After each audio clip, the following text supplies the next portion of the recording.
Welcome, everybody, to episode 6, the full version, director's cut, as my man Joe says, of episode 6 of Wizards and Warriors. We are back. This is the full INDISC, supersized, give it all to me now episode. We're going to go over everything INDISC related. We've got 4 tournaments to cover. We gave you a really good sneak peek. First look with Zach McCarthy, your 2025, spoiler alert, INDISC main open champ. It was really, really good to talk to him. I had a blast. I know Joe did. We just finished up January, middle of February, and now we are headed to the next Stern Pro Circuit event. I will see J-Land there. Starfighters Pinball Festival in Mesa, Arizona. I went last year. It was a really good time. It's match play for the main, and then unlimited entry for the classics. And then they also have 2 other separate certified tournaments, max match play, and then a fair strikes, I think, as well. Plus a women's, of course. So it's going to be a lot of fun. Joe, it was great to see you at INDISC. A lot of fun. Congratulations, obviously, are in order. You got your top 250 ranking, a really nice performance in the Classics Target match play.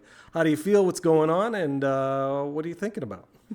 Yeah, no, thank you, Hadi. No, it's been great. It's been one of my goals for since I started playing competitively and since they introduced the top 250 pro designation. So it's definitely a milestone that I'm proud of, and hope to continue to go up. Find that scene. You should be. It was not easy, especially that target match play, and we'll get into the format and what it is, but when we get to that section. So the way this episode is going to work is we're going to go through our normal format where we talk a little bit news, not too much, review some recent tournaments. We got listener email. So again, if you have questions for us that we can or can't answer, but we know people that may be able to, please reach out to us at wizardsandwarriorspodcast@gmail.com. That is with an and spelled out, not the ampersand symbol. So wizardsandwarriorspodcast@gmail.com. Again, it was great to see everyone at INDISC. We saw all our friends. I had a really good time. I know it was a grind. I'm sure you'll agree. We'll talk about it in the pros and cons of INDISC when we get there. We'll talk about that before Classics Target match play. We did a little bit with ZMac already. So maybe we'll talk about a little bit there as well. So with top 250 now, what's your goal for the rest of the year? Yeah, I'm thinking top 100 is the next kind of big milestone. That's on the horizon, and then just I think getting a podium at a big event like a mega match play or like even a Stern Pro Circuit would be incredible to do. So that's the plan, Hadi. We'll see if it works out. It's not a bad plan at all. I know it was a lot of fun to go there and see, like I said, see all the folks, but also to compete in that big of a grind. I mean, we had 360 plus people in the main, 340 plus in the classics, and then obviously the a maxed out 120 at Target Match Play. It was cool to see Pin Clash and the different setup for high stakes. Just an overall all great time. So right now we're just going to go into some quick news. If you got any opinions on any of these, chime in. Just really all this is stuff we've heard, stuff from Nap Arcade, stuff from Discords we're in. Nothing too secret out there, but we got American Pinball putting out GTF Classic. I think that's retailing for about $8K. Stripped down version of their GTF, Galactic Tank Force. I did play this at INDISC, and I got a top 10 score, and I was pissed because it was on a dead card, and I was like, no! So I got like 366 million, and they did a good job of keeping it up and running for INDISC. So kudos to Steve Bowden and all the people at American Pinball. I know David Fix has been talking about what they did with it on some other podcasts. I'm glad it was there. It was, the banks were wild, or the pins were wild at INDISC, so we're not going to go through that. We'll go over it later a little bit. Hadi, do you have a GTF location around you that you can? No, I don't. Or? Well, oh, really? So I feel like there's one maybe somewhere, but I haven't ventured that far out. I know down south in like Houston or San Antonio, I think the Wormhole has one. But I don't remember ever seeing one near me, which is funny because it debuted at TPF, and it was the pin I thought I was going to come home with. That TPF, I wanted to buy one, And I was really looking to diversify my lineup. And I thought, okay, let me get something that's not a Stern. It's either an older one, and there's a lot of cool, like, restored ones. Someone snatched a Harlem out of my hands. That was really nice. It's at Cactus Jack's now. So, but yeah, that was the pin I was going to come home with. And then they revealed it, and I played it. I was like, I can't do it. It's too much for an unknown. And I don't know. I enjoy it, but the first taste was not a good one. You have one near you though, right? Yeah. We did have one. I think it would be great as a home game to explore, and it's got a lot of mechs in there that are really cool and interesting. We did have one on location. Unfortunately, did not last very long, just from lack of interest. And I think there was kind of some scoring bugs early on the code, and then just kind of a lot of unfortunately mechanical errors that kept popping up. So it was a bit of a struggle to keep operational. But I mean, it's a cool game and very fun, and obviously, you're able to blow it up. So that's that's pretty cool. It's funny. Not even having played it very much. When you had the scoring bug mentioned, I remember there was a stream. Who was it? Somebody was scoring. I think it was Carl at like Ace Gogi or somewhere. And it was like in the the trillions or something. I know they did that with Guns N' Roses from JJP, but there was something crazy that I remember seeing. But I wish American Pinball the best. The more companies out there, the better. They gave it a shot. I think they went too far into the cheesy sort of camp. It didn't hit for me. I feel like I got what they were trying to do, and they hired actors and actresses for it, and they put a lot of effort. I really hope they're able to round it out eventually. I think I agree with you 100%. Home pin, perfect. I don't think it can hold up to the rigor of on location. So, we'll go from there. JJP, big news. People are saying Eric Menier, I don't know how to say his last name, I apologize. He's wearing Harry Potter garb at Pinball on the Beach, which we'll talk about. That's probably coming soon next from JJP. It's going to sell out completely in my mind. Probably not by TPF if I had to guess. They'll probably have a teaser. But I don't think they need to be in a rush because it's going to sell out. It's going to be it's just an insane theme to have for a pinball. Yeah, no, the license is absurd, and everybody's waiting. As long as they don't go crazy on the pricing, if they kept the pricing as it is now, I think they'll sell out 1,000 CEs, 5,000 LEs. It's just one that there's hardly. If I could think of a license that's bigger, I would only imagine maybe Pokemon. Even like Back to the Future isn't bigger than Harry Potter for me. Right. Not for me, for just trying to speak objectively. For me, it is. I would much rather have Back to the Future. But then we got Stern. We got Kong up next, most likely, from Keith Elwin. Probably the debut of Spike 3, if I had to guess. I know they were everybody down at Pinball on the Beach. But previously from Stern, we had D&D, which is wowing everybody. The Dragon Head does seem to be fixed. Pros are arriving everywhere. I just saw 2 of the locations near me get one. I can't wait to go take my little tripod and play some. I really Have you played it yet, Hadi? I haven't played it yet. Oh man, it's good. Yeah, it's really good. Yeah, I got a few games in. We got a few on location nearby, and everyone so far has had very positive things to say about it. What do you think of the flow? I think it flows great. A lot of those upper right shots kind of either feeded the upper flipper or even that left scoop that kicks out to that magnet, the cube magnet. It's really cool. That's awesome. Yeah, I think you'll enjoy it, especially being a Venom fan. Yeah. The Brian Eddy kind of Dwight combo. It's good. It's like I know Carlos was saying it's kind of a mashup of like Mando and Venom. And Stranger Things even. Like it's really good. I think all the things they were sort of working towards, like starting with, him starting with, obviously not the stuff pre-Stern, but starting with Stranger Things, getting to Mando, getting to Venom, and then those two teaming up and saying, okay, what can we do? And Dwight on TMNT code, and him being such a big D&D fan, I think this is like their Magnus Opa, whatever it's called, Magnus Opum, Magnum Opus. Yeah, Magnum Opus. That's it. I got it mixed up. My German needs to be better. Latin. So I think what I hear from everybody, especially on the flow, that's why I asked you, because they're like, you expect the fan layout is the joke with, the recent Eddie releases, but man, it looks really cool, especially that upper flipper shot. I was watching a stream earlier and they said the upper flipper is so satisfying. The only one they can think right now that's better is Foo, which is saying a lot because that one was crazy nice. I'm excited. I'm glad to hear you have good things to say about it because it looks like it's a great home pin. And for tourneys, we'll see what happens because it's very, very deep.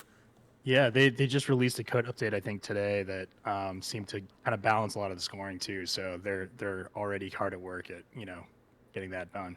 Yeah, we should see it in Arizona, either at the Bat or at Starfighter. So that'll be fun to play, especially during our free play time while we're not trying to figure out what's going to kill us in the banks. I'm looking at you, Sedona, with Elvira. What was it? Elvira, Walking Dead, and then I forgot the Star. No, not Stars. Maybe Stars. We'll see. No, Stars is in Classics, I think.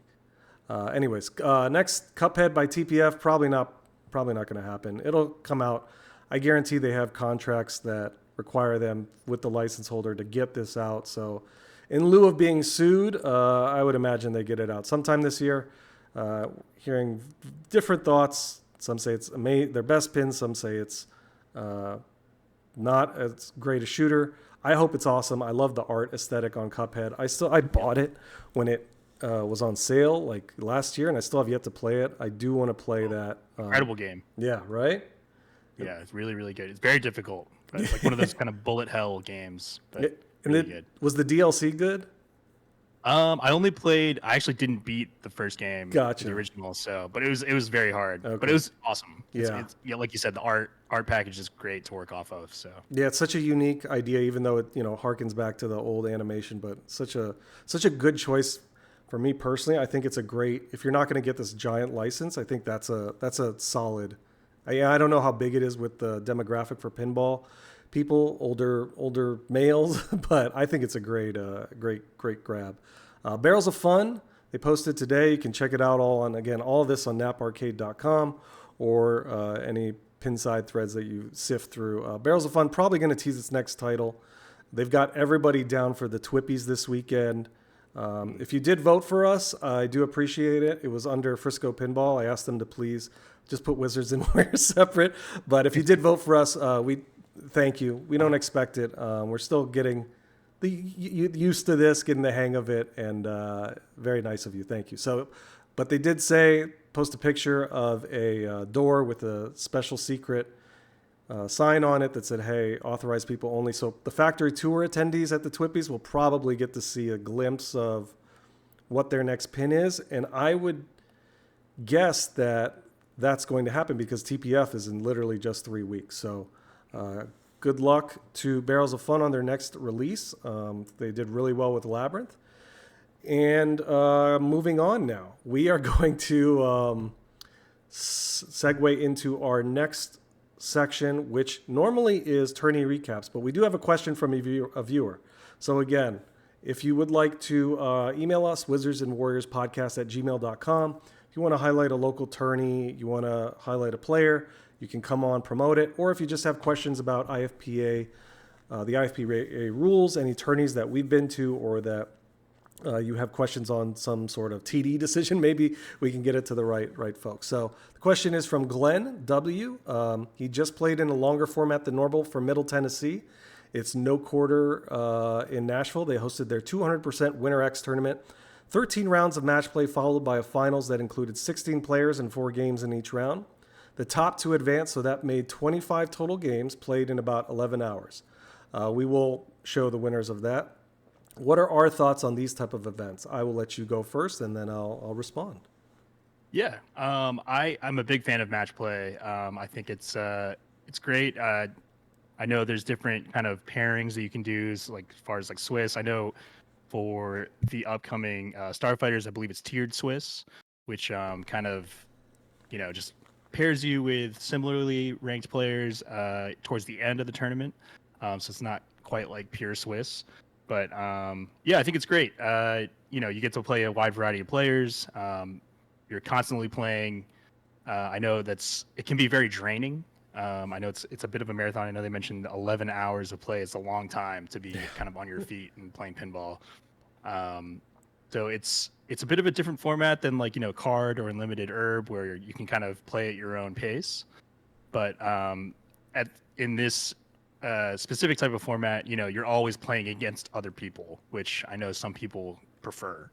And I think I'm finding out that I myself prefer playing against other people rather than kind of playing by yourself for qualifying. So I think it's a great format. What about you, Hadi? Yeah, I tend to agree. So it reminds me of Cincinnati, where we had, I forgot how many rounds it was, 20 maybe, and we did 12 in the first day and 8 the next day. And Pinburg is sort of like that, where it's a lot of groups one day and then you work qualifying. This year it'll be A, B, and C divisions, but I think I like it too. I think competing against yourself is fine. I don't know. I find myself enjoying it when it's not solely cards.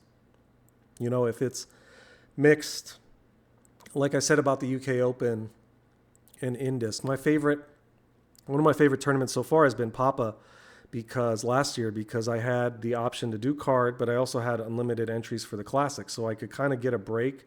And same with Pinburg. They had Bash at the Berg. I just need something to get the either bad mojo out that I'm feeling or stay warm or something like that. So I like match play. I think it's a really good format. I've always said it. I respect card the most, but it's not becoming my favorite.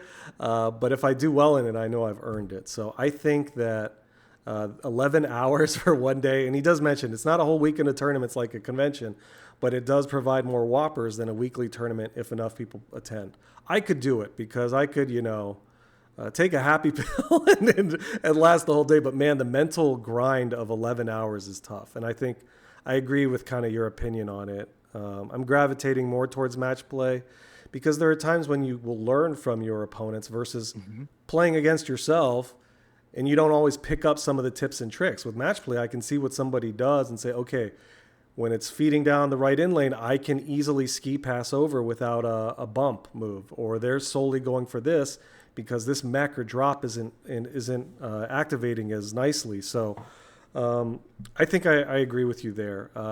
The question they had was, could you explain how the TGP gets to 100%, how it gets boosted beyond? What's the limit? So I don't have the rule book in front of me. I feel like maybe is 200%. Am I wrong?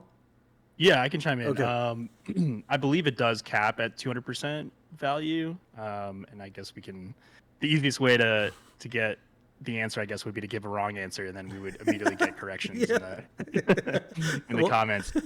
But just from running a few tournaments like in the last year, I know for match play qualifying, I think it's something like 7 or 8 rounds will get you over or get you to that 100%. And then when you have a finals component separate from that is when you get above that 100% value. Okay. And then as far as like providing more points than a weekly tournament, that also kind of depends on like they mentioned, the attendance, but also like the quality of player that attends. So if you have like a higher ranked player, they can contribute more points to the value of the tournament. Gotcha. Okay, that makes sense. Yeah, so 200% makes sense because I haven't seen anything go above it unless it's a major, and that's where you get the 300, right? Yeah, you can also get a certified boost, right? So you can get right. the 250% if you get like 128 players or something like that. But yeah, I think it's and then I think even card format gets a boost as well. That's right. So that's where kind of you see events like, NWPC or like Yegpin even can get up to really high value based on the number of players that show up. They get, in the hundreds. Yeah. And then obviously very high level players are there contributing points as well.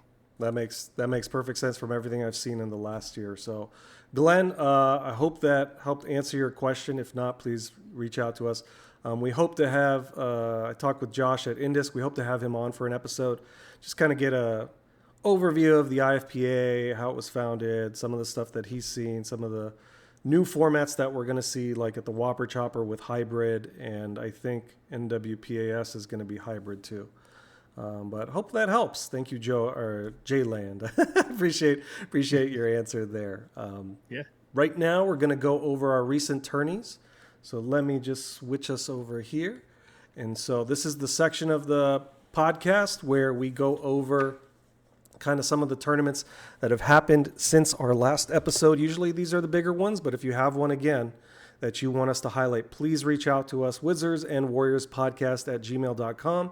You can come talk to us about it and help promote it to get some more eyes on it. So I'll start us off with the No Quarter Winter X Games. That was the one from Glenn, and that was 200% in Nashville, Tennessee at No Quarter. It looks like we had a solid Whopper output here on January 25th, 2005. Austin Kerrigan is your winner with 51.54 points. Jason Wilson in second with 36.56. Matthew Malkus, 29 in third. And Phil Zimmerman in fourth with 23.54 Whoppers. That's a really good output. Director there, Tyler Campbell. So you are up next. Yeah, we've got the, I believe it's Southwest, Belle Pinball Rodeo 2025, Hoedown, Throwdown. What a name.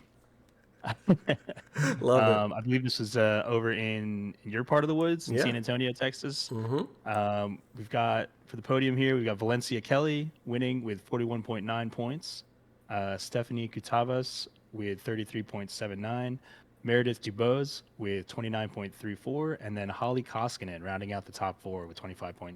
Nice. Congratulations. Yeah, congrats, ladies. This was a huge women's event they had, and you'll see as we go through them. They had a bunch of tournaments, and it looks like they had a lot of fun. I saw some of the pictures, and they had, prizes for best costume.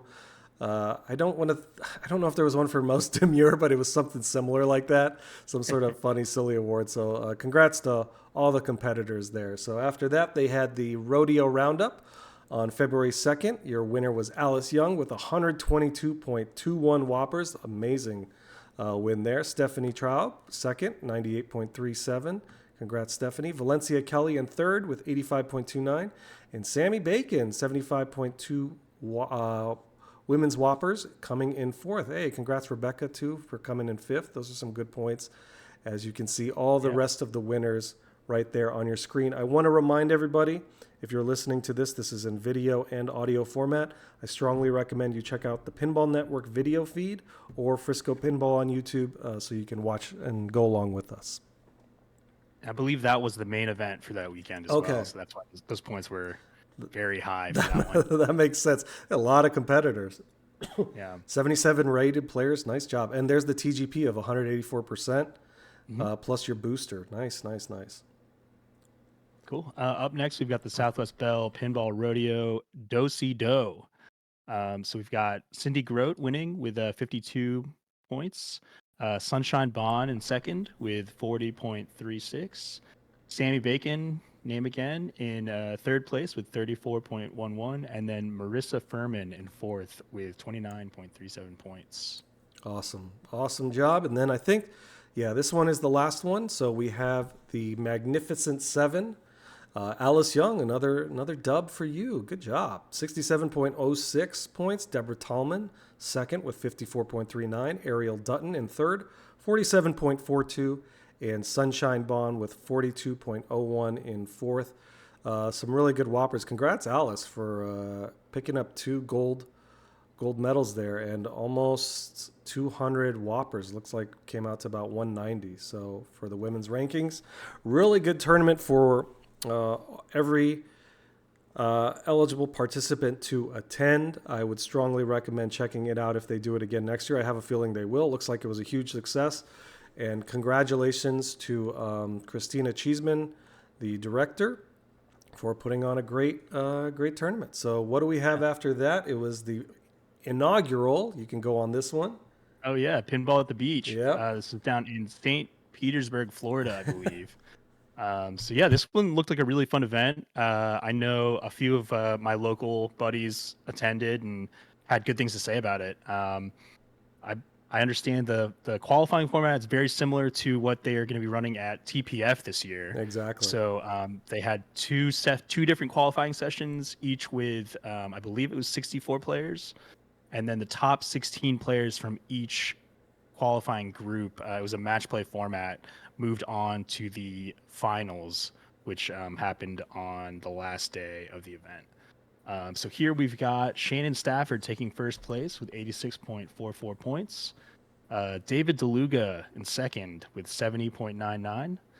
Deborah Talman in third with 62.43. And then Eric Leon in fourth place with 55.74 points. Yeah, we had Phil Grimaldi and I know Colin McAlpine helping to get it set up. And you're exactly right. For TPF, it's going to be just like this. And this was a good test run for it because TPF is changing formats from limited entry on a classics in Maine to a match play of an early and late group. And I think Carl's coming, but I think for like Stern Pro Circuit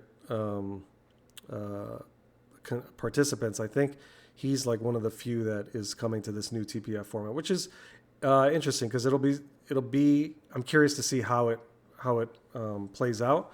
So we'll see if we have more locals there or if we have more people flying in. I know it sells out quickly, so we'll see what's going there. The next one I have to read off, just a small tournament. I want to give a shout out to the Cactus Jacks people in Oklahoma. They've always been very welcoming of me whenever I go. I didn't get to attend this, but I do like when they have their own fun events. Silver Ball Showdown's coming up as well later on. But they had their winter tee-off Pin Golf Classic on February 8th. They had Alistair Kent in first with 13.41 whoppers, Adam Nickel in second with 7.63, Austin Trent in third with 5.12, and John Stewart in fourth with 3.55. Pin Golf, I've played it. Actually, no, I played Amazing Race there. But Pin Golf, really, really fun format. And so congrats to your winners there. We are going to talk about the upcoming tournaments right now. Upcoming tournaments for the Stern Pro Circuit you can see on your screen. We've got INDISC that just finished up Starfighters SPF February 21st in a couple days. IFPA Pin Masters as well as, it's not a pro circuit event, but nationals happening at the lovely RPC up in Rochester, New York, March 7th through the 9th, and then TPF March 21st through the 23rd. But Starfighters has increased in size. It'll be interesting to see what people think of it. I know a lot of positive opinions last year. I've got my decay already hit, so I've got to get some points out of that. That was one of my big ones. The rest of my big ones were in the summer and fall, so I got to do something between now and then to stave off decay. But then Cactus Jack Silver Ball Showdown, April 4th through the 6th in OKC, Oklahoma. I'm on the wait list for that. And then Pintastic. And then you can see the rest of them here on your screen. On the left-hand side, Pinball at the Zoo, Yegpin, Amazing Pinball Race, and Brisbane Masters. Are you going to any of these other than Starfighters? I don't think so. I think next up on my calendar right now is going to be Pinburg. Okay. So I'm going to be kind of just hanging out. We have a couple kind of mega match play events cooking up in Virginia that I think I'm going to be helping run. So nice. Got that to look forward to. Getting some, Virginia SCS points there. You got to get those. Yeah. I mean, they reset. So it's time for everybody to start earning again. Congrats on getting in Pinburg. I'll see you there. I know you don't have much to worry about, right? You got your code. You're good. Oh yeah. An F5 it was still fun. It was fun watching everyone kind of freak out. Yeah. I was freaking out because I had you were like at a conference or something. Yeah, right? I was at a work conference. I was like, I found a spot. I was like in a seminar. I left the seminar and I was like, I found a spot. The Wi-Fi wasn't reliable, so I used my phone hotspot.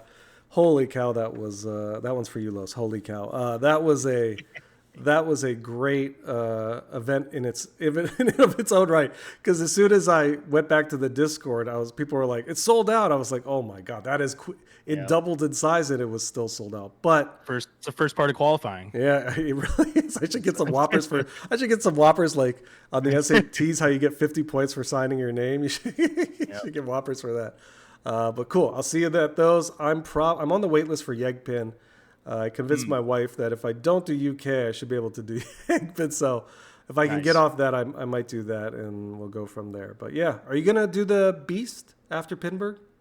I'm thinking about it because it's in August, and that's usually our slow month for work. So it's definitely on the radar. Yeah. There is also a Delaware I just mention shout out to Chad and the Delaware Pinball Collective. They are running a tournament the same weekend as Texas Pinball Festival. They're doing their Mid Atlantic Pinball Open, which they run annually. So that one's also going to be on my radar since I'm not going to be, unfortunately, won't make it to TPF this year. That's awesome. Yeah, I love what they do over there at the DPC. They have some really, really cool tournaments. I hope to get up there soon. So with that, as I always say during the transition, we are going to now put in the first look part of the episode that we did with Zach McCarthy. If you haven't had a chance to watch it, this will be your chance. It was almost 2 hours, so this episode will be a long one, but we got to speak with him about his strategies, his thoughts, how he grew up on pinball. I didn't even realize that. All these prodigies and amazing players, I'm noticing a trend of them getting to grow up with pinball. So, but it was an awesome time talking to him and hearing his thoughts on the main finals, his back-to-back win, which is no easy feat. So congratulations again, Zach. Thank you for coming on, and that's going to happen right now. Welcome, everybody. This is the portion of Wizards and Warriors where we go in depth on the finals for whatever major tournament, even smaller tournaments that we are going through on this episode. Obviously, the beginning of January, the beginning of the 2025 season, has a lot of attention on It Never Drains in Southern California. INDISC, for those in the know, IE Pinball, Jim Belcito, all the great staff and volunteers that put on the world's largest open, I think. This year it was like 350 plus players minimum. And it was a lot of fun. The banks were interesting. It was good to see all our pinball friends. And we have a special episode this time because we are joined by the winner of the 2025, spoiler alert, main Division A playoffs and finals, Zach McCarthy. And I'm very, very happy to have him here. So with that, thank you, Zach, for joining us. Joe, do you want to say anything to start? Yeah, no, Jayland here. No, it's a great tournament. Happy to be back. And yeah, I'm really excited to get into this. Thanks, ZMac, for joining us. Yeah, welcome, ZMac. Thank you. Yeah, as we get into this, we're just going to ask you a couple questions before we get into the analysis of the finals and the 3 games, which had an amazing finish. So first, just tell us a little bit about yourself, where you're from, how you got introduced to pinball, and we'll go from there. Yeah, well, I'm from Colorado, Conifer, Colorado. And as far as getting into pinball, I feel like I was born into it, right? So my parents had games when I was growing up, so there was never a time when my basement wasn't filled with pinball machines, really. I can't even imagine. It's literally, it's always been part of my life. Pinball. Was your dad the main player, or did you have brothers and sisters? Do you have siblings that played, or was it just your parents? I mean, yeah, I feel like my whole family played. I have a brother, Jack, and he played too growing up, but he didn't really love the competitive side of things. So, gotcha. He doesn't play competitions or anything. Nice. But yeah, my parents play. They still play. They're playing in Colorado. My dad owns an arcade, and my mom is a big part of the Bells and Chimes League in Colorado. So, yeah. That's awesome. So what age do you think you got really focused on deciding you wanted to compete? I mean, my first tournament ever was when I think I was 4, maybe 5. That's awesome. Yeah. So did you get did you get a stool to step on? Oh, yeah. You better believe I had a stool, for the first couple of years, carrying that thing around, in like these grungy bar areas, right? Playing pinball. But yeah, I feel like I was always interested in playing pinball competitively. There was never a time where I really wasn't. And it was only like when I was able to start traveling and, I was actually good enough to, do well in those tournaments that it really took off and really started having a good time. Dude, that's awesome. I can't imagine what it would have been like. When I got into this, and into the competitive side, I keep kicking myself. I'm like, man, give me like 30 years ago when I had better reflexes. I wish I got into this when I was younger, but it must have been a trip going to these competitions in, places normally kids don't go to, but barcades, by and large, at least you have the shiny lights in it. It makes it safe. So great. That is really cool to hear. I'm not going to go into too much of your background. I know you probably answered a lot of those questions, but I want to get to your thoughts on this year's INDISC. Last year's finals, congrats again on the back-to-back. What do you think about the bank from last year to this year? I know there was a lot of chatter when we were doing trivia in the Discord, trying to figure out what was going to be revealed. Once we saw Kingpin, it was like, okay, what's really going on? We're going to get Big Bang Bar next. So what are your thoughts on last year's bank versus this one?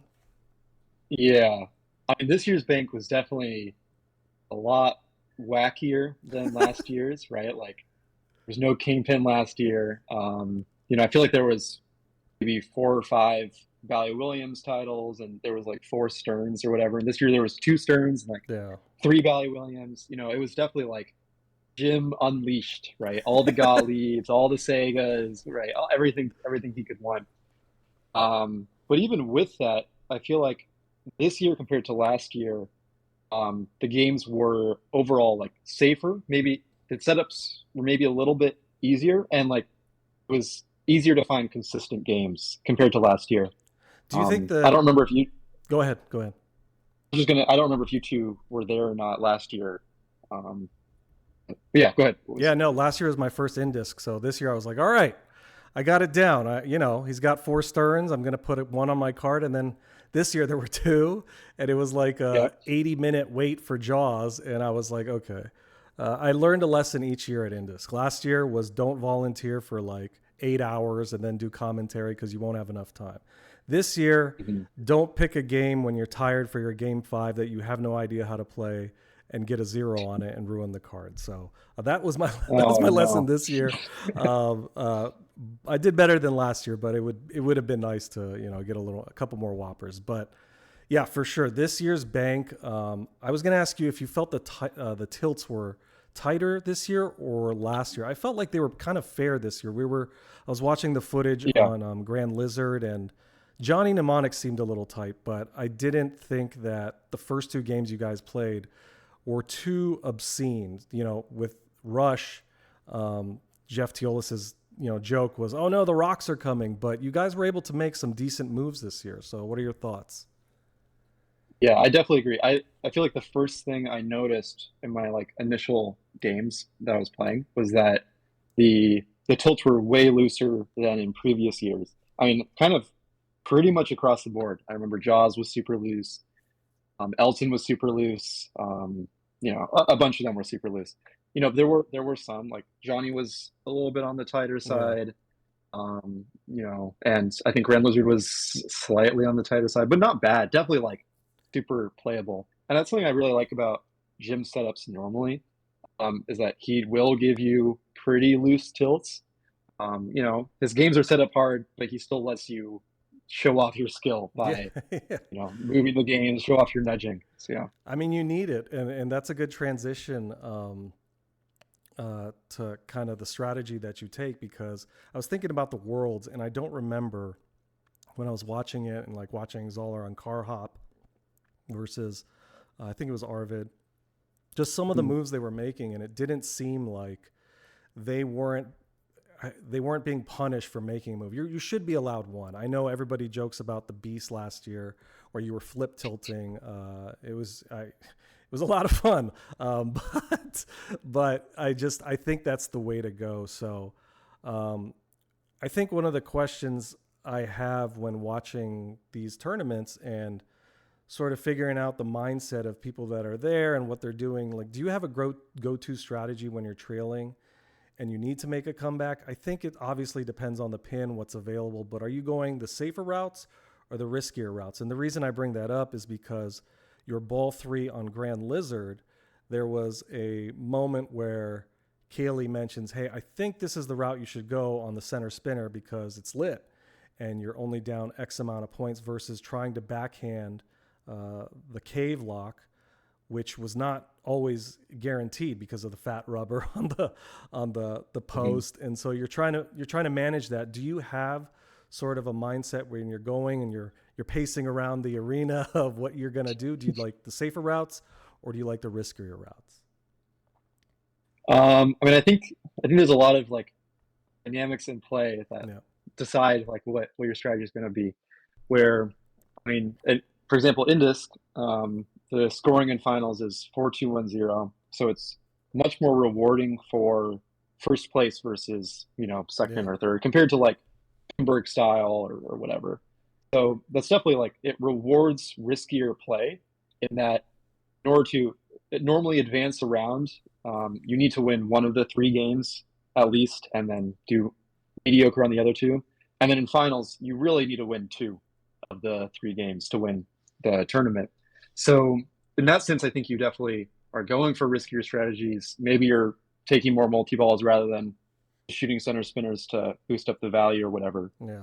No, but on the other hand, I was just going to say, on the other hand, in finals, I think it's super easy to just, it's way more stressful, and people have a tendency to blow it.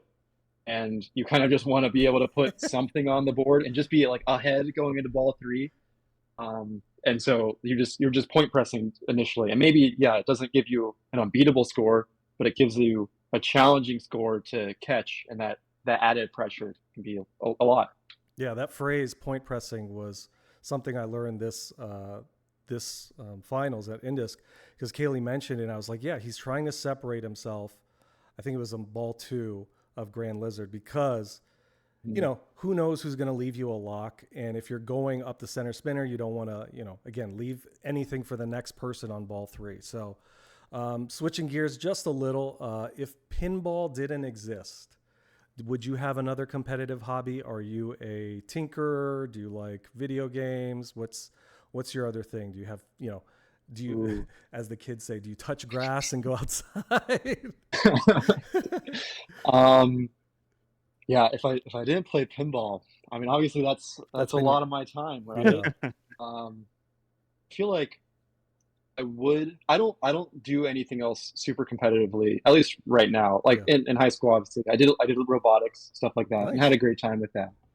And I imagine I would do similar things. But I feel like if I didn't do pinball, there would definitely have to be something else, super competitive in my life. Just I feel like I gotta have that thing, like that. Did you ever that high stress? Did you ever have a point where you could have, like when I was a kid, the thing that brought me into this, sci-fi arena, if you will, we'll just call it something overarching like that, was, I got my first NES with Mario Brothers. So that put me on the video game path. So I didn't really get into pinball until I worked at Chuck E. Cheese when I was a teenager and they had a Whirlwind.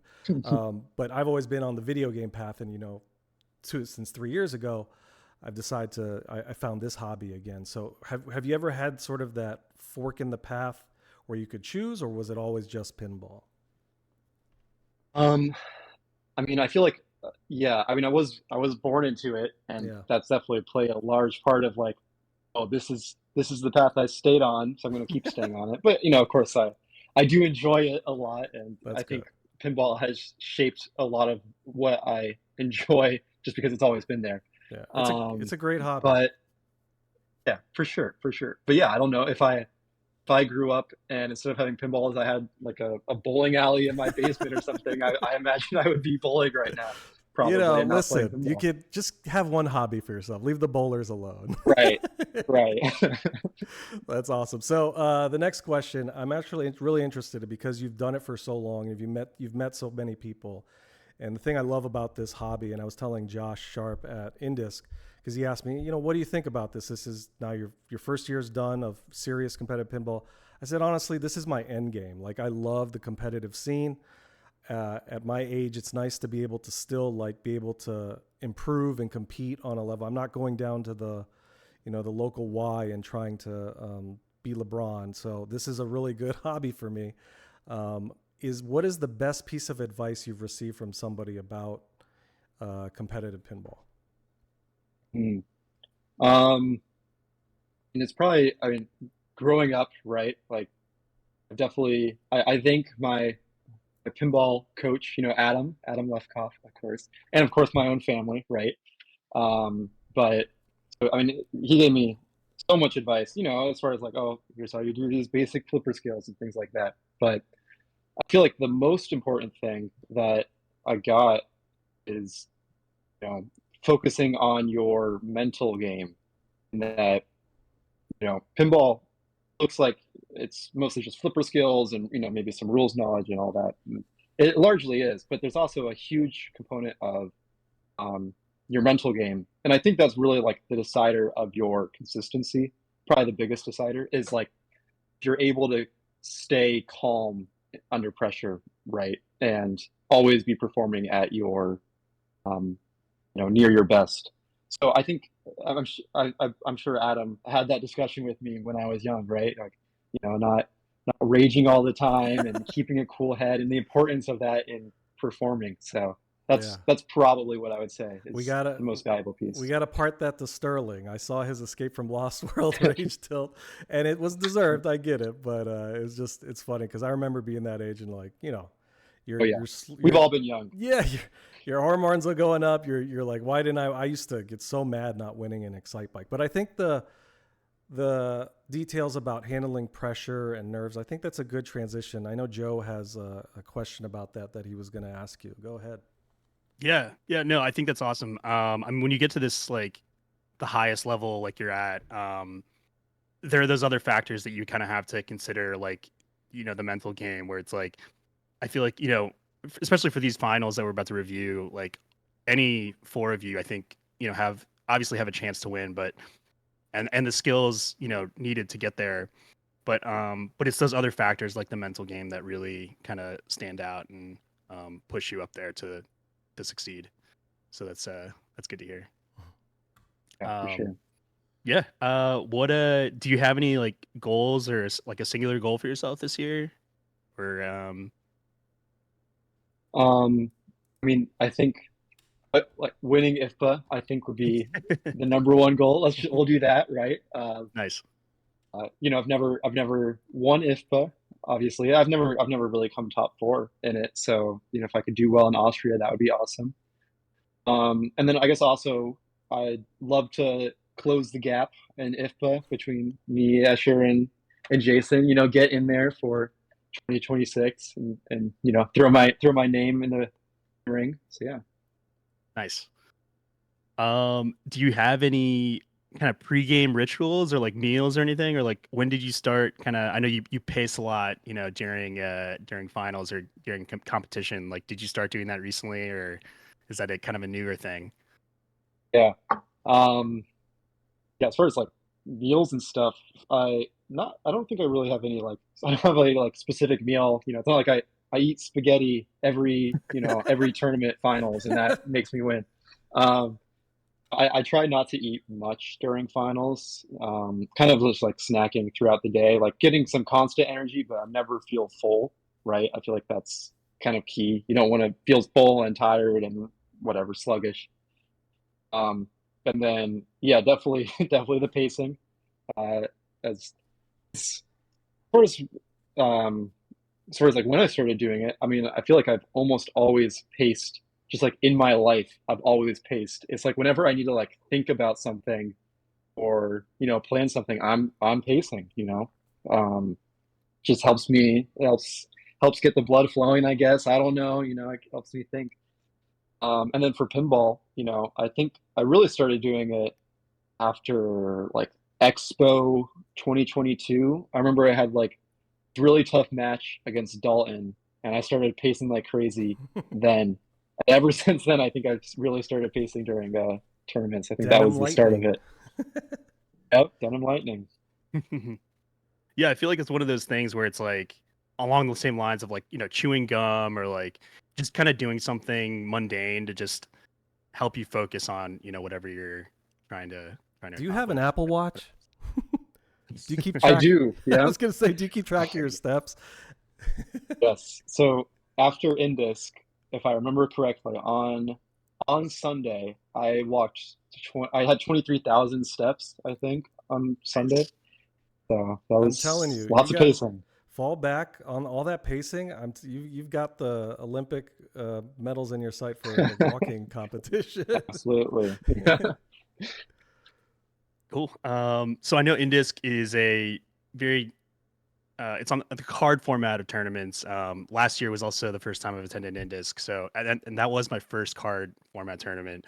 How do you, as a player, decide which games to play, like in what order on like a 5-game card? For example, like do you kind of pick your strongest game first, or do you save that for last? Do you kind of throw in entries to find games that you like? I know it was a pretty big bank this year. It's like 21 games total. Or do you kind of try to focus on like the same 5 games and just kind of stick to that and try to, get the best out of those 5? Yeah. I mostly stick with the same games. There's definitely like, if this game's burned me 5 times in a row, I'm gonna move to something else and give it a shot. But yeah, I mean, like after qualifying at INDIS this year, I mean, I maybe played a third of the bank going into finals, or whatever. Hadn't played, hadn't played Grand Lizard, hadn't played Time Fantasy. I did. I played Time Fantasy once. Uh, Lost World, lots of games. I hadn't played much going into the finals, and having to kind of sight read it. Which I don't know how good or bad that is of an idea.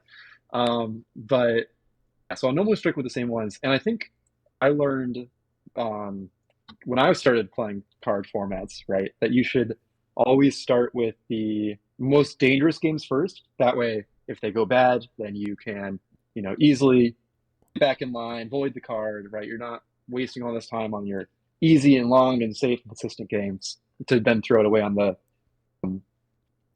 more risky games. But I also think like for me to have a successful game on a card, like it's easier to have a successful game when I have like good meat on the card, right? I need like a good foundation, and then I'll do my risky games and go from there. So in this year, I was starting with Elton mostly, and that was one of my better games just to like get a good score, something strong to work on. And then I would move on to some of the less consistent ones like Kingpin and Labyrinth for me, and then finish up on one of the more consistent ones like Jaws. So yeah, that's my approach at least. I was gonna say, what did Elton John do to you? I know you had a really good game on it. Were you getting revenge on it, or? No. I found that Elton John to be like my favorite game at INDISC. I thought it played pretty solid.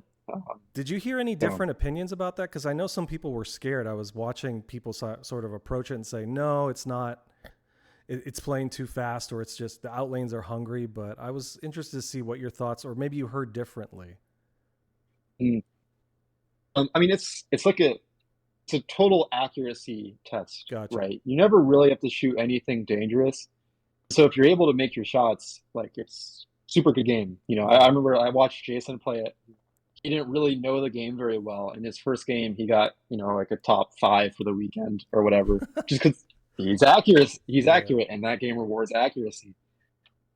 So I think if you were accurate and you were able to make all your shots and get to your first signature stage multi-ball, it was pretty set and not too bad to get there. But as far as like Schmeg points go, that game has pretty much nothing. So Nice. I know we talked about pacing a little bit, and like handling kind of pressure and like nerves. Do you think that there's kind of added pressure to defend a title as as being the reigning INDISC champion, or does that kind of help you fuel you to play better knowing that you've already been there?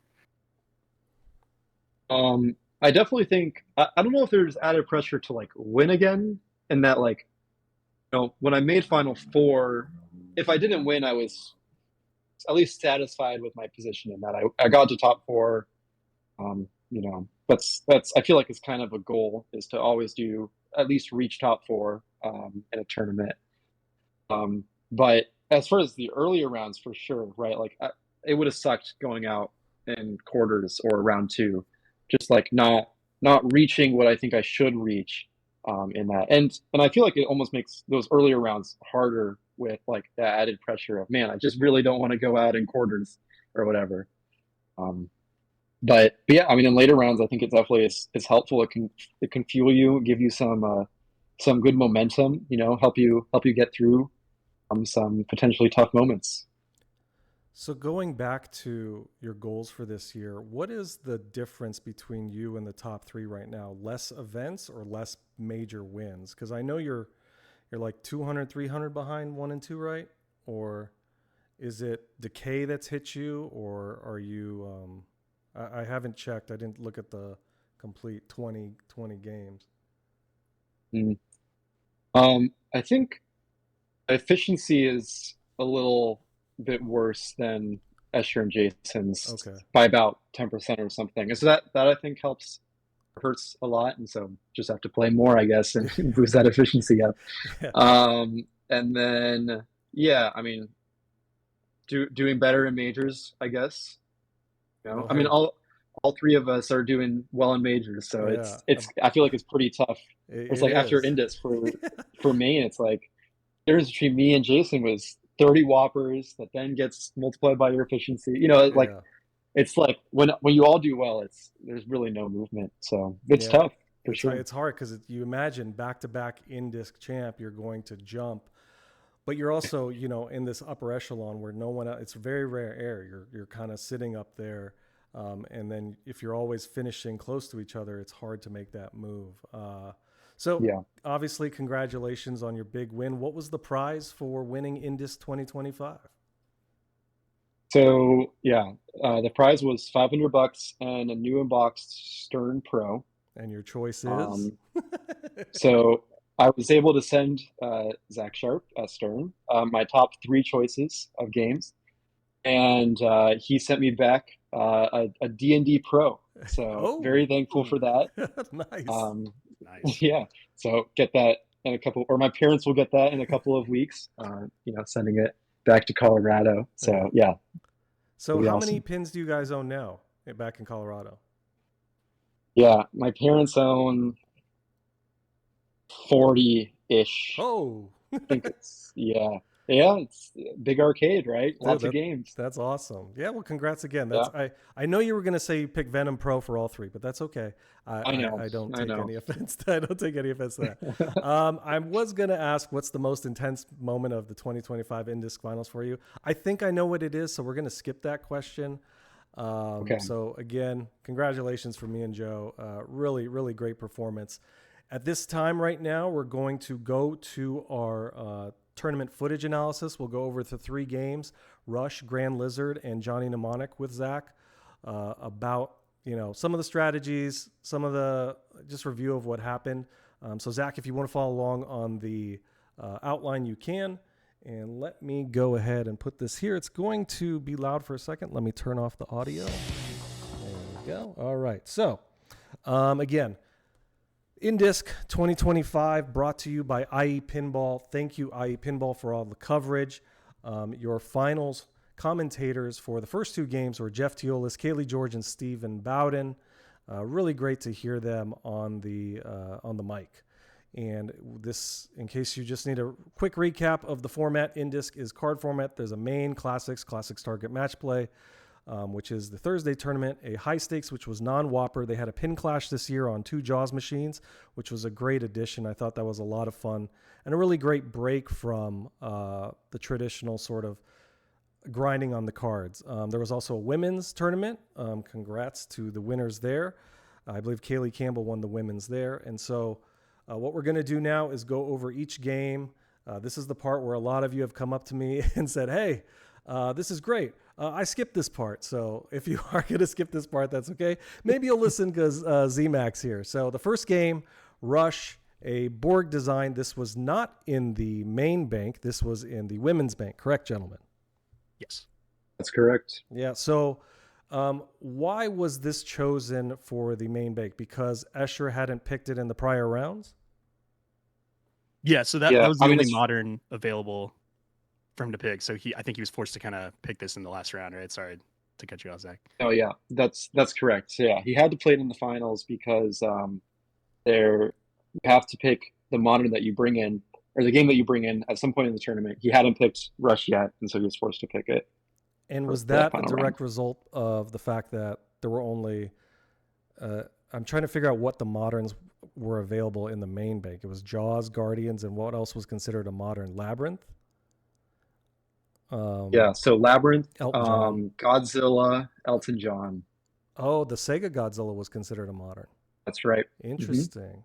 What are your thoughts on that? Because I'm wondering, like, I don't know when that was made, but I'm trying to think of the other DMD titles that were available, like Lost World. It was there, Jurassic Park Lost World. Was that considered a mid then? So Jurassic Park Lost World was considered a mid. I think Circus Voltaire was considered a new, which was really interesting. Oh. And then Jackpot was a mid.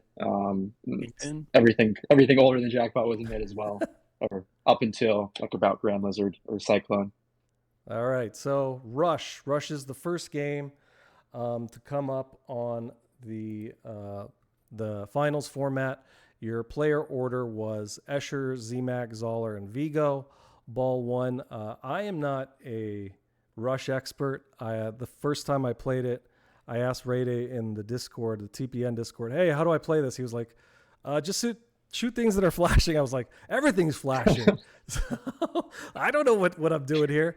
I couldn't figure out. I learned a trick from ZMac at the UK Open about the sort of slow ski pass to bump over to get it on the flipper to hit the time machine a lot more directly, because I don't know if I was having trouble with the backhand or the forehand at the UK Open. So thank you for that. So ZMac, why don't you tell us, what your thoughts are on Rush? Maybe this, you guys didn't play it, so you couldn't really have any, hey, this is, the backhand's not there for me. What are your thoughts on Rush itself and how to approach it? Yeah, so I actually did get an opportunity to play it because in my quarterfinal group, Timber, our bus driver, chose Rush. Oh, wow. So I got a full game of practice on it. And I thought it played super fast, a little squirrely, but like the out lanes were not terrible. You could definitely move it a decent amount, so it wasn't awful.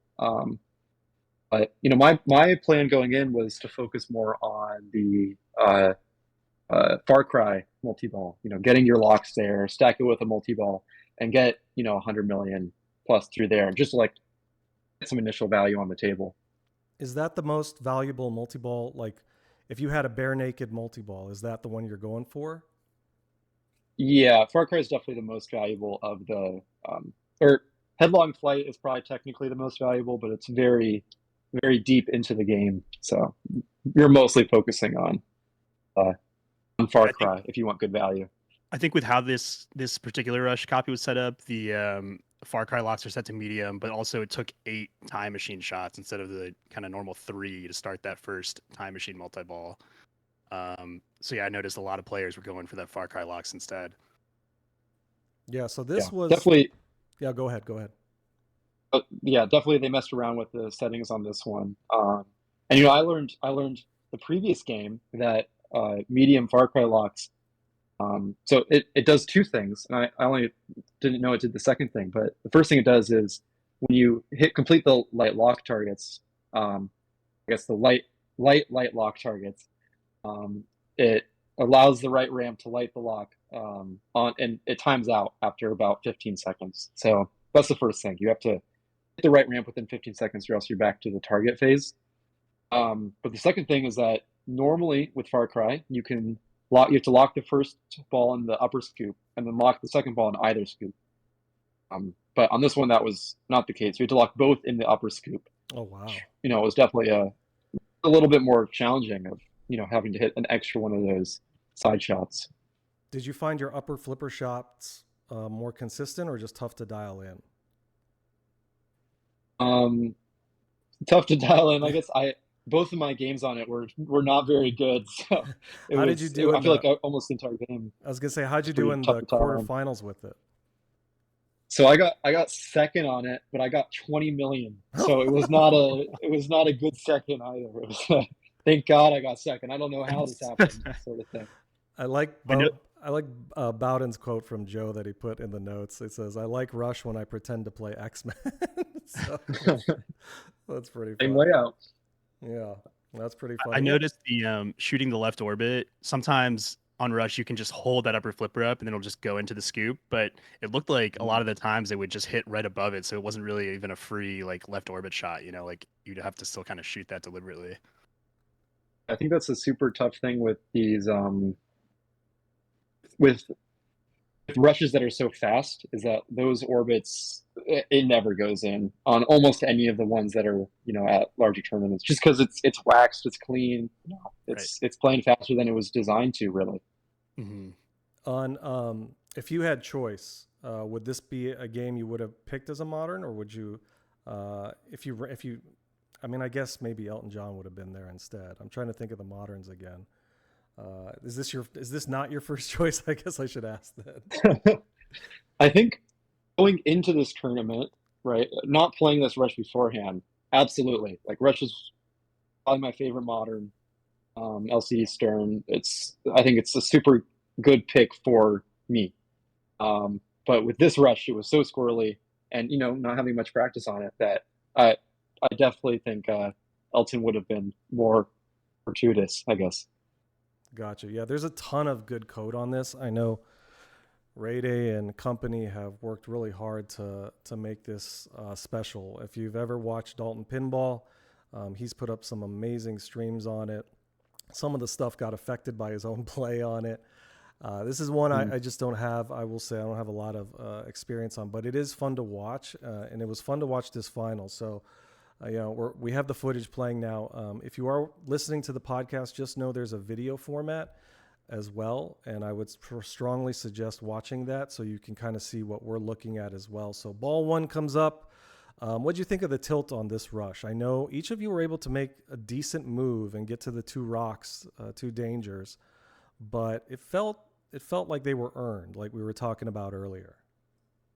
Yeah, I think compared to other games at INDISC, this was on the tighter side, but had less to do with this game being especially tight and more on other games were pretty darn loose. But I thought the tilt was very fair. One good move, and I think Rush is a game that should have a tighter tilt. It's a real accuracy test. Every shot pretty much returns safely to the flippers, and so if you miss shots on it, you should be punished for that. Yeah, shooting through the pops. I mean, it reminds me of Whitewater, I think. Is the Congo one through the pops? No, the Congo one has the hippo on the right. It's just those tight little avenues that you have that you just are trying to make sure you squeeze through. And then if you're holding up the upper flipper, you're hoping that it falls right into that upper scoop. So Escher ball one makes one danger move or one big move for a danger, starts big money, can't find the side shot, left out lane drain. 3 million ball one. ZMac yourself, you light the Far Cry lock, you get your right ramp stand-ups, right ramp to qualify at the side scoop. You get a double danger. You hit the right sling washer to the left out lane. This was funny because Jeff was like, I think he hit the washer. He didn't even hit the sling. And so they thought it was like, it's so quick, I don't even remember it. And you ended up with around 3 million or so too. Do you remember that? Yeah, I feel like there's a lot of it's like these out lanes that where it hits the side and you like makes this sound like this thunk against it, it's like metallic thunk against the wall. And as soon as you hear it, you just know the ball is gone. It's straight down. There's no momentum on the ball. And I remember that was one of those drains. Yeah, I noticed mode wise, I was trying to figure out what people were going for. So it looks like La Via is the common preference on Rush. Maybe I'm wrong there. Do you have any thoughts on that? Because they were getting some decent points out of it. I know Zoller ended up with 16 million only on it, but ended up with 40 million. He had good shots on his time machine, hitting those accurately. He had two weapons, and they were explaining how one of the weapons spots the shots, which could be huge if you have maybe a combo ready. Or obviously the other weapon is the Adaball. I think when it turns green, it's for the Adaball. Do you have preference on modes to start, or what are you choosing? Yeah, I think La Villa is like that's a all or nothing. It's ball three. I got nothing else. Let's run in and see what happens. Sort of mode, in my opinion. So I generally don't include it as like a starting mode. It's super inconsistent as far Gotcha. as its scoring. Um, I generally find Limelight to be the best value, and so I'll start with Limelight and try to stack it with my Far Cry, and that's a pretty solid foundation. And then after that, the next mode I'll try to do is Big Money. The reason is so Big Money, one of the main shots in it is the center time machine. And when the time machine is lit, instead of getting you like a nasty return back down to the slings or down the middle or whatever, it'll return it to the upper flipper. And so that's a great way to make progress towards your time machine multi-ball, especially when you need to hit the time machine 8 times, so get those done a little bit safer. And so we're going to have an explain like I'm five moment. Choosing your mode, is that Okay. before the ball launch, or are you having to hit a shot to pick which mode? So do you see, you can kind of see the records around the playfield. There's one on every main shot. And so when you, at the start of your ball, right now, the records are different colors. There's a blue one on the right orbit right now. There's an orange one on the spinner lane, and each color coordinates to a mode. So orange is Working Man, blue is Spirit of Radio, pink is Big Money, yada yada. So when you make a record shot, you need a certain number of records to light your mode, and then the mode lights on the center time machine, and then the number, so like most of a color you have is the mode you start on. So, for example, when you start the game, you only need one record to light your mode. You shoot a pink record and start your mode. It'll be Big Money at the start. Awesome, thank you for that. Yeah, that's I will clip that for everybody so that they can use that as a good base. So Vigo comes. So Zoller had a decent ball, like I said, 40 million, ball one, game one of the finals on Rush. I thought his time machine shots were really nice and accurate, because I know finding that and dialing it in for me is a little tough at the beginning, because you think it's somewhere on the right flipper, or maybe the backhand will get you there, and then you're like, no, let me just forehand it. But he had some good moves there. And so Vigo steps up. He had a big move to say kind of a shimmy out of the right out lane. Far Cry right ramp was ready. La Vila was ready, but then he had a quick sling drain. So he gets about 1 million. So you're looking at 3, 3, 40, and 1. So ball two, Escher comes up. He's into Big Money. I noticed he was still struggling a little on that upper flipper shot, but he had a couple nice cash outs on Big Money. Started red Barchetta multi-ball. So how do you start that? Yeah, so to light a time machine multi-ball, you have to keep bashing the time machine. On most rushes, it's only 4 hits to light your first time machine, but on this one it was 8. And then the dead end to the left of the time machine, when the time machine multi-ball is lit, will cycle between the 3 different possible multi-balls to start on. So it can either be subdivisions, red Barchetta, or fly by night.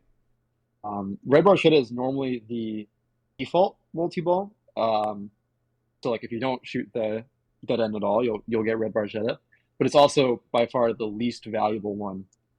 So there's a little bit of risk, right? Do you want to go for that dead end and potentially drain off the risky shot, or do you want to just take red Barchetta and go with it? Do you have a preferred mode that you would stack with it, like Big Money? I think Big Money is a solid option. Limelight is the easiest good value mode. That's definitely the best one, I would say, in this position. So yeah, there's also Spirit of Radio, which I love. I didn't get the chance to do any Spirit of Radio shenanigans with this rush. It was a little too hard, but that one can be super explosive. Most valuable mode in the game. Yeah, this rush didn't treat you well. We'll get through your balls quickly. Don't worry. True. Yeah, very quickly. But it sets yourself up. Maybe it helped mentally for the next two. But yeah, so Escher's ball two. He starts red Barchetta with Big Money. He's got the mystery. He gets the Atta ball. Collects a few jackpots. Gets to about 74 million.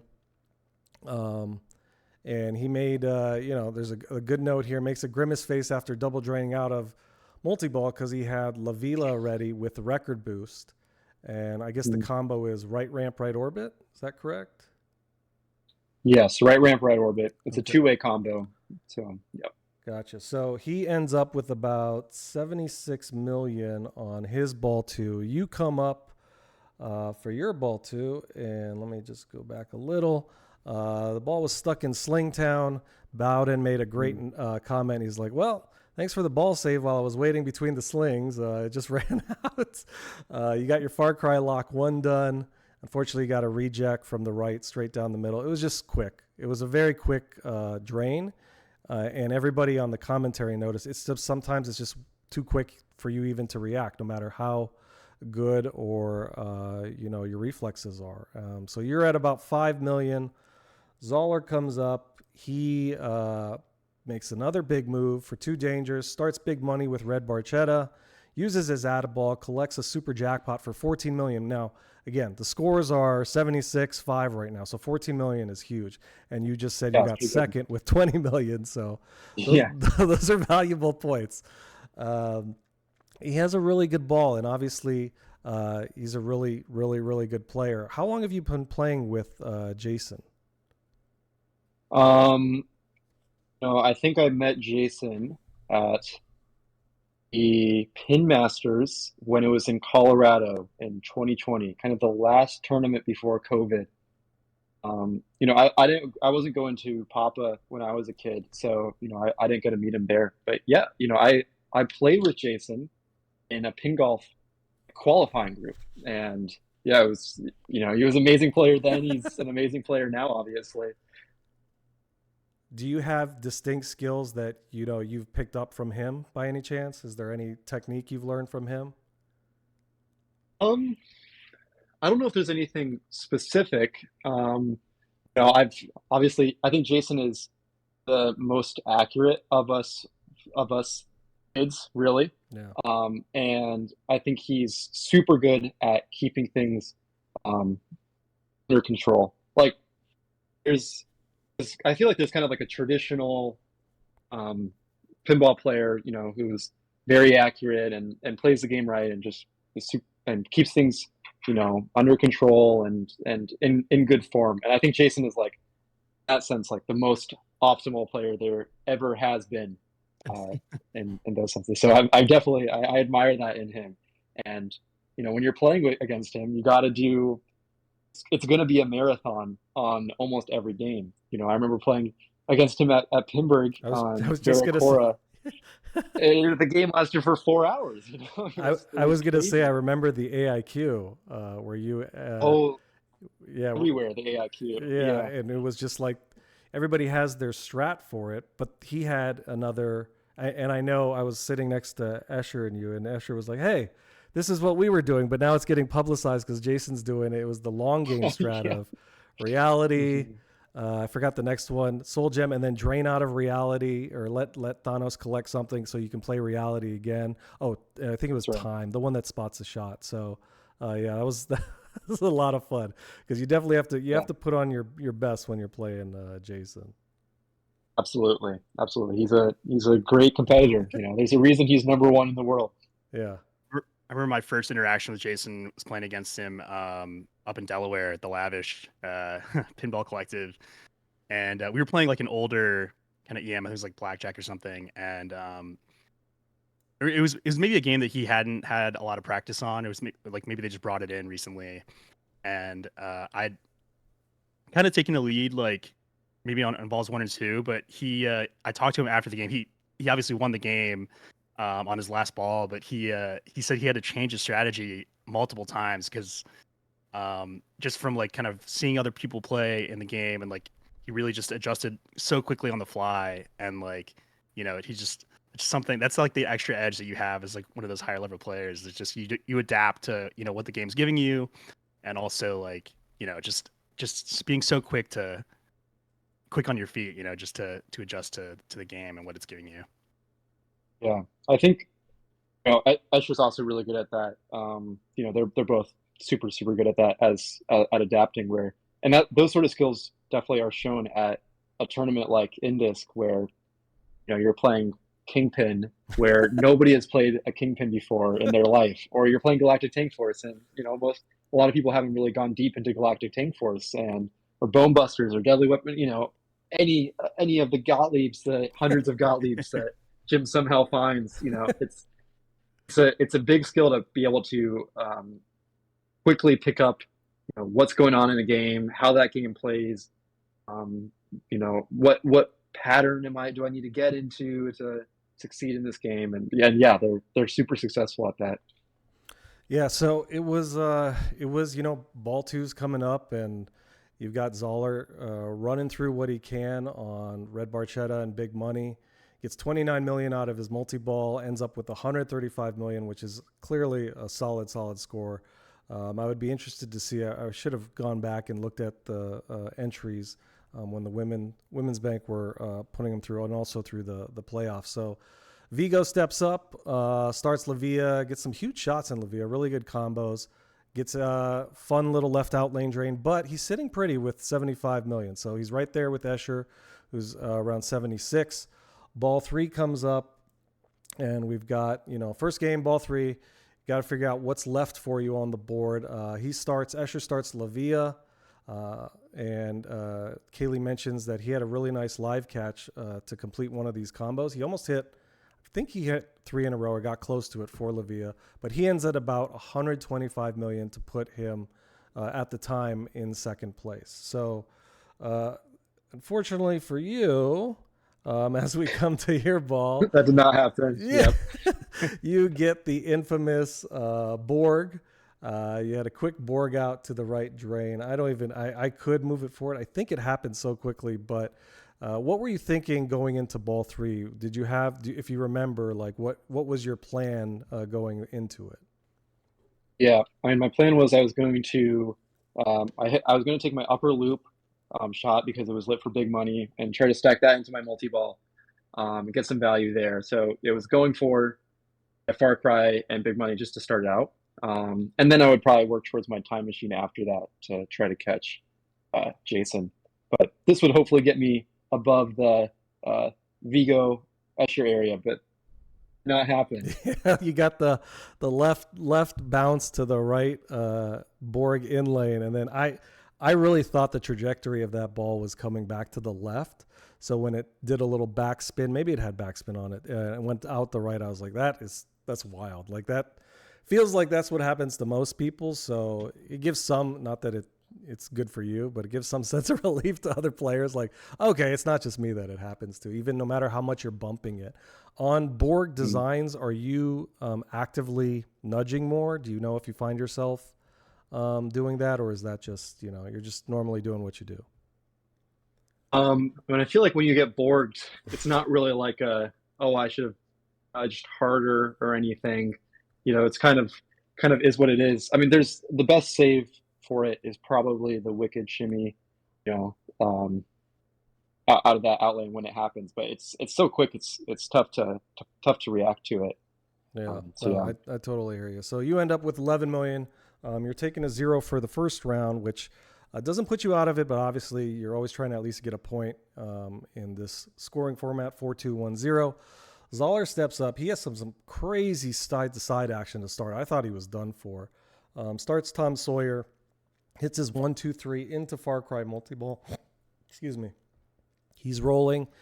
He has a double danger. He gets a double danger after trying to cradle separate, which I didn't expect, because I know a lot of the times when you're cradle separating, you're not putting too much force on it. So the fact that the ball found its way edging out was a little surprising. He gets multiple Sawyer shots to progress through the mode, collects his big points, and ends up with about 203 million, which I'm sure he was super happy with. Vigo steps up.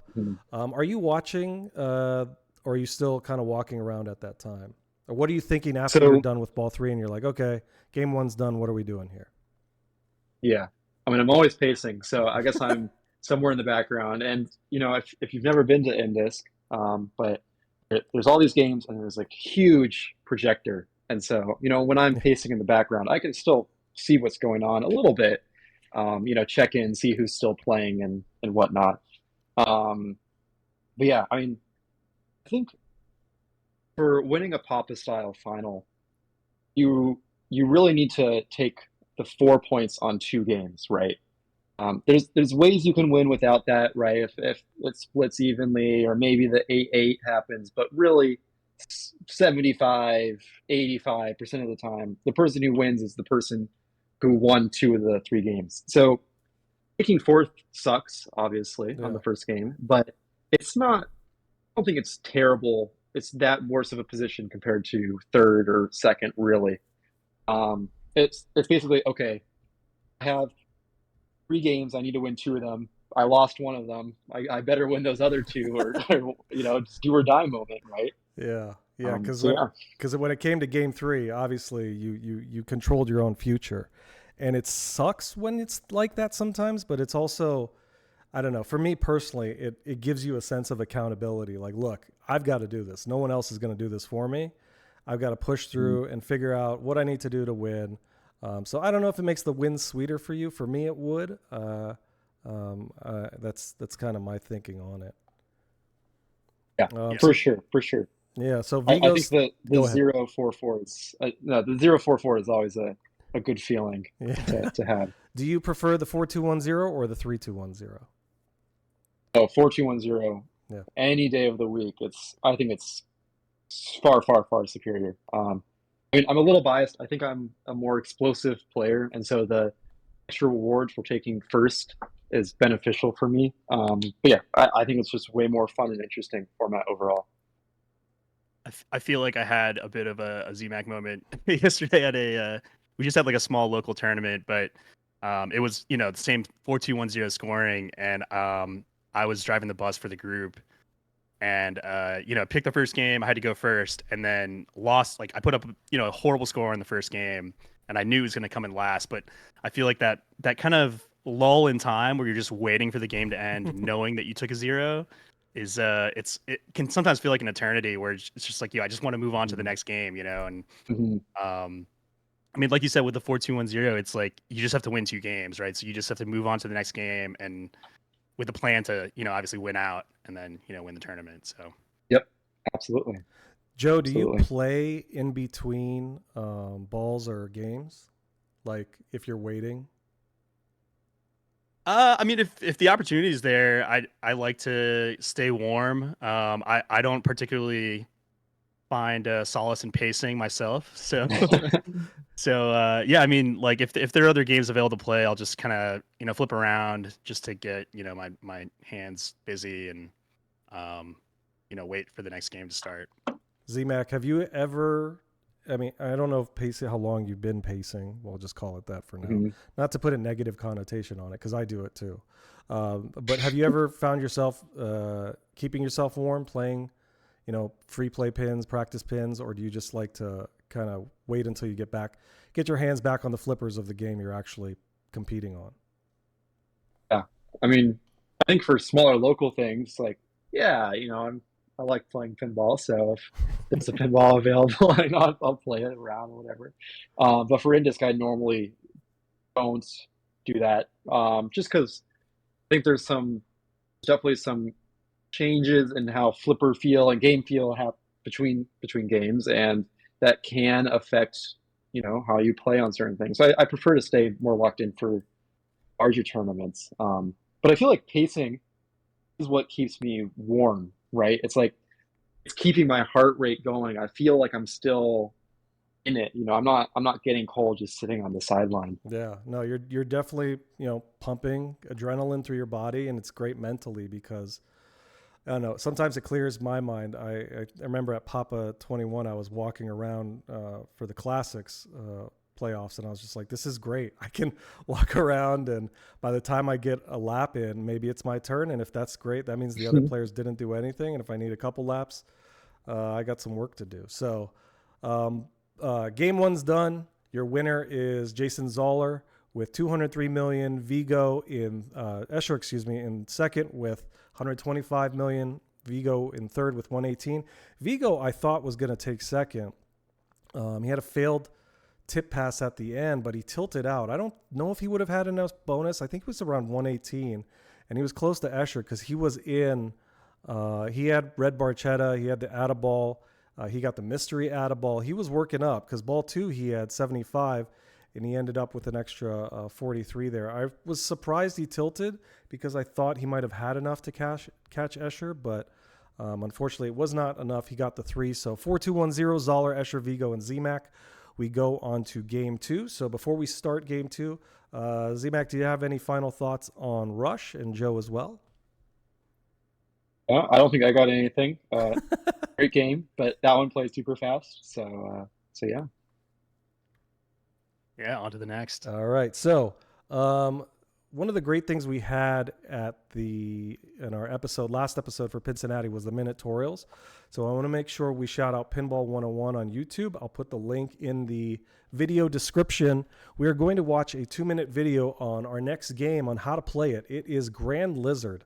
I fell in love with this at Pinburg last year. I was talking to Rucko about it while she was watching, I believe, Jordan Deshane just destroy it, because I think he owns it, and he had like 6 million, and we were all just she was waiting for her turn. It was also in the Bash at the Berg Bank, but I thought it played really well. I really liked the way it was set up at INDISC.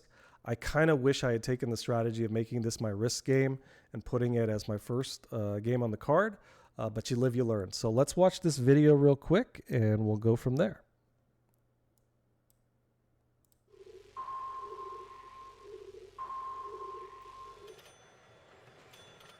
Appealing to herpetologists and pinball players alike, Grand Lizard sports fast play under the menacing gaze of a giant lizard head.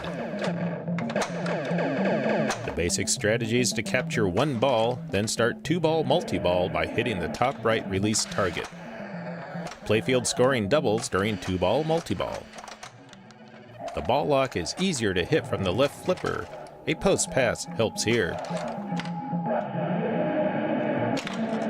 Although 3-ball multi-ball triples playfield scoring, the risk is locked balls may be stolen by other players during a multiplayer match. The upper playfield target banks keep the action fast. For the top bank, hitting any target freezes the flashing score value. Complete all targets within the timeout period to collect flashing score. The 3 cave targets advance the cave value, then light and award extra ball and special. Shooting into the cave awards up to 40,000, advances the flashbank score if timing, and starts blinking the 50,000 upper right shot. Hit the target within the timeout period to collect. Sweeping either bank doubles their score and is very challenging. Advance bonus multipliers and light spinner by completing the lizard targets. This also increases Magna save time, indicated above the return lanes. Press Magna save buttons to prevent outlane drains. Shoot the A and B ramps to light bonus holdover, outlanes, extra ball, special, and then score 50,000. Collect bonus holdover via the right shoot.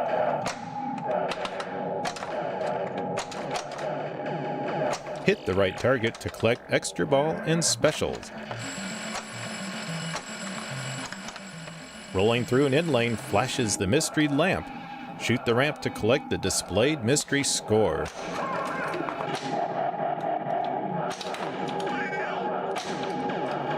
After the last ball, collect an additional multiplied bonus if the holdover is lit.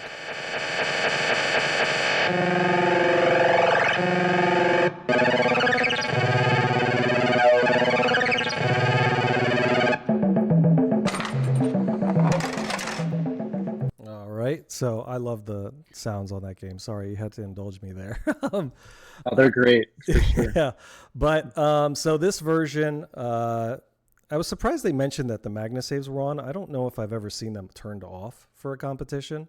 But you had a huge rubber on the cave lock shot on the left ramp on the right side, on the right post, and then on the right ramp, the left post had a giant rubber, it looked like. I'm pretty sure I'm seeing that correctly. Also, the tiny flippers on the top and tiny flippers, and then zipper flippers on the bottom. Basic strategy: get your locks, and then take advantage of the multiplied play field. and try to get the center spinner lit and just rip and go up there. I didn't realize there was I think he said, sweeping the targets up top doubles the value of whatever's lit. That's interesting. I didn't know that. Thoughts on Grand Lizard, ZMac, and your approach, seeing it as the second game in your bank. You were scheduled to go fourth in this round. Yeah, it was really interesting because I was the lowest seed going in to the final four, and so I was expecting to go second on everything like normal. But Vigo and Jason chose second and third rather than fourth, so I got to go fourth on both this and the last game, which I'll take. Yeah, normally Grand Lizard is a pretty boring game. It's super grindy. You just shoot locks all day and then release and shoot spinner. But with tiny little flippers up top, that's not really the case, and giant rubbers, of course. So yeah, I'd played this Grand Lizard at IFPA when it was at Jim's house the previous year, and I played it against Escher in our top 8 match, and I got 10,000. I think I got something. It was crazy. It was very sad. It was like under 30K for sure. Not a single lock, not a single release, no spinners. It was bad. So I didn't repeat that, thank God. But going into this, I was like, when the 3 games were announced at the beginning, I was thinking, okay, well, I need to win 2 of these 3 games. It's probably not going to be Grand Lizard, so I need to win Rush and then win Johnny. So taking fourth on that, I was like, okay, well, I guess I better figure out how to win on Grand Lizard because that's the only way. So, yeah. What do you think that Vigo and Zoller chose different positions because of the potential locks, the lock stealing potential? I don't know. I think that Jason always likes going earlier rather than fourth. Okay. He's a first sort of guy. Get the momentum going, right? And like I was saying earlier, like when you're in the final four, the stress is unlike any other round, right? Like oh yeah, it's those going fourth can be pretty scary and pretty sketch. So I think it's definitely reasonable to not want to be the last person, and and rather than be the chaser of scores, be the one that people are chasing, because I think it's definitely easier to mess it up in finals. Yeah, no, I think this was probably, other than ball 3 on Johnny Mnemonic, just because of the math that needed to be done. This was my favorite sort of match to watch because of some of the intricacies that are involved in the one of 2 strategies, either multi-ball or press the center spinner, get it lit and try to separate yourself there. And it was interesting because the first ball, Escher locks 1, locks the second, tilts out, unfortunately, leaves 2 for Vigo. So all Vigo has to do is step up, hit that top right target, or lock the third ball in the bottom play field. And Escher's at 242 after ball 1. Vigo steals the multi-ball, starts the 3-ball multi-ball, loses 1 because once it comes out, it's anybody's game. It's not guaranteed you're going to be able to trap up. And he has, after that, 3-ball multi-ball, he's got the triple play field, he's got 60K.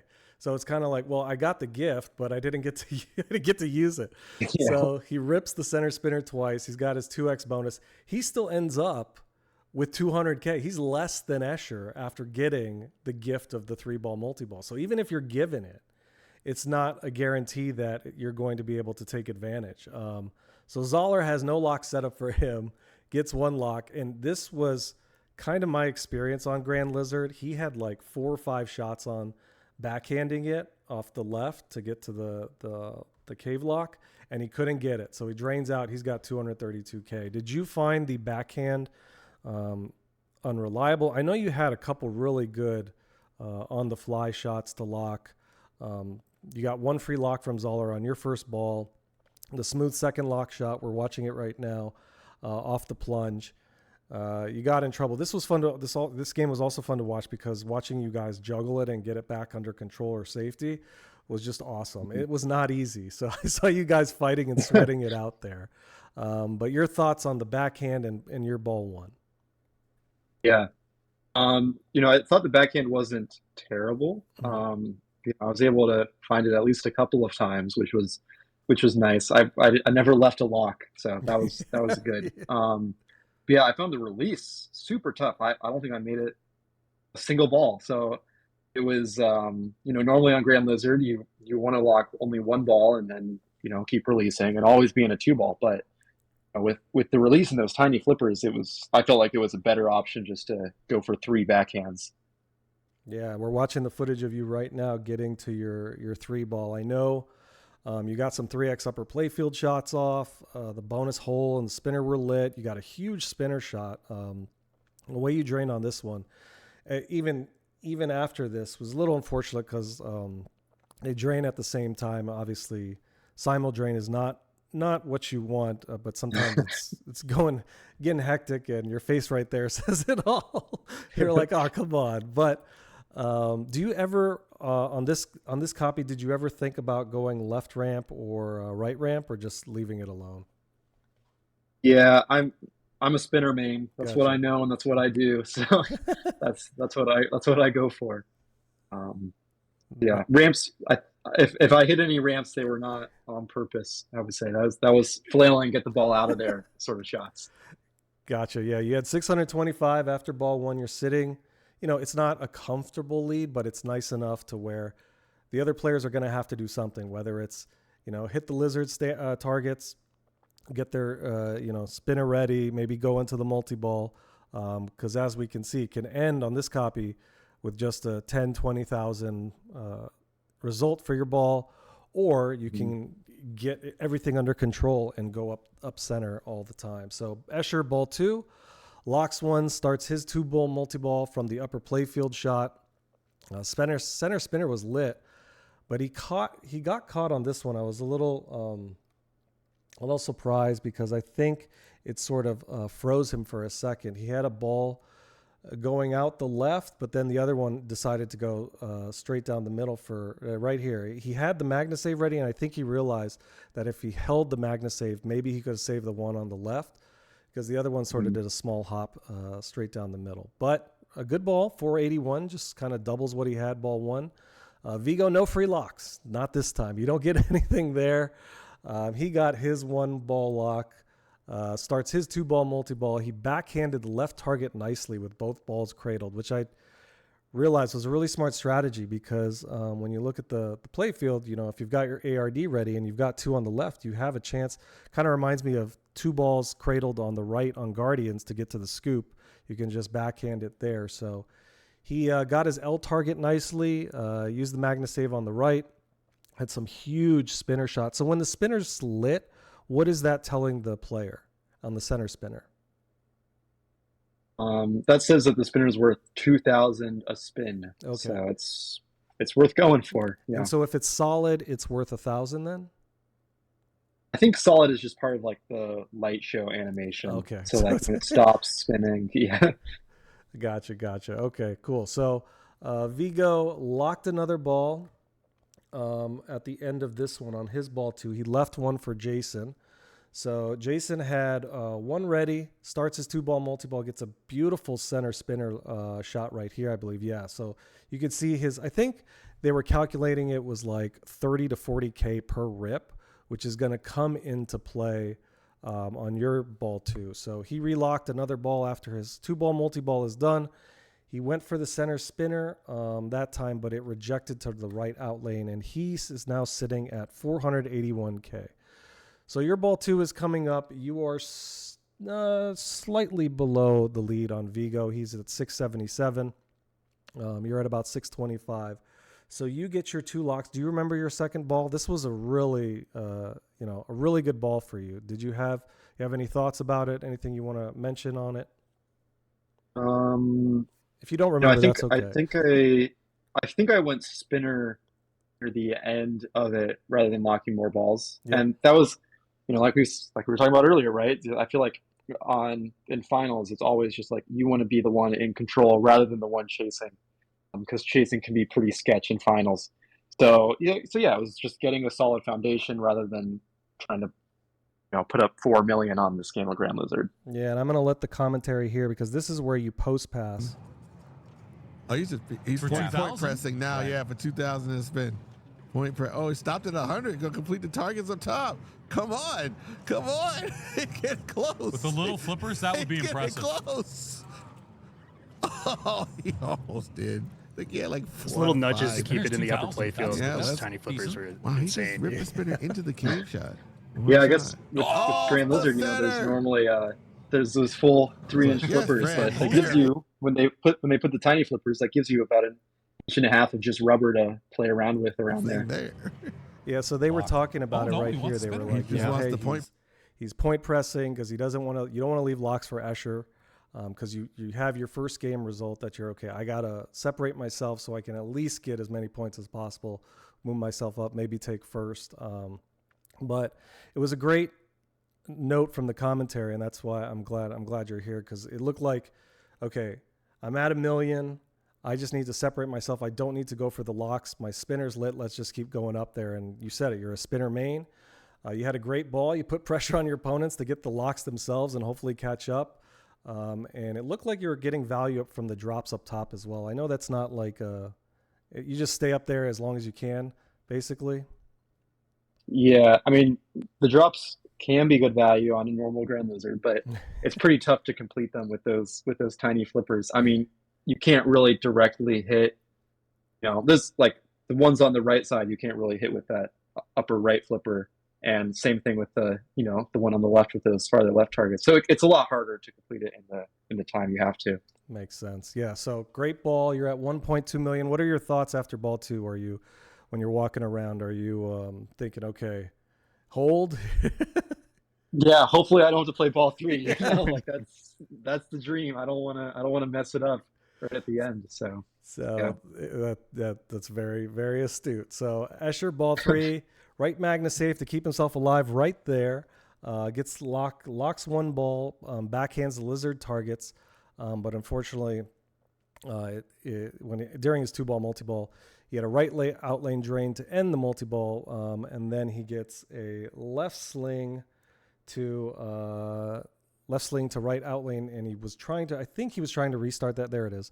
Restart his multi-ball, but he is at 653s currently in third. He's looking at, I'm assuming, Jason's score because he had 2 from the first game, and he's like, if I can escape with a point, I'm still in it. And obviously, Escher's a world-class player. He's always in it. But point-wise right there, he's definitely hoping for a quick ball for Jason. So Vigo comes up. He's got no locks. He gets a forehand shot. I hit 1 forehand lock shot. I thought I was like, okay, I'm good. INDISC over. I'm happy with it. I locked one on Grand Lizard with the zipper flipper on the forehand. So Vigo comes up, locks his second ball. He sent it up a bunch of times trying to get back and get control. If you're trying to get control on the bottom portion of Grand Lizard, are you more often doing the post pass, or are you trying to send it up top? Because it looked like he was trying to send it up top and hopefully getting a rebound or some slower friction coming down so that he could get it under control. Mm-hmm. And I would say normally on this Grand Lizard, I was trying to post pass to hit my locks rather than going up top, just because I couldn't make that shot. But if Vigo was more comfortable with that multi-ball start up top, then that's, I think, is a fine option as well. Yeah, I just noticed that, and I didn't know if he was doing it on purpose. I thought he might have, because he had the 2 locks, and this sets up Jason. Did you know that Jason had 2 locks ready for him? Probably. I would imagine I was somewhere and I was able to see the game state when he was walking up. I would be like, oh, come on, man. You don't need to help him anymore. So Zoller steps up. He's got 2 locks to start ball 3. He's trailing ZMac by almost 800K at the time. He comes up. He starts his 3-ball multi-ball, and he's ready to go. He's got his 3-ball going. He ends it with about 976K. So from ball 2 excuse me, ball 2 to ball 3, he's getting about 500, looks just under 500,000 for that multi-ball. So Zoller locked in, gets another 2x center spinner rip. This was a great ball from him. He had some amazing post traps. I think that's what it's called when it's coming down the in lane and you use the bottom of the post to trap it and stop it. Post catch. That's it. Good. Thank you. See, that's why you're here. Help me out. Post catch. So yeah, he had some really great post catches. So he had already had his 1 3-ball multi-ball. He starts another 2-ball multi-ball and ends with about 1.5 million. In that ball alone, he had, I believe, 3 multi-balls. And I'm pretty sure his thought process was the same as yours. I don't want to leave any locks for ZMac. He ends up with about 1.58 on the scoreboard. So your ball 3, what are your thoughts? You come up, you see that he's ahead of you by 300, almost 300,000, 297.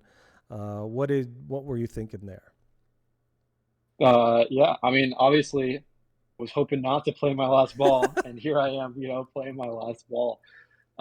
So, I think there's like a little, it's definitely like, like we're talking about, like the chasing is tough in finals where it's like, this is it. I mean, for all 3 of us, right? We either stop chasing here or not stopping chasing at all. So, yeah, there's definitely added pressure there of just getting something done. I always feel like it's harder in this case of like, when it's 300K and it's not like too much and it's just do anything, right? Don't completely fail, right? Like it can be tough not to completely fail in those moments.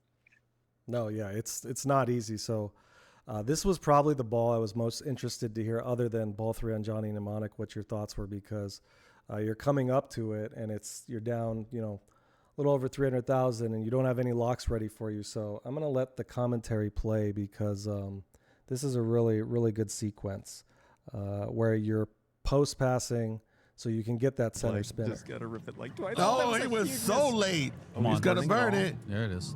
I think that's fine. Okay. Nice up and over. The spin could do it. It's a good spin. Not enough. Off the center post. Oh, the backhand rip. Almost made it. Another center post. I had to highlight that because that was crazy. 2 center posts in a row. What was going through your mind then? Oh man, I mean, I feel like when those things are happening, I'm not thinking like, oh, I got to do a center post here. I'm just like, it's the thing in my head is telling me, all right, it's time to do it, and there's no mental in there, thinking about it. So, I wasn't really like stressed about it or anything, but like looking at it later, it's like, oh my God, that was terrifying. How did I not die there? During that sequence, during that sequence, Kaylee chimes in. He says something along the lines of like that line from I think it's like Django Unchained, where just like, he had my curiosity, but now he's got my attention, of like you shifting focus to just the spinner. And yeah, I think everyone was just kind of like watching with bated breath. You just every spinner rip getting closer to the top score, and then finally when you reach that, and like that moment of elation where you're just kind of like hopping around and dancing, it's like awesome to watch. Yeah, it was a good feeling for sure to not be done. Right, one more game. So. Did that center post ever come up in previous rounds? Were you cognizant that you could make a save off of it, or because I know some of them just die. There's no bounce on them. Yep, I that was the first time I played that Grand Lizard. I hadn't heard anything about it earlier. To be honest, I don't even know if I knew there was a center post, like in my mind. So trust fall. It's total trust, right? That's awesome. Well, congratulations, obviously, on that. That was just such a wild sequence because it was like, okay, flip the strat and then also get 2 center posts in a row so you can continue the strat and catch Jason. So center posts, center spinner, run down Zoller, take first. You are sitting at 4, Zoller at 6 because he takes second. Vigo at third with 2. He gets another point. Escher unfortunately takes the 0 on that one. He's at 2. So you got a 6-4-2-2. Your path to the championship is to win out and hope Zoller doesn't take second for the tiebreaker. and obviously you would need to take first. So we come up on Johnny Mnemonic. Did you have this on your card earlier? This is the last game of the INDISC 2025 main finals. Did you have practice on it? Was it a staple of your card, or were you sort of coming in a little more blind than normal? Yeah, so I played this Johnny one time in qualifying, and I thought it played fine. When I played it in qualifying, it messed up quite a bit. Like, there was lots of glove issues. I had to like stop halfway through my game and take comp balls on a new game. So I don't feel like I got the best Johnny experience. But yeah, I thought all the shots felt pretty good. The spinner was absolute garbage. Intentionally garbage. Jim did that on purpose to nerf the spinner strat a little bit. But yeah, otherwise it was a very standard Johnny, I'd say. So for the uninitiated, there was a giant sign on the back glass that said, "Don't do it." What does "don't do it" mean on Johnny Mnemonic? Okay, so little road trip down memory lane. So in 2022, I want to say at like the Great Lakes Pinball Open, District 82, Haley was playing Johnny Mnemonic in a finals, and he was behind. He burned his spinner millions, and he had this trick up his sleeve where if you have a locklet and you start Yakuza and then lock a ball, then from the hand you can continuously drop it into the mode start hole, and it'll just start it back up to the hand forever. And the mode start hole will also award you a Yakuza shot for about 60 million. And it doesn't really decrease in value. So Kaylee did that there for 30 minutes or whatever, right? To catch the scores he needed to do. The game like freaked out. I think the hand board broke. I don't know. There was issues with the hand after that. And so it'll forever live on as a banned maneuver. That's so funny. Yeah, I did try that at a local. After I heard about it, I was like, all right, let me see if this actually does anything. And I just dropped it into the hole, and the game actually broke. It just kept going back up into the hand, and then I had to restart the game. Oh, like no. it just Yeah. Hopefully you didn't blow a good score on that. That's hilarious. Good for Kaylee for finding that out. So Johnny Mnemonic, from what I understand, there's the meta on it is build your bonus, take advantage of the scoring bug on the grid for the award bonus, I guess. There's throwing spikes, spinner millions, cyberspace multi-ball, and a matrix strategy, the Yakuza strike, which can give you decent points, but I think the big strat is to hit the spinner. If you want to explain in better detail, I would be more than happy to listen. Yeah. So there's two different elements. I mean, there's lots of different elements to Johnny. Johnny is a super funky game, but the first two things are your throwing strike awards and your locks. So throwing strikes are lit by the left in lane, and then they light for a short time on the right ramp and right orbit, and they give different awards, a set list of awards. So the first award is gigabytes or big points or something. And then the second award is something else. And then the third award is light spinner millions. Spinner millions is a spinner, and it's worth 10 million a spin for that ball. And it awards it, I believe, during normal play, and then also again during bonus, or for big value. So generally, like a strong opener is you'll light your multi-ball and start spinner millions with your multi-ball by shooting the right orbit for your last throwing spike with your multi-ball start. That way you have no chance of wasting your spinner millions. You guarantee to get a multi-ball to stack with it. And then on top of that, there's bonus. So hold bonus will award the previous ball's bonus on the next ball, and that includes your spinner millions, but it does it in a kind of funky way where on the display, it'll cycle through, like on ball 2, if you had hold bonus on ball 1, it'll show your all these individual awards for ball 2, your previous ball bonus, and then your total bonus, which includes your previous ball bonus. But in actuality, it awards both your previous ball bonus and your total bonus. So it effectively doubles your previous ball bonus. So yeah, and you can hold multiple balls. So ideally, you get 2 holds. That way you have and then you get your spinner millions on both ball 1 or on ball 1. That way you hold your value for ball 2 and ball 3. Gotcha. So if you get a hold bonus on the grid on ball 1, does it remove it from the next player? So the grid is interesting. So there's 9 awards on the grid, and the first to grid is shared by all players. So the location of my hold bonus is the same as the location of Jason's hold bonus, and Escher's hold bonus, and Vigo's hold bonus. That means that when I place it there, they're unable to place it there until that ball is moved. Now, when you lock a ball, the glove will randomly remove one of the balls from the grid, and hopefully it's the hold bonus one so that you can get it. That's one of the reasons, like, play order on Johnny can be kind of weird. It's almost better to be first in that you're guaranteed that you can get the hold bonus before other people get an opportunity to. And are you given any clues as to where the awards on the grid are? Yeah, so when you lock your first ball, Crazy Bob will cycle through all of the awards, very quickly. It'll show, hold bonus, 2x, whatever, just on the display. And on the grid, it'll light the corresponding rollover on the grid. So it'll show, 2x bonus and show a location on the grid, hold bonus, show a location on the grid, light video mode, show a different location on the grid. And you have to be watching. If you watch, players play Johnny, when they lock their first ball, you can see them look at the display, wait till they see hold bonus, and quickly look down to see where on the grid it is. It definitely takes some getting used to get the correct locations. Yeah, it is a wild code.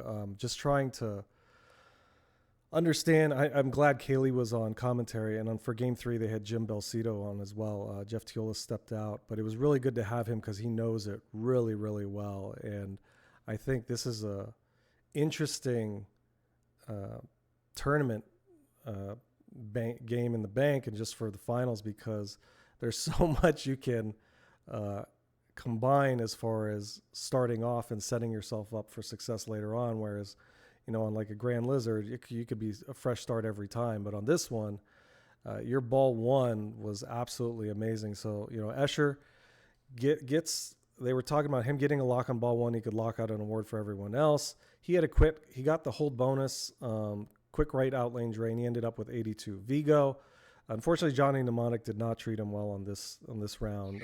He was backhanding the left ramp. You were finding the backhand very consistent, right? On the left? Yeah, the flippers were definitely strong enough for the backhand. He took video mode. He ended up with 105 million. People were yelling snarf at him. I felt bad because it's not one I have never found it easy, but I'm sure, just other people may have. So he had a little bounce off the right into the right out lane, ends up with 202. Zoller did not have a good ball 1. Kaylee was talking about foregoing the award bonus and picking 3 in a row determined by the hold bonus. I couldn't understand what he was talking about there, but he said once you burn through spinner millions, it might be cool to find a valuable mode after that. But Jason didn't get the chance. He had a quick left out lane drain for 71 million. So now we get to your ball 1. You obviously just explained the strategy. Did you have anything different that you were thinking about going into this? It looks like you hit your first throwing spike, you took the lock, got the award bonus from the grid. You relit your lock, your left ramp combo to right orbit to got your next lock shot. And then there was a moment where you were kind of hyped up, and I think it's coming here after your second lock. I'm going to let the audio play first, and then we'll get your thoughts on what was kind of going on here. Must have pulled it out this time, right? Yeah. So his next throwing spike, if he gets it, is going to light the biggest scoring potential in the game. Right. Smartly lighting his lock. He's going to try and combo his left ramp into the right orbit. Nice. Zach's excited. So That's his huge. spinner is lit for 10 million to spin. He's got 2x bonus. He's going to be able to put it on hold bonus. So what were your thoughts at that moment? You kind of had what you wanted to set up? Yeah, I think the goal of any game of Johnny is to get your spinner million multi-ball stack on ball one. That way you have the opportunity to hold your bonus twice and maximize potential. So especially seeing all three other players not do that, I thought this was huge potential. And if I get a pretty decent spinner million value, I could end it right here, and Yeah. wouldn't be able to touch me. But unfortunately, I did not get great spinner value, so that did not happen, and maybe a more exciting game. I did love the double Andy Bagwell clap after the lock there. That was awesome to watch. You just got so like hyped up, It's like all this energy you just can't really exert because you're just playing pinball while pushing two buttons. But it was definitely, you can see the energy there. Yeah, for sure. I remember after this game, I texted with Andy and I was like, I had some Andy Bagwell moments, some Bagwell claps in there. So. That's awesome. So yeah, so this one, just a great start to set yourself up to take the 4 on Johnny Mnemonic. So I think there was, I think you had a little flipper hop on one. Once the multi-ball was out, you're cracking up there. You're already at 942 in your quick multi-ball. By the time it ends, I think you were at, your bonus there is 754. And then obviously there was the addition of the prior bonus amount that you're talking about gets added to it. So you were at 1.9 billion. They said on the stream, and I think this is correct, your next ball, you would have had 1.5 billion on bonus and doubled if you could find the collect bonus on the grid. Right. We're going into ball 2. Escher starts cyberspace multi-ball, gets the left ramp to right orbit for his quick multi-ball. He had an amazing ball too. His spinner millions were at 3x. By the time we get to, he starts Yakuza right around here. He's already at 1.7 billion on the footage. And we look at his Yakuza strike. I think he had the same sort of flipper hop to straight down the middle that you had on your ball 1, but you're looking at his total right here. And there's his 1.8 billion. And then obviously added in with whatever else was there. He's already at 3.56 billion. I don't know where it's 1.8. Huh? That 1.8 that he has, Escher has, that's what is carrying over to his final ball, right? Oh. Yes, but not just 1.8, because 1.8 is his previous bonus, and it awards your previous bonus twice. That's part of the bug. So it's really, 3.6 that he's going to be getting on his ball 3. Okay. So yes. And that's like, Johnny, like, if you mess up the thing, normally it's over. Right. There's no way to come back. It's who does the thing best and who does it earliest to maximize that value. So I think I actually got pretty lucky that spinner was pretty trash on this Johnny, in that normally with the amount of spinner it's Escher had versus me, like, he would be in the 20 billion range and I would be in the 7 or 8, right? Like, the gap would be a lot bigger and a lot harder to overcome. That's yeah, I was just thinking about when you said the spinner was trash in the beginning, and now he had some really good, shots at it, but because it was trash, it worked out. Yeah. Thanks, Jim. Thanks, Jim. Vigo unfortunately had missed a key shot. He lit his locks. He tilted. He's at $466 million. Zoller's ball 2 did not go well. He was at for ball 1, he was at 71 million. He got a little bit of a jump there, but he had a failed loop pass and he ended up with 275 million. So your ball 2, we're coming up, and the commentary was indicating there was some confusion on about the grid. Does it stay? The positions stay from ball 2 to ball 3? Do you know anything about the how it's supposed to act, or how it did act during the finals? Yeah. So I'm basically in this position. The only way I would catch Escher was if I was able to get to the award bonus, because I was behind by a lot, and also Escher needed to not get the award bonus. And so yeah, compared to the previous multi-ball, the grid completely randomizes again. It's totally different awards and locations, and your first lock doesn't cycle through all the awards. So the only way to find out where things are on your grid is by shooting the bob hole, and it will show you one at a time what each location awards. So potentially 9 times to find what you need. So the thing with Johnny, so like your first grid, your first multi-ball is shared by everyone. The whole bonus is always in the same location for all players. The second grid, that's not the case. Everyone has a different location for different awards. So Escher's award bonus was not the same location as my award bonus. But between balls, it remains the same. Your grid, your second grid is always your second grid, and it never changes. As far as I'm aware, I'm no Kaylee on rule knowledge on this game. So we just saw on that ball you hit bobs twice. So you had hold bonus on 5 and then award bonus on 2. So you kept that in mind going into ball 3. Mm-hmm. Yeah. So I knew where it was and what I needed to do to get that. That's awesome. Nice. Yeah. They were saying for ball 3 now, Escher's up. They mentioned the randomized grid when I wanted to confirm it with you because I think they had some sort of confusion. So for ball 3, end of your ball 2, you're at 3.589 billion, and Escher at the time was at 3.56. So you're close, but obviously he has. I think he had 3.8 in bonus at the end. Commentary was saying he wanted to get back to the ramps, get back to Spinner Millions. Oh, I was going to ask about if you're stuck with a bad setup on your initial outset, are you ever thinking about, is there a reset if you get to power down and then you could try everything again, or it just isn't feasible because it takes so long to get there? So power down, as far as I'm aware, will clear your grid, and that's a way in which if you know where the award bonus is on ball, on the second grid, you're able to recollect that value 2 times effectively. As far as throwing spikes go, I believe the only way to relight them is by completing a Yakuza on your previous ball, which Escher did, but I did not do. So I was unable to get Spinner Millions. Escher could. Gotcha.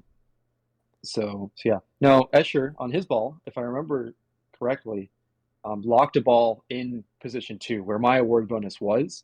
And that meant that when I went to the grid, I had to lock other balls and hope the hand took away the right ball in order to get to position 2. Yeah, he got 100 million for his grid award, and they were mentioning there's like a mode that locks him out of getting a lock. So the grids were different here, but he puts up an Escher-like performance and does really well, and he ends up with 3.8 in bonus. He's got 7.9 in first. He needed to win and for Zoller to get a 0 to force a tiebreaker, at least at the 8 level. Vigo steps up. He gets a quick straight down the middle and a tilt. He's at 546 million. So his game 3 is over. And Zoller at the time had 275 million. So he at least had to pass Vigo to get the point to end up with 7, which would then force you to have to get the 4 to take the 8 and win. So Zoller steps up, and he got one quick danger, started Yakuza strike. He was picking his ramps off, and going back to what you were saying about his accuracy, just left and right on Yakuza. Starts his quick multi-ball, ends it with 1.1 billion, and he takes third for 1 point. Well, at the time, third. No, yeah, it would have been third anyways, based on the scores at the time. And so he has 1.4. And so now your ball 3 is up. There was a little bit of waiting people were doing. But what were you? I love this moment. Yeah. There were some people. You guys talking about it, right? Everyone was like in the chat, is coaching allowed? But they don't realize coaching is allowed as long as the ball is not plunged and active. So what were you talking about here with Escher? Yeah, we were just talking about getting to the grid, right? How to. Because like I said, like Escher had blocked my award, so we were talking about whether it was worth it or try to go throwing spikes or whatever. But yeah, it was just confirming, like, yep, one for grid. That's the only way. That's what we got to do. So that's what we're gonna do. So yeah. So you get to the grid. I think a couple times. So here you are. You step up. They were talking about how you had 1.8 in bonus, which would have put you at about 5.3. So obviously you have to pass Escher's 7.9. You get to the grid, you lock your first ball. You got 100 million for your first award. Did you think that was your award bonus? No. So I knew where it was, Okay. and it was on 2. 2 was blocked. So I was just placing it, hoping it would move it. And it did not, I'm pretty sure. I think it moved a different ball. So Yeah. I still did not have hold bonus cleared. You started, you got another one, and you started touch tone multi-ball. And Kaylee was saying, there's some okay points there, but obviously when you had it up, you just decided I'm going to drain it out, right? Yeah, I thought the risk of losing my left out lane save was too high for me to play this multi-ball or double draining, right? I felt it would feel terrible to lose because I just played a multi-ball that was not going to get me there for schmeg points. So yeah. Yeah, that was awesome because everyone's like, they mentioned your left outline save. They're like, yeah, draining it makes sense. Just get back up there. And obviously on your third lock, I think it's coming up. We'll just let the footage play. But you needed to find the award bonus. You were at 3.8 right there. And you had a couple shots at it. It was getting a little squirrely. Getting a little squirrely. People were getting nervous, and then here it comes. What the one symbol there, and we'll let the footage. More luck. Yeah. So you just had to get it where up here. You got the post pass. That looked dangerous right there. It looked like it was coming down. It's going to. There's a nice catch. And oof, it just wouldn't go. So you have to get a lock in Johnny. You have to hit for a second lock. You have to hit the target up the middle, and then that lights the luck for the lock. Gotcha. So yeah, you have to, for every lock, you have to survive a dangerous drop target. Yeah. So you're putting it. I think it was on the 2 spot. You got your award bonus on the 2. Another hype moment here. Yeah. More Bagwell claps. He really doesn't want to tilt right now. Like the worst thing he could do is instinctively try and save something. So did you know you had it here? I thought I had it, but then when I looked at my score and I was only at 5.6, I thought I had about 1.5-ish in bonus. So I thought I needed another like 800 million in order to catch Escher and make it done. Yeah, I think based on the math, it was like you might have been at 7.5 and you were needed 7.9. But go ahead.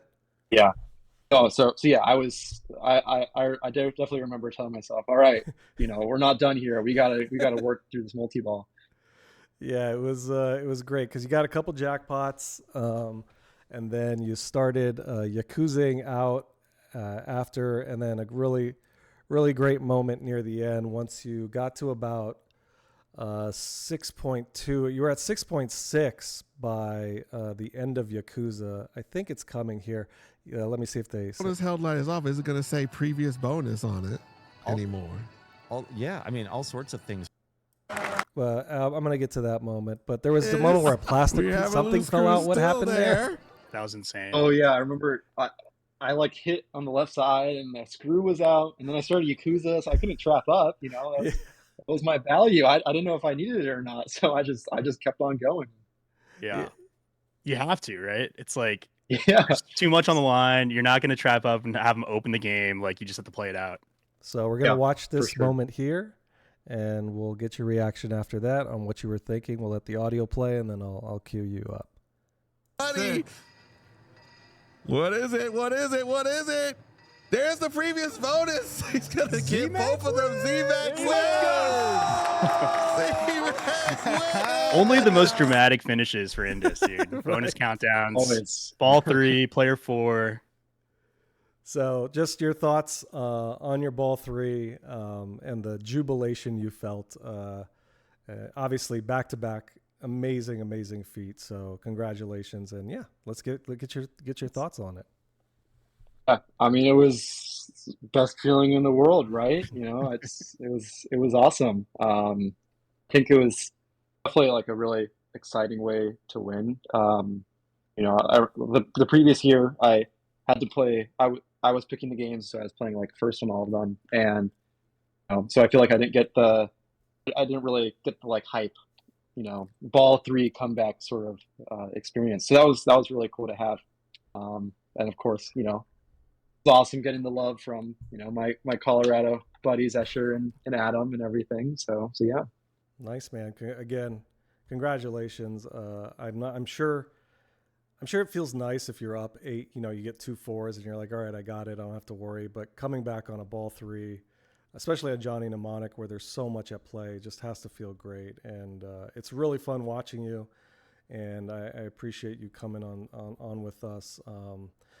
Just comparing this year's win to last year's win, I know it feels good, and now it's going to give you some momentum for nationals coming up soon. Joe, did you have any questions? We're going to play a little game with you real quick at the end, but any questions for our esteemed guest while he's here? No, I just to kind of add on to that, I think the camaraderie between players in the finals is so awesome to see. Like stepping up to the ball, like talking the strategy out with Escher, like going into that, it's like as the point stood, it was like Jason getting 1 point, even with Escher getting 4, like that means Jason's winning unless you put up a monster ball. And it's like draining out of that multi-ball, it's what we talked about with the 4-2-1-0 scoring. It's like you have to go for the home run, and that's exactly what happened. So it's incredible to watch, man. Congrats. Yeah, absolutely. And it's awesome. Was like in that finals I was playing Jason, Escher, and Vigo, and all 3 of them are like really good friends of mine. And it was definitely it was a very fun finals. Like a nice kid Final Four. Boo! No, just kidding. No, congrats again. We've said it millions of times, but I'm sure you've heard it from a lot of people too. It was super fun to watch, and it's a great start to the year for competitive pinball.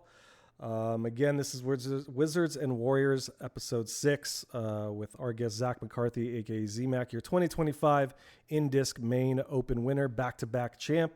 Call him Mahomes, or I don't know if you want to call him Mahomes because he lives in Colorado. Maybe he's a Broncos fan. But just some quick game we're going to play with you, just a rapid fire round. Just come say what comes first in your brain, your first thoughts. Flipper skills or nudging skills?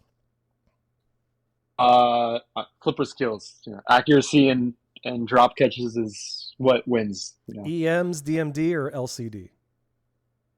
DMD. Love some Data East and early Stearns. Favorite pin? ACDC. Least favorite? Adam's Family. It's boring and repetitive and super overhyped. I think Hadi, I think you had it was a favorite non-pinball arcade game. Yes. On there, yeah. Oh, favorite non? I'd say Joust. I had one. My parents had one growing up, so it's a good one. That's fun. That's the classic. Yeah, that's a good one. You ever play the Joust pinball machine? Oh yeah, there was one in Lyons, Colorado, for many years. So I played that one. Nice. Favorite city for pinball tournaments? I mean, I'm super biased, but Riverside is great. I think I love it for pinball. I love the midnight ramen and the Chiba Hut for dinner. Yeah, the ramen was jam packed the one night we tried to go. Me and Joe roomed together. We're like, oh, this isn't gonna work. All right, last one. It's fine or bozo? It's fine. Yeah. Boys. Joe, do you have any for him? No, man. That's it, dude. Awesome. Again, thank you so much for joining us. I appreciate you taking time out. I know you're busy with school, so it really means a lot. It's always fun to, I could talk all day, as you can see. Whoops. And there that goes. So let me just go back to this scene. Sorry. I forgot it ended. So yeah, we really appreciate it. This was a great INDISC, and I can't wait to play with you guys some more. Best of luck and congratulations once again, and keep on pressing. Bye, everybody. Yeah, absolutely. Bye. Thanks, C-Mac. Thanks, everyone. Welcome back, everybody. That was coverage of Zach McCarthy's amazing win at the INDISC Main 2025 INDISC Main Open Finals. Really, really hard fought battle, especially coming down from a last place on the first game. But it's not over because we have lots of other tournaments to go over. Especially something Hadi, I forgot to mention during that interview. That was actually the most Whopper points ever earned in a single event. Oh, so really? 400 points for winning. Yeah, so that's massive. That is crazy. Yeah, and to go on that too, Bob Matthews mentioned that this might have been the biggest stateside classics tournament as far as number of participants that he's seen. Wow. What else? Yeah, it was 400. Yeah, it was like just over 400 for winning to Zach. So that's before that. I think it was I want to say it was IFPA 19 was like 392 points or something like that. But yeah, this is the most points ever earned in a single event. So massive. If Pinburg keeps growing, then it's basically going to be a battle between the two. Yeah. Well, that's good because then you'll have match play, one that's match play and one that's card, which is all I would love some variety. I understand why they give more of a boost to card. It's very hard, but man, I don't want every tournament becoming a card because then it's just like I get sort of fatigue out of it. But TDs, you do your thing. I'm happy just to be able to attend, so thank you. But with that, we are going to talk about one of the other tournaments, which was the Classics Target Match Play. So this was a cap tournament at INDISC for 120 players, and it was a bear of a tournament, to say the least, because you want to go ahead and talk about the format, and I'll get the footage ready. Sure, yeah. So the qualifying format was match play, 3-2-1-0 Pinburg scoring. Target match play. Yes. So it was the first, 24 players to hit the target were qualified for the finals. And with that scoring, you can't, fail your way into the finals, right? You have to finish at least third in each of your games in order to earn any points. So it's very difficult. I was lucky enough to qualify for finals off of a tiebreaker. So I think there was 8 of us who tied for 5 spots in the finals. So we had a one full game tiebreaker per the 6.1 rules, and we played it on Atlantis, which was kind of a thorn in my side for that entire tournament. But thankfully I was able to qualify off the tiebreaker. I know there were some jokes about Rishi Terry having, I think he had a tiebreaker in the previous year where he was the first player to go, and he tilted his ball, like ball 1 or ball 2 with like a very low score. And in that game, tilt ends game, right? So he was the 8th player to play in the tiebreak, and was able to kind of see the scores that he needs to beat and get in. So it was great. Yeah, congratulations, man. That's not easy. I think through 8 I had like 7 or 8 I had like 15 points. I was like, okay, I just need 10 more, I can do this. And then it was literally a string of zeros. I was like, oh my god, this is a great way to start. But it's not an easy feat because you're going up against a lot of tough players. And what was the pairing? It was not tiered Swiss. What was it? I think it was it tiered Swiss? It might have been tiered Swiss, yeah. Because the tournament was run through Carl's Never Drain software, right? So I don't know if it was it should have been on the the event page somewhere, but I believe it was tiered Swiss. Yeah, it was something new that I hadn't done before. But again, kudos to you. You got a lot of great whoppers out of it. You finished 7th or I believe it was 8th. Yes, okay. 8th overall. And then just out of finals, but I was really happy with the result, and got to play against Josh Sharp in the semis, and also the eventual winner, Conrad, who you see on the screen now. Yeah. So knowing what you know about CTMP, pros and cons, we've gone over that. Would you do it next year again, or would you focus on qualifying? Because I know some people say that it takes away your time to put in cards for main qualifying because Classics isn't open yet. And that's a time that is very valuable. Yes. Yeah. So that's something that when I was signing up for the tournament for INDISC, I remember Zach McCarthy chiming in. He's like, "Hey, don't sign up for the target match play. It's a trap." And someone else even chimed in as well. I think it might have been Jared Garvey, saying that no one who's ever won INDISC played in that Classics target match play. But I mean, yeah, like you said, it is a big time commitment because you have the qualifying portion, which takes up essentially an entire day, right? That's all of Thursday for qualifying, and then for finals on the following day, Friday. I mean, depending on how far you go, right, that could take up another good chunk of the day. So it is going to be a lot of time if you do plan on playing in Classics and main in a card format. You know, it's those lines only get longer as the days go on, right? So it's you definitely have to be kind of picky or efficient, right? Exactly, and you really have to with the target match play. I'm looking at the Whoppers now.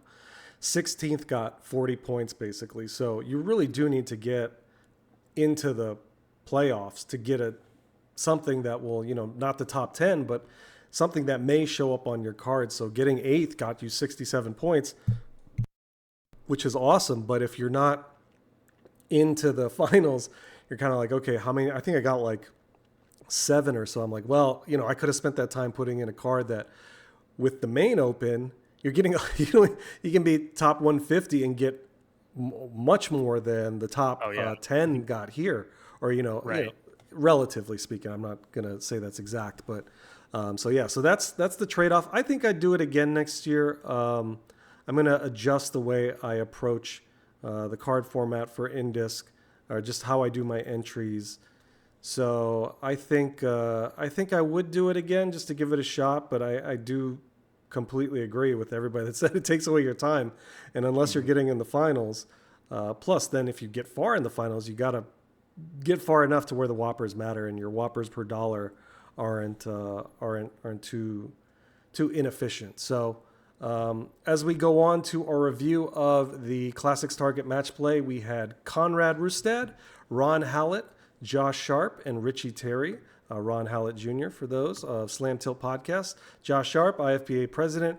Conrad is We Don't Know Games on Twitch, but also a local Washington player, really, really doing well. He killed it at Yegpin. And then Richie Terry, obviously another amazing Washington player. Washington State champion. Yeah, state champ. Back to back, yeah. There you go. The back-to-backs. It's not, you guys are awesome. So game one is Safari, as you see on your screen. It is a EM, typical of the Classics, not one that people were looking forward to. And I get why. It reminded me of oh, sorry, go ahead. No, go. You're good. Yeah, the center pop is pretty much dead. Yes. And I know that was something a point of conversation among, like, you know, Richie, and we saw just a moment ago one of his balls. He was really trying to, you know, get some up nudges, but that pop just would not fire. Yeah, and it's crazy. Like, you had to play 2 players because it's only a 2-player game, but the thing I learned about Safari and just general tips are, you're looking at that center pop bumper, and if it's got enough oomph on it, enough gusto, you can get it to shooting where you need to be, giving yourself a save. But it doesn't really do that. It just dies on you. And a lot of players, you could move this pin a fair amount, but was it enough to get it back on the 2-inch flippers? Probably not. So Conrad had the right strategy, I think, where you look at the mushroom targets around the play field, and those were worth 100 points each. And his ball one, he already had 561 points. And if you look at, by the time Richie's on ball 3, he had 682. So Conrad, right out of the gate, I think made the right decision. His ball one, he gets 561 points. He hit him 5 times, basically. You would shoot up the middle, and then you might graze 1 or 2 on the way up, or 1, and then it would come down, and hopefully you get some more 100 points. But again, massive points on the mushroom targets. Conrad's ball 2, he's at 1,381. His third ball, he does more of the same. More shots to the mushrooms, 2,164. Ball 4, 2,365. And then he got the skill shot, which is hitting the right. I think it's either of the upper slings. Yes, either of the upper slings, and then you have to get it down the middle. But then you look at it, and that's only 100 points. 100 so points. Yeah. it's great if you get it, but it's not really necessary. So Conrad ends up with 2,885. Richie got the skill shot on his ball 3, but again, by then he's got 682 points. What's funny is the upper right lane. People were shooting for that, but the feed on that, the return feed, was death. So what's the point? In my mind, obviously, looking back on it now, we can Monday morning quarterback, but it was 100 points for that. I don't know what the switches were on it. So the upper right shot, they were shooting because it also opens the gate on the right out lane. That's what it is. Yeah. Okay. On which out lane? The right? The right. The okay. right out lane. So that's why I don't know if anyone even drained out of the right out lane very much. I don't think I saw one of those either, but we've got Josh going up. So anyways, Richie ends up with 1,773. He got the skill shot twice on his game. Got some solid mushrooms on ball 4. So he was about 1,142, but by then Conrad's already close to 3,000. So Conrad with the commanding lead. Josh took off his sweater for ball 1. A pro move strat, if you've ever seen one. We got Ron Hallett coming up for his ball 1, I believe. But Josh had a great set of shots to those mushroom targets. Ended up with 831 points, which again, if you look at what Conrad did, he had 561 on ball 1. But Josh, focusing on those mushrooms, already halfway towards Richie's score on ball 1. Yep. That was something that was mentioned during the commentary too. I know ZMac was in the booth for these finals, and I think it was Ray Day. Yep. But after each of the balls, ZMac was saying that he's on pace, right? Yeah. So you look at the score per ball and compared to the the top score for the group, and as long as you're keeping pace with the leader, that's a good ball, right? That's yeah. how you can kind of measure that. Exactly, and they were smart to bring it up because they were like, everyone already had a sour face looking that it was Safari as the game and they have to commentate it. But then they're like, okay, what can you do on this? You can flail. And it was a great point that was brought up. You don't want to try to get tricky with the flippers. You literally just have to send it, because when you have these small flippers and you have no real friction coming towards you, either with the center pop or any sort of bounce, you just want to send it off, hit as many mushrooms as you can, and pray that you don't end up in the out lane or on the center pop, which is lit for... We just saw also, you mentioned Josh Sharp. He shot the that upper right lane. Yep. And it immediately just went and fed the left like in lane / out lane. Exactly. That is kind of what we were seeing watching the footage. Like, there was no safe feed from there. So you shoot it up there, get your gate open, but it's coming right back down the middle. So he's on ball 3 right now. He, I believe, gets a quick ball here. Yep, right down the right drain in the center. He ends up with 1,532 points by his ball 3. Ron, we can watch this because there's going to be some solid nudging here. Ron's at 581 points starting his ball 3. And he's going to go up eventually, but you're going to see him move the pin. He's shaking his head. Boom, one there. He's going to flip it up, try to get to that right upper right lane. But he really was moving the pin. It's just some really good bumps right there to keep it safe. He actually was able to cradle up here, which is amazing. And then it's out the left out lane. All that work for like no points. Yeah, I know. That's the crazy thing. Making all the right moves. Yeah, he was making all the good bumps and nudges that you need to, but it didn't reward him. And you looked at Conrad's game, and it was literally just because he was sending it and getting those 100 mushroom targets. So Josh on ball 4, mushroom to left out lane. He ends up with about 1,782. And so he's ahead of Richie on his ball 4, so he's getting a point at minimum. Ron has a really decent ball 4, gets about 560 points for his troubles. And so it comes down to Josh on ball 5 needing to catch Conrad, who's at 2,885, so he's about 1,103 points away. Which is a lot. Yeah, which is a lot on this. So 10 mushrooms, if you can manage it. And there's a nice, see, Ron did not, unfortunately, have a good finals, but I feel like he really, really made some excellent pinball moves. and I just don't think the games were cooperating with him. So yeah, I got to play against him in the first round of the finals, and he played exceptionally well to, you know, me and him advanced out of the group. But yeah, I think he's really known for his classics play. Yeah, he's really well on the classics games.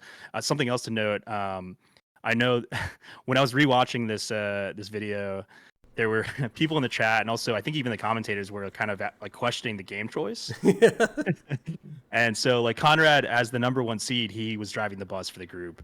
And a little insight, I know I talked to him while he was or after he had chosen the games for his group, and he mentioned picking Safari because he was like, hey, I'm not going to beat these guys on like those other, you know, really controllable games. So I might as well just pick this game, see what happens.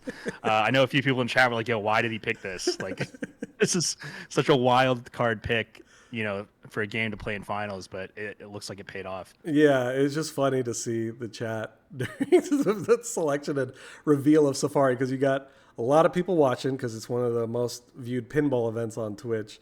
And you see everybody going, who the hell picked this? What is this? I've never seen this before. Get this off my screen. But good job, Conrad. You know, you gotta sometimes trust yourself. I found myself deferring more, but yeah. So something else to note though too is with a high seed, when you have game picks, you're actually not able to pick a game that you've already picked in a previous round until all of the games have been picked. So that was another reason why this game was selected, because Conrad having the top seed, you know, he'd already chosen so many games in previous rounds. So his bank of available games to play was very limited. And we'll reveal a special little fact about Conrad qualifying and entering this tournament at the end. But yeah, so you saw there with the footage. Again, if you're watching, please go to YouTube, or if you're listening, you can also watch the footage along with us at Friscopinball on YouTube. And then shortly after, usually within a day or two, the Pinball Network will show the footage on their YouTube channel, which I'm really appreciative of. So we get more eyes on this. I know it's a niche podcast, but we really appreciate everybody watching and giving us really good feedback at INDISC too. Thank you so much to everybody that came up to us and said they enjoyed it. We always get jokes about how long it is, but guess what? Put it on 3x as you sleep, as Los does, and you'll enjoy it. You'll absorb the information via osmosis. So don't tell you we don't teach you things here. But next game up is Target Pool. So before we go on to that, I do want to replay this footage of Target Pool. This is very important on what happened during this game. I didn't notice it until obviously there was some commotion, but your recap of game 1, Conrad in first with 4 points, Josh Sharp in second with 2 points, Richie Terry in third with 1, and then Ron Hallett Jr. in fourth with 0. Now we are going to game 2 of Target Pool, and the Target Pool sort of rules are, from what I understand, you collect 14 of the 15 available numbers so that they're worth the most. Have you had experience on Target Pool? I've only played it once, and that was at Pinburg. Yeah, so we played this in the previous round. Okay. Josh Sharp selected the game for us in our group, and so I believe that's what allowed Conrad to select the game for this group in the following round. But it's something that we did not notice in our game, but it was definitely apparent because I remember looking back at the footage, it did happen in our game as well, but no one brought up the issue. Yeah, and kudos to Richie. So I'm gonna let the footage play with the audio. I kind of want everybody to watch this. So Conrad is gonna step up to his ball one, and you need to focus on the 6, 7, and 8 because something interesting happens with those switches. So here we go. So don't tune away. We're still going here at the Classics Target Match Play Finals at It Never Drains in Southern California. Look at that. We're magically already on the next game here. All right, Target Pool. Another 2-inch flipper game. So as you saw there, he plunged the ball. Let's see if I can go back just a little again. He plunges the ball, and here it is. So he plunges. There goes his 6 when it hits the top rubber stop. Gets down to 7, and then the 8 goes as well. So what happens when you get all 3 of those? Yeah, so normally you have to get the 6, 7, and 8, which is all the 3 top lanes, in order to light that pop in the top center of the game. And that's a very important component of this game because that pop is fairly active. And then it's also got right below that pop bumper, there are 2 slingshots, which will send the ball up into the play field as well. So a big, priority for the game is to find the plunge and get those top lanes in order to light that pop bumper to get, kind of maximize your points. So we find out that that center 7 lane is actually just spotting the 6 and the 8. So his pop gets lit after just getting the single center top lane. Yeah, and it's crazy because when you're looking at the scores for this game, 100 points is a lot, especially up there when you can get like 5 to 6 rebounds or hits off the pop just for sending it up there. And Conrad was smart. He saw it lit. And then eventually, from his first ball, he had 1,002 points. By the end of ball 2, he was already at 2,857 just from literally going. I'm sure he hit some other of the 300. So to get 300 points, you hit the lit target, right? And that's on the center targets? The center and the side targets, I believe, also, whichever one is lit. But I think there's only 2 at a time that are lit, right? Yeah. So you have to kind of hunt them down. Exactly. So a little bit of a unintentional beneficial malfunction for Conrad because this is single player game. So everybody's going on their own 5-ball. So 5-ball game. So if you don't know about target pool, again, there's a bunch of targets. It's got a ton of stand-ups around, center pop at the top, 3 rollover lanes, and then a center bank of targets in the middle. 2-inch flippers again, in lane, out lane, standard. But if you have that pop lit, that changes your whole strategy. You're not going for just the 14. So when you do the 14 of the 15, how much are the stand-ups worth while they're not all reset? Is that something is it like 100 or I think an unlit target gives 50, right? Yeah, let me pull this up. It's when it's lit, it's 300, and then unlit is 50. 50, yes. And then each lit number is what, 100? I feel like that's. Yes, okay. I believe so. Awesome. Okay, so yeah, so the strategy from classics players like Bob is get the 14 of the 15, and then get your pop, and then just keep sending it. Hope you don't reset the lights. So Conrad has his game done. He's got 4,725 points by ball 5. A little flipper fumble on ball 4. He went from 1,002 from ball 1 to ball 2, 2,857. Gets 500 on ball 3, 700 on ball 4, and then another 700 on ball 5. So he's in charge. And then Richie steps up, and we'll take a look at what Richie does because it's interesting that he has a very, very quick ball. So he hits the 7. We'll wait till he plunges here. Plunges away. So he hits the 7, but his 8 doesn't get activated. He goes, up the center, off, rebounding off the right, rebounding off the left, and eventually center drain. Almost had a Laz. But what he does notice is his pop isn't lit. So he hits the center rollover, or the 7, and he's like, wait a minute. Yep. I got to tell you something. What just happened here? So kudos to Richie for noticing it. I wouldn't have noticed it. And what's crazy is the commentators didn't notice it until they started rewatching the footage because, again, Conrad doesn't even hit the 6. He hits the upper leftmost rubber stop. It comes back, and then it goes down the 7, and his 6 is already unlit. Then he gets the 7-8. So what they did was, what did they do to make it equal for everybody? Yeah, so what they did was they spotted the 6, 7, and 8 lanes for the rest of the players so that Conrad's score can stay, right? He doesn't have to replay a whole game. It kind of legitimizes his score. But then I know something that, Colin and Zach mentioned in the commentary booth is that Richie kind of gets screwed here because his ball 1, he has to play his ball 1 without getting that the top lane spotted, right? Yep.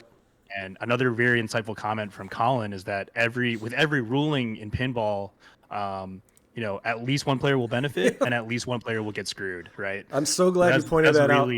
Yeah. Yeah, that was a really insightful comment, and it's like, wow, I hadn't really thought of it in terms like that, but it's so true. Yeah, because someone has to get, it almost feels like someone has to get some sort of negative effect, even though you're trying to put everybody in the same player state, kind of like a game, and make the fair ruling. I'm glad they did this too, and I think you agree with that, right? Making this ruling instead of having Conrad replay everything. Right. Yeah. It's a very they mentioned it's a very creative solution to a unique problem, but yeah, I mean they have a really strong TD team there, so they were able to come up with that, and I think it worked out.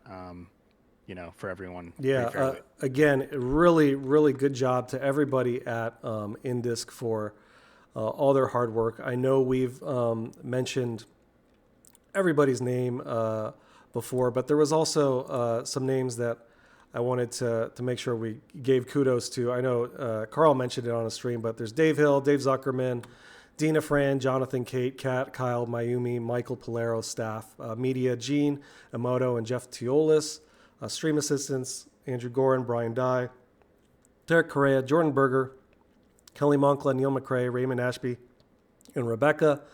And then game techs, the unsung heroes of the tournament, Bill Long, Chuck Casey, Dave Hill, Dave Valansky, Hans Milberger, Jeremy Oken, Matthew Talley, and then the rest of all the volunteers in setup and teardown. Thank you all for your hard work.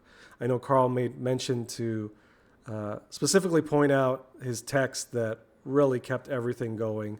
So kudos to everybody there. So we get through the hullabaloo of target pool, and it was crazy because I didn't understand how Conrad got such a high score until I saw him going for the pops, and I was like, oh, how do you like that? I haven't played target pool a lot. And then I watched it again. I'm like, holy crap, he got like the ghosts of INDISC Pass, like pressing the buttons for him. And so I'm glad they came up with this. But again, ball one, Richie gets screwed. He only had 250. But the only devil's advocate, I guess you could say, is, okay, this changes your strategy, though. So now you've got a lit pop. All you have to do is what? Send it, as they say. So Richie comes up, and he starts playing. And his ball, too, everyone's getting the pop bumper from the get-go. They're minusing the switch hits for the subsequent players, the 30 or 40, whatever it is. His pop was lit, and he ends up on his ball, too, with 2,431 points, as you see here. So he's already caught up to Conrad for the most part, getting closer where his ball, too, was. Ball three, he unfortunately has a small flipper fumble on the catch, and he ends up with 2,921 points.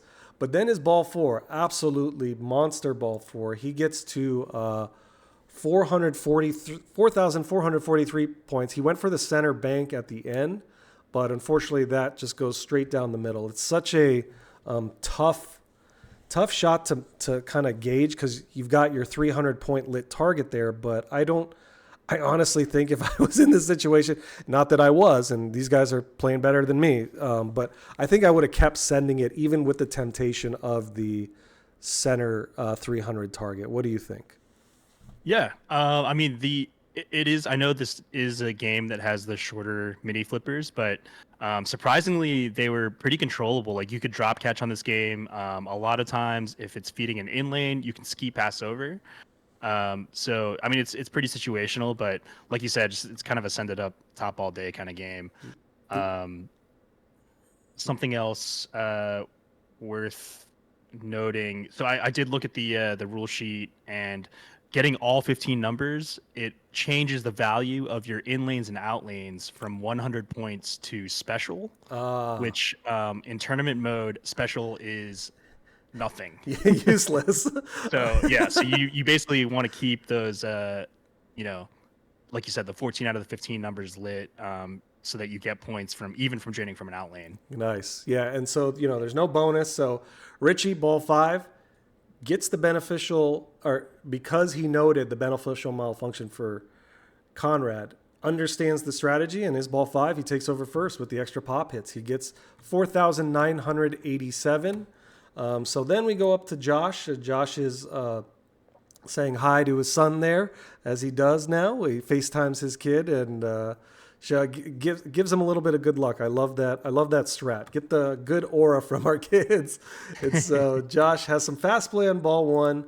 We'll kind of go through a little bit of this because it's sort of the same strat now. So As you can see, everybody's getting 6, 7, 8 taken down. Your pop is worth 1,000. So Josh is on his ball 2. I wanted to show this. He had a really, I don't have the timestamp, but he had a really good ski pass with 6-inch flippers, which was awesome. Or excuse me, 2-inch flippers. Yeah. So, we just saw it on the screen. It just showed up. Awesome. Yeah. So yeah, he's by his ball 2. He's at 2,026. As you said, we're keeping up with the pace of everybody. Try to maintain. And his ball 4 is absolutely excellent.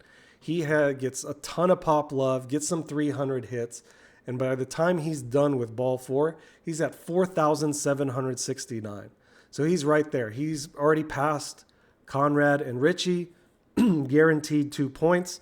Now he just has to pad the lead so Ron doesn't catch him, and he ends up with 5,000. I think he was just short of Richie, so that's why yes. If you haven't seen the video, he's asking what the scores are, so he knows kind of what he needs to get. Good correction. Thank you. I was looking at Richie's ball 4 score. He's at 4,987.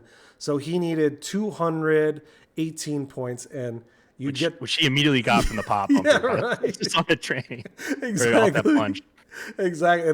He had a good plunge because on his next game, his plunges weren't working as well. So it's good that he had it on this game. He ends up with 5,329. So then we've got Ron coming up for his ball game on target pool. You can see them, the techs taking off the glass, using their little tool to give him the 100 pop. Unfortunately for Ron, ball 1, 453 points, had a little tip sort of flip that he couldn't save. Quick drain on ball 2 for 613 points. Ball 3 gets the pop to the left out lane, right down. He's at 923. I had a better ball on ball 4. I think that's where we are here. He missed a flip, but at least he got some points out of it. He got about 500 or so, 504. See him moving he was making all the right moves, and it's not that you feel bad because they're in the finals and they're great players, but you kind of want to give them an opportunity to play. Everybody always says if you have the one thing that you could sort of display as the common complaint is, I just want to be able to flip. Just let me flip and I'll be happy. But everybody gets a house ball, so Ron ends up with 1,427 points. He almost had a save there. I thought he might have had that, but his last ball, he ends up. You see him kind of test that flipper. So something else I remember from this game, or for this copy specifically, that left flipper button was kind of inlaid into the side of the cabinet. So you really had to be intentional with pushing the button. Okay. So it kind of looks like he may have missed the the flipper button there. It took a little more force then to make sure. Yeah. That's the good sort of info that you don't even get unless you're playing that or you're coming into the finals. Hopefully you had it on a prior round. And so that's sort of the things you learn in tournaments because you're not going to get a chance to play everything for the most part. So Conrad choosing Safari target pool, that time it didn't work out for him as much, but he still got a point, which is crucial. Yeah. So Josh in first with 4 points gives him 6. Richie in second with 2 gets him 3. In third with 1 gives him 5. And Ron, unfortunately, is knocked out of winning the 2025 Classics Target Match Play with another 0. So I know, sorry, real quick. I think Josh won the game with 5,300 points. Yes. In the previous round in the semis, he rolled the game. He put up I think it was 1,300 points. So it really, I remember Adam was in the booth for that round, and he was saying that they should just put that video on Pinball Videos as the tutorial. It was just a master class in I want to watch it now to see if he got any of the 6, 7, 8 spotted. I'm sure it was. It just but still, I mean, to roll this game is pretty incredible. Oh yeah, I think did Deborah do it at Pinburg? I feel like she did in one of our. I think she did because I remember watching. Or no, maybe it was Zoe or Deborah. One of them rolled. Rolled. It was awesome. So good job, Josh. You continued your hot streak on target pool. So we've got Jack's Open now. What do we know about Jack's Open? It's a sort of progression on the rollovers, and I want you to take a look at Conrad right now because the footage shows him. I'm going to replay that real quick. And we'll have the commentators announce what he's doing and why it's important. But with jacks open, one of the biggest things you need is getting those rollover lanes, because that sets up the value of your targets down below. And here's Conrad. Everyone involved in INDISC as well. All right, we're on the... Oh, this looks familiar. We just played this in the tiebreaker game. And full 3 inches of flipper. And this amazing. This is not the lucky hand where you can start getting 50,000 point wows. Right. This is just classic jacks open where you got wanted 3 lanes from the plunge. Oh my God. Now this was legit. There was no spotting there. It was legit. Wizard mode activated. So that is awesome for Conrad, because his drops are now worth, what is it, 3 or 3,000.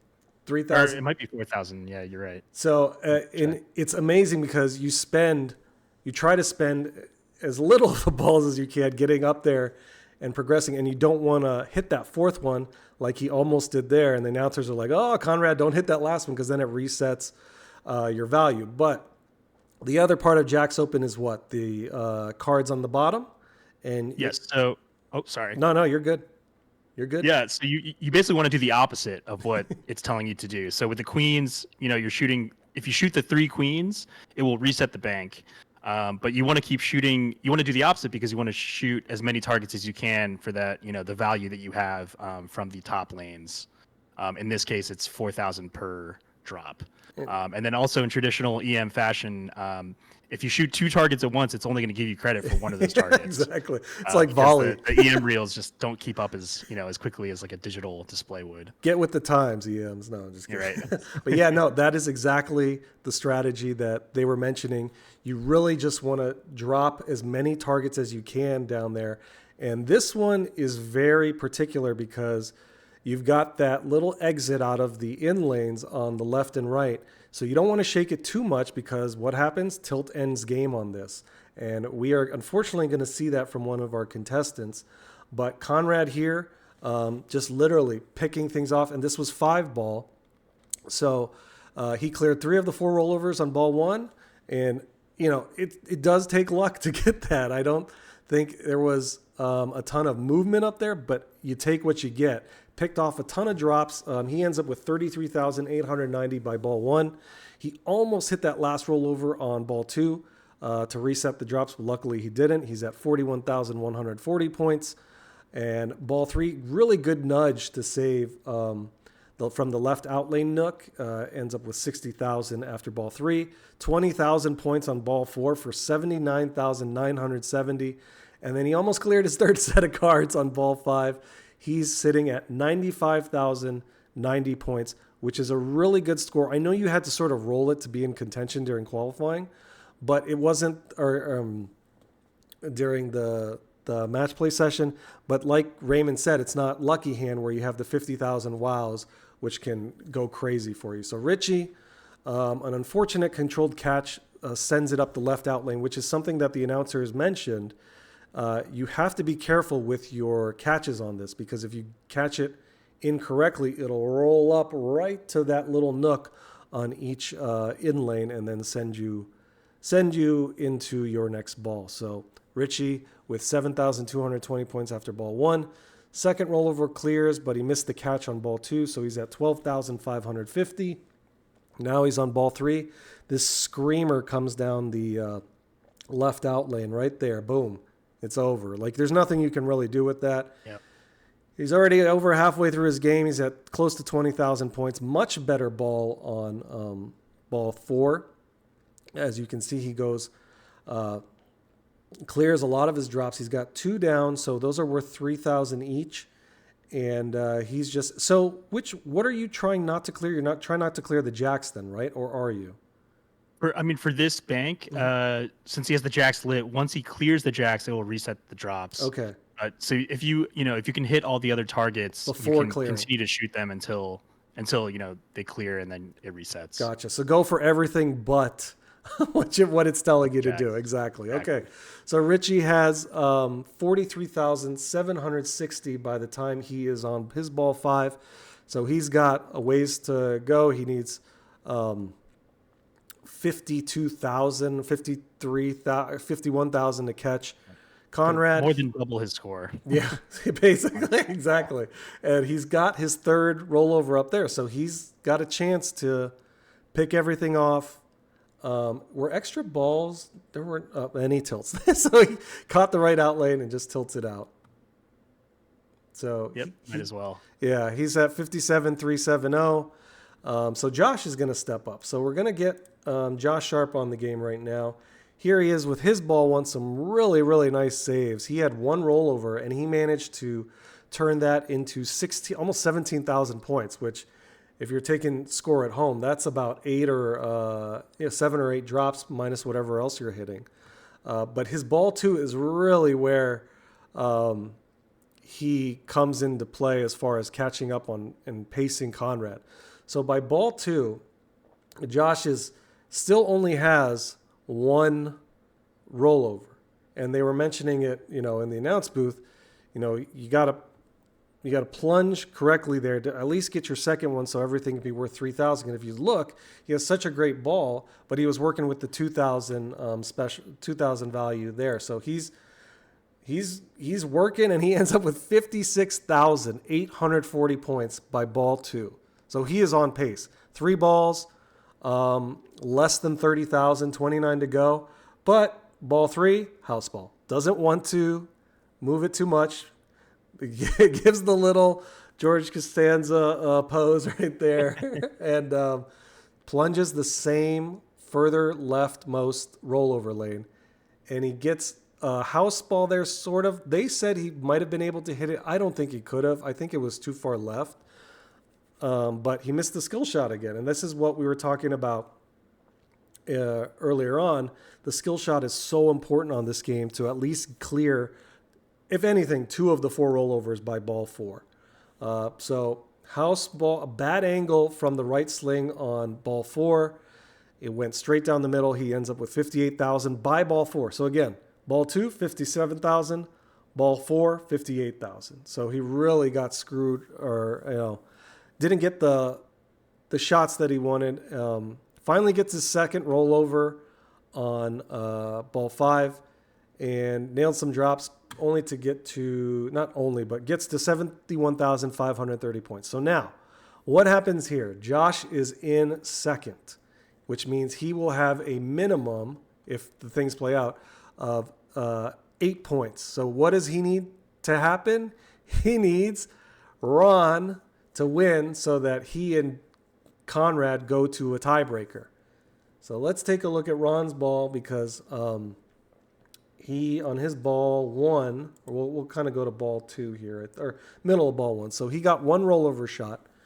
So Josh is rooting for Ron as much as he can. Ron, not a slouch in the classics, as you said.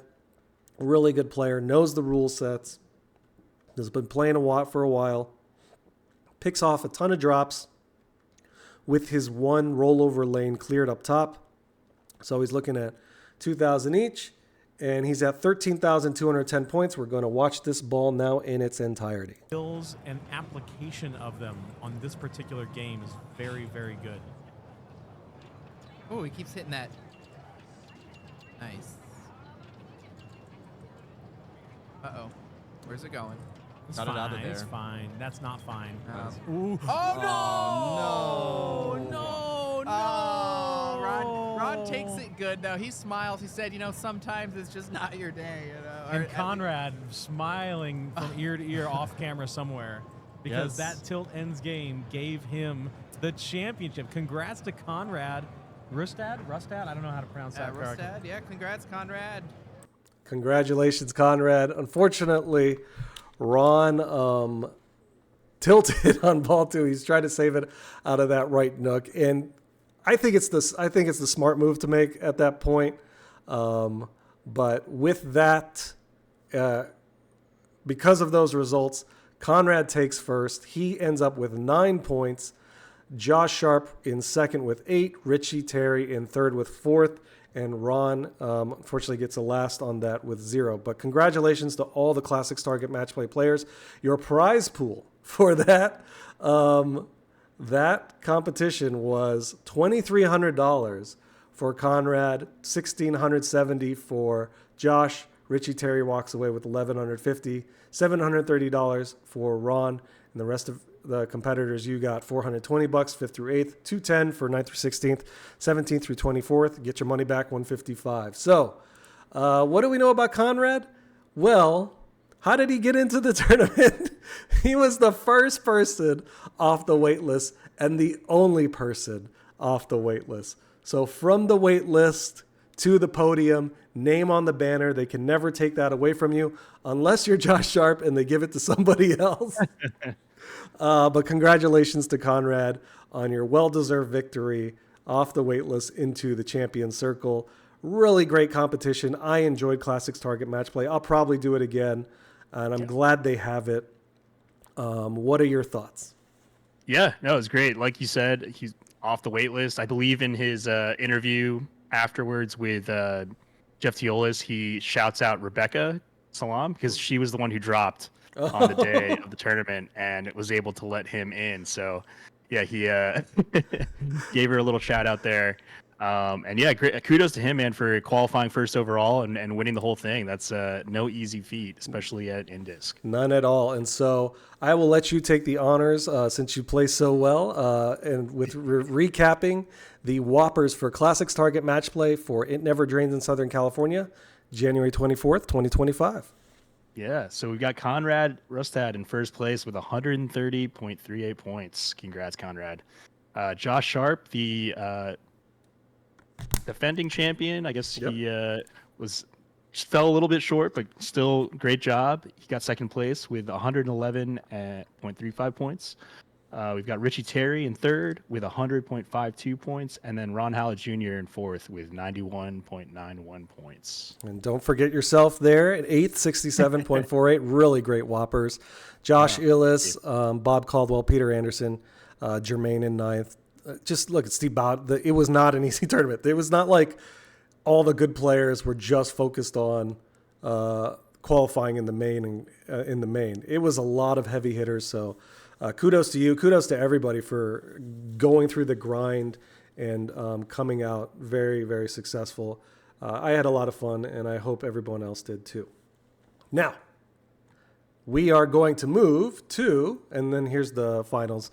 If you're watching the video, we've got the data up, but we are going to move now to the classics portion. It's going to be amazing. Hey, there's me. That was doing semifinals commentary on classics. It was a really, really good time, and we are going to set up with our classics tournament finals coverage right now. This was the other sort of main tournament in the INDISC event, excuse me. A lot of Whoppers here. The winner got over almost 300, and I made a note to myself from last year to focus on this because this is a place where you could pick up some decent Whoppers, even by getting a top 100. So you'll see when we do the Whopper recap, 24th got 132 Whoppers for basically qualifying. And it wasn't like the pins were super difficult. You just had to do it 5 times. So what were your thoughts on the classic bank? I will go after you and kind of give my pros and cons, thoughts on the games there, and we'll go from there. Yeah. Excuse me. The classics bank was great. So it was half of the bank from the classics target match play qualifying, right? So I guess that is one small advantage of playing in the classics target match play event, is that you can play the same bank of games that are going to be used in the classics open INDISC event. So yeah, I think it was a great selection of games. There's a lot of a lot of EMs. There was some Gottliebs in there. A lot of games that I personally have never played before. But like you said, I mean, getting a decent placement can still get you a lot of points in this event. Yeah, we had the pins there were so interesting. They had Victory, which I'd never played. Trident played amazing. Sea Witch was great. Obviously, Harlem was there. I was going to try to show some of the scores, but I don't think it's popping up correctly, so that's okay. We'll do that for next time. But yeah, we had Alien Star, what else? Centaur, which was a crazy Centaur. Multi-ball. Yeah. Monaco, which was a lot of fun. 9-ball. And then I don't think there were too many people on OXO and X's and O's, but they were there. And then Dixieland was my card killer. I had a really good chance at making playoffs, and then I put Game 5 on Dixieland because Harlem had screwed me before, and I was like, I should have just went to Harlem and done it again. That's one of the lessons I learned. But Classics, really solid selection. I liked it more than the main bank only because I felt there was a less focus on sort of wacky and wild pins and more on some of the standards that you see, which is good and bad. People want variety, so I don't have any qualms with that. It's just, I think, coming from last year's INDISC, it was sort of a shock to see the main bank and try to get used to that versus the Classics, which most people have a ton of experience on. So our Classics final had 4 of the top players in the world. It had Arvid Flager, Timber Engelman, the Belgian Beast, as I learned his name is called, Neil Graff, great player out of Wisconsin, top-ranked player, and John Schoppel. So we had 3 kids, and the guy we were all rooting for, if you're over 30, John, congratulations, John Schoppel, for making it to the finals, and not saying that in any negative way, just saying to get through the grind of qualifying, and to all of them, and then getting through the playoffs and making a stand, hopefully against the kids. Our first game up for the Classics finals was Joker Poker. So what do we know about Joker Poker? Yep. So Joker Poker, it's a 5-ball game. Each of the balls you can see in the middle of the play field, it's kind of sequential. So the first ball will light your 10, the second ball will light your jacks, the third ball will light your queens, kings, and then aces. The other important thing to note is that finishing the ABC top lanes at the top will light your extra ball, which is playable on this copy. So the extra ball, there's a stand-up target on the top right of the game, kind of right above the upper right pop bumper. So you'll need to hit that once it's lit to collect that extra ball. There is another way to to light an extra ball, which is completing the aces at the very top of the game. Awesome. Yeah, great explanation. And I know when you clear the card that is lit, you'll get your 5x bonus. So I think one of the strategies that was explained was just go for queens once you've hit what target, your 5x or your aces up top. What is the move for keeping focus on the queens? Yeah. So I mean, hitting the queens, I think, is mostly because it seems to be the safest shot out of all the cards. Relatively safe return, and they're also relatively easy to hit compared to the other targets. I know a lot of the players you'll see, I think, avoided the kings altogether on ball 4 just because it's so difficult, right? Yeah, you had Carl, D'Angelo, Jeff Teolis, and Bob Matthews doing commentary, and they made a point. They made it a point to say, look, if you go for that lower king drop, it is almost certain death because of the way it angles to the right out lane or just gives you a bad return feed and you're getting all squirrely going left and right. So we had ball 1. Arvid, stream started at mid ball, hit his 10 for the 5x, cleared his queens, ends up with 40,600. John, his no 5x on his ball. He gets a quick one, 15,420. Neil, unfortunately, has a house ball, gets 11,110. But Timber has a really good ball as far as clearing the 10s and Qs, gets 56,450. So Arvid stepping up for his ball 2, which is an absolutely great one in my mind, along with what John is about to do. This is a 5-ball game, so it can be 3-ball too, right? It can be set 3-ball, which is weird because it skips the jacks and the kings, but in this case I think it was the right move to set it to 5-ball. I did also look up, so once you clear a bank of targets, it increases the value of those drops to 5,000 per drop. Got it. So that's another reason people would just focus just on one card. In this case, probably the queens. And a great point you made about the queens being safe, because when you look at the footage or you review it, whether you're watching this or Carl's stream, again, also please make sure you go follow and subscribe to IE Pinball on Twitch and YouTube. That is IE Pinball. That's Carl D'Angelo's stream. Was able to give us all this great footage. Thank you, Carl, for allowing us to use it.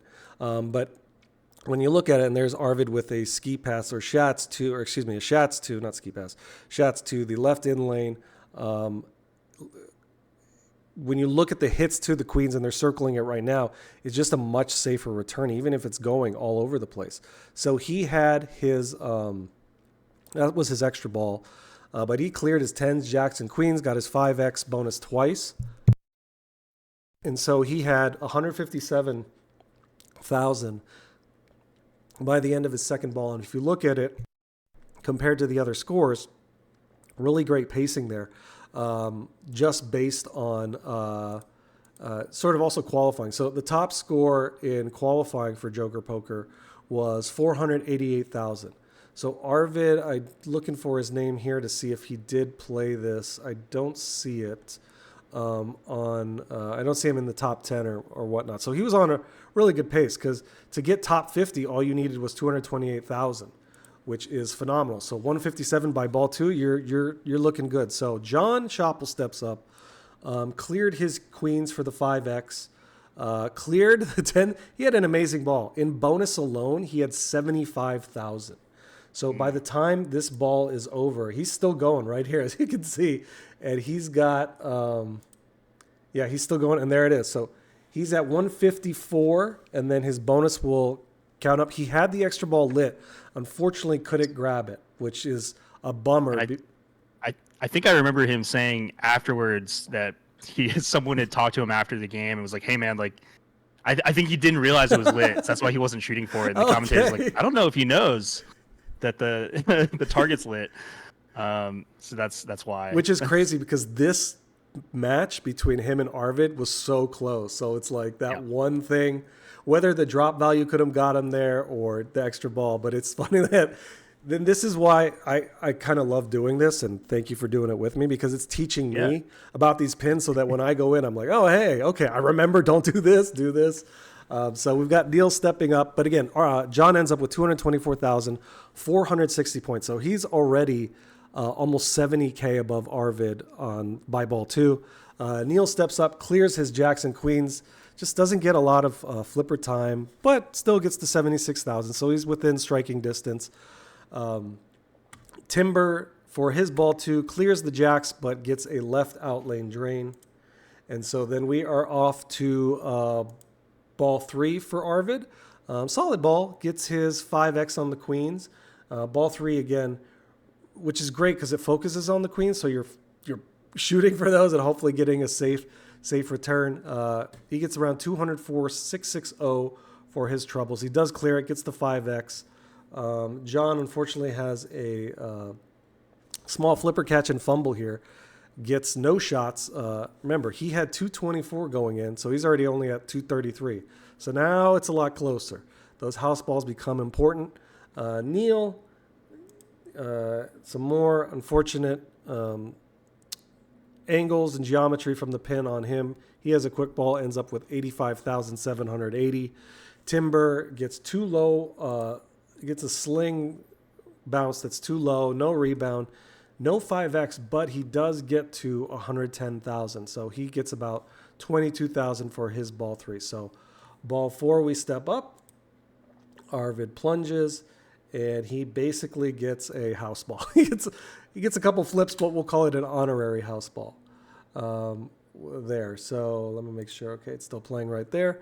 I think it looked like... Sorry, so that was his king's ball, right, on ball 4. Mm-hmm. And I remember him kind of talking to some other players on the side, and his strategy here was just to send it up, right? Because you want to send it to those top lanes, and you can still, earn an extra ball from completing those ABC lanes. So I think that was kind of his game plan, but unfortunately it just didn't work out for him, that ball. Yeah, and sending it up top from the left was interesting because you could kind of send it through the middle and hopefully get a rebound, but I know Bob mentioned send it off the left from the right flipper, and you might get a bounce off sort of that left edge and maybe get a pop and get a shot. Can that upper center flipper get you up there, or is it too angled?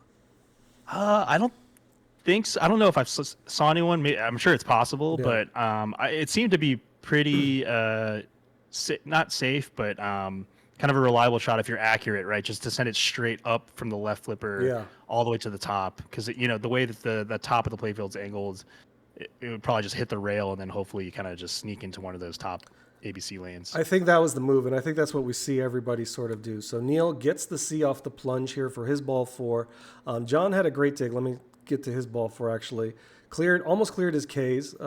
Ends up with 265,000. So he's 47,000 ahead of Arvid going into ball 5. Neil unfortunately gets another quick drain. It just wasn't his finals, but kudos to him for making it again. And ball 5 for Timber, house ball, ends up with 126. So Arvid steps up for his ball 5. He had some great saves here, and he clears the ABC for the extra ball. So all he had to do was get it up there. He alley passes, and unfortunately, I think it misses. And then here, does it go straight down the middle? It's there's his ski pass. And then there's one part where he shot it up there. He realized he's yelling at it right now. And there's his alley pass, and then right down the middle. Unfortunately, an inaccurate shot off the left flipper trying to get to the A. It goes straight down the middle, but he ends up with 283,810 points. This is very important because John Schoppel is stepping up with 265,230. So he just needs 18,600-ish, 780-ish points. So here comes John, and we'll take a look at this ball. There's 5,000. He's got 5 in bonus. Keep that in mind. Just needs to get it on the flipper, get some targets. B and C are also worth 5,000. Not enough. Not enough by just, oh my Not goodness. enough. 560 points. 560 points. He literally, if he was able to catch it on one of those flips, I think it bounced up and I think he sent it. I think if he had caught it and sort of given himself a second to maybe send it back up, he would have had it. But woulda, shoulda, coulda. Still a great, a great game for both him and Arvid. He ends up 560 points shy. So he's sitting in second. Neil does get a solid ball here, focusing on the queens all day. Gets over to 150,000 points for his troubles. Timber missed a right flip on the tip, but he does pass Neil, which is what he needed to do because he was sitting at 126, so he had to get about 24,000. And then for Timber's troubles, he ends up with third at 159. So your winners of the first game, Arvid with 4 points, John with 2, Timber with 1, Neil in fourth with 0. What are your thoughts on Joker Poker? Yeah, I love this game. It very much focuses and rewards accuracy. And yeah, in this case, I mean, you saw a few of the players kind of strategize on playing or earning and collecting extra balls, right? Because those are all playable in this case. So yeah, it was a great match. I mean, photo finish, for Arvid there, and unfortunate for John to lose that one by such little points. Yeah, it ends up being important later on, but obviously out of the gate, Arvid is looking to put his name on the banner here in one of the tournaments, and getting a 4 is the way to start. So game 2 is Lady Luck. I had no clue about this pin. I've played it before, but the rules are sort of not as, I don't want to say complex, but they are sort of intricate, and Carl and Jeff did a really good job, along with Bob, of explaining it. From what I understand is you've got those five cards going, 5-card graphics in the middle of the playfield, and you're on a set of them, and then your drops sort of, the center drop target bank, you want to clear a set for what reason? Yeah, so each of the 4 suits are represented by the rows, and then each of the cards are the columns, right? So you want to complete a row ideally, but it's very dangerous to do that, right? Because you have to shoot those 5 center drop targets.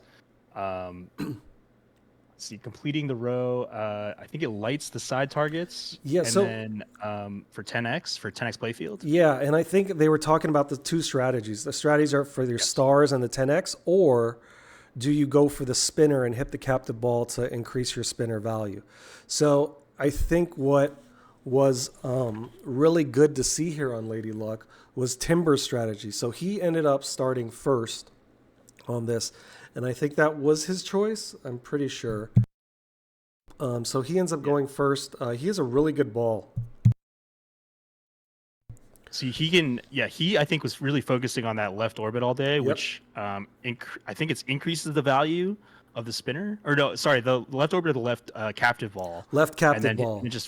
Right, and then focusing on that spinner shot on the right, which spinners, as you know, in INDISC are usually pretty juicy. Yeah, the Bellcito spinners are nice. Right. So his strategy was very different from everyone else's because he was only focusing on really those 2 shots. And then you've got your rollovers up top. But what is interesting is your rollovers are spread out throughout the whole playfield. You've got POK up at the top, E and R on your in lanes at the bottom. But you can cycle those with your flippers so that you only need to stay up top to advance your bonus multiplier.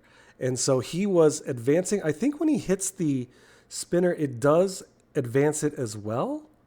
I thought that's what they were saying, but regardless, I know the captive ball will advance your spinner value too, but he was focused on those spinners. He only had 1 10 target left off that center bank, as you can see right now in the footage we're watching, on the right side, and they circled it right there. So he's got his left star already hit. His right star is ready. He had the right most drop target ready as well, but he was focusing on the spinner, and it turned out to be a really good strategy because by ball 1, he's at 428,260 points. John Schoppel was up next. He hit the 2 stars, but he missed the target and went out the left out lane. So he ends up with 56,000 for his troubles. The 3-ball game, Neil gets 1 star down, but he shot it straight up the middle to the targets, and then it went straight down the middle. I think we can see that here, or at least coming soon. But he ends up with 65,000, right there, screamer down the middle. So Neil is at 65,320. So then this is kind of what I was sort of focusing us towards here, because Arvid was going for that captive ball to advance the spinner. He had a nice tap pass. His right spinner was set up at 20,000 value. So the commentators mentioned that by the end of this ball, he set himself up nicely. So it looks like the cards carry over your progress. Yes. Okay. Yep.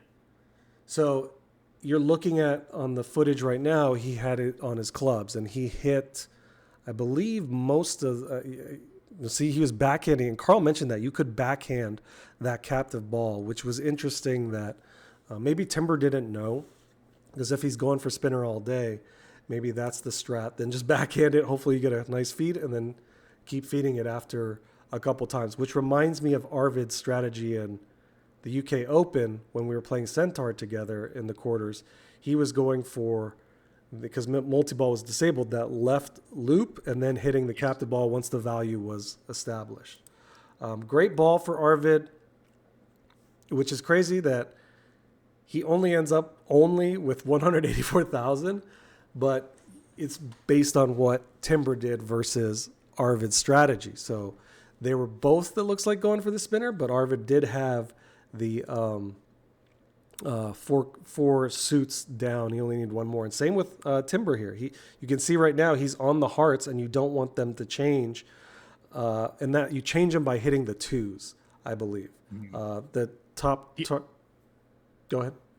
Oh, sorry. I was just going to say the other thing that's very important on this game is that completing those lanes, the top lanes, yes, will increase your bonus multiplier, and that bonus multiplier carries from ball to ball. Oh, snap. So it's it can be huge, right? That's awesome. Yeah, and then the other thing is, so the spinner value I think starts at 2,000 and then maxes at 10,000 from that captive ball. Okay. But then if you get 10,000 value plus 10x running, you can get 100,000 to spin on a juice spinner. So it's like anyone can really get that done in one ball if you play it right. Exactly. And that's what they were mentioning about the 10x. Like, do you go for it, or do you look at the scores around you and say, oh, I could just win this with just ripping the spinner? And the danger of changing your suit, as we see right here, is that now you have to drop all the targets to reset it and then hopefully move it to the one where you only needed one more drop target left. So he's on the hearts and now he's on the spades and he's got to clear that, but he's just going spinner all day. And this ball for him is absolutely amazing. By the time we're done, he's already at, he had 4x bonus, multiple good rips on the spinner. He did have the 10x right there, but it immediately drained and they circled it. Unfortunately, he wasn't able to collect on it, but he still ends up with 1.136 million. So John Schoppel coming up, gets a good dig. Unfortunately, quick sling to the left out lane right there. He's at 96,600.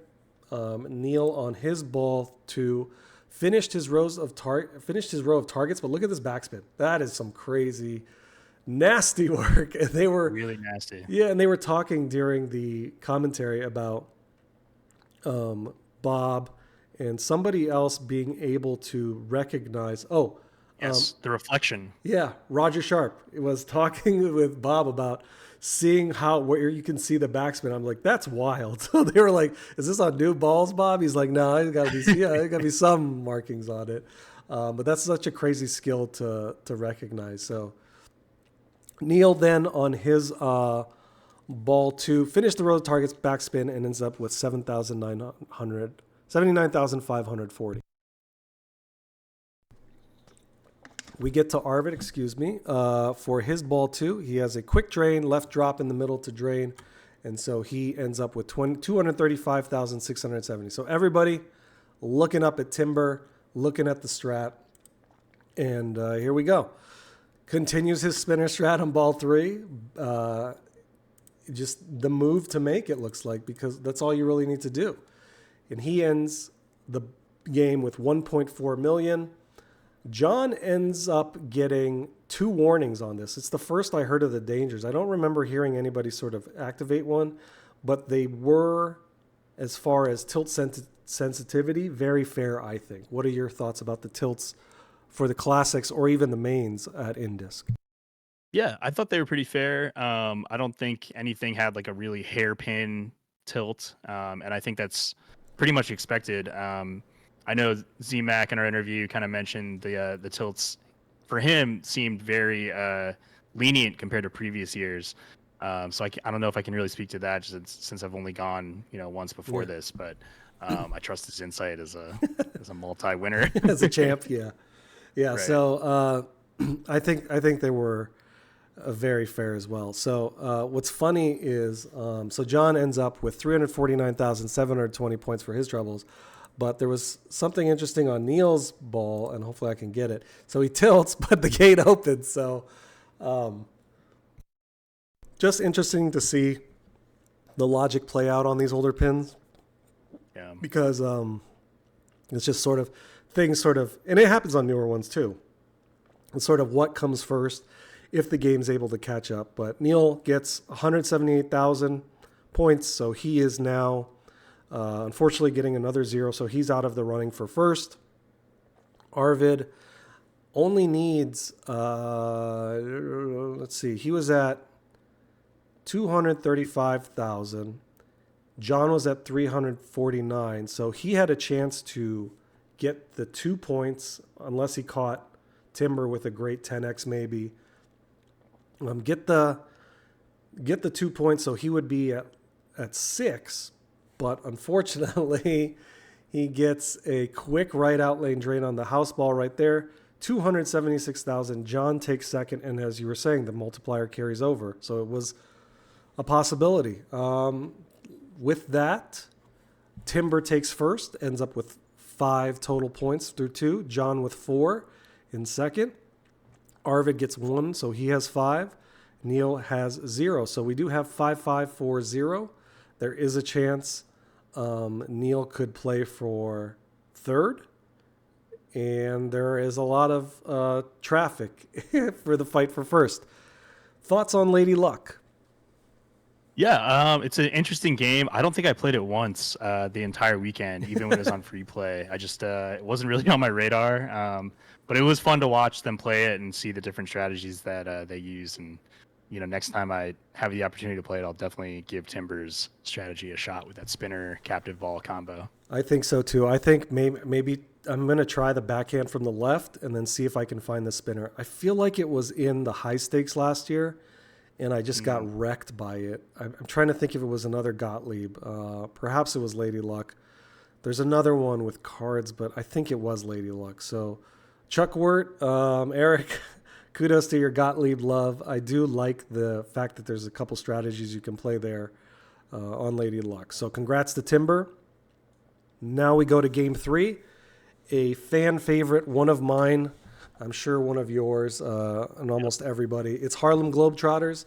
I'll let you do the honors of speaking about this wonderful, wonderful pin. Yeah, sure. This was actually one of the staples on my classics card, and I felt like it played pretty consistently well. I know a lot of people like to use a couple things for scoring. You can spell globe. You can collect the letters from primarily the top saucer, which usually you can collect from the plunge.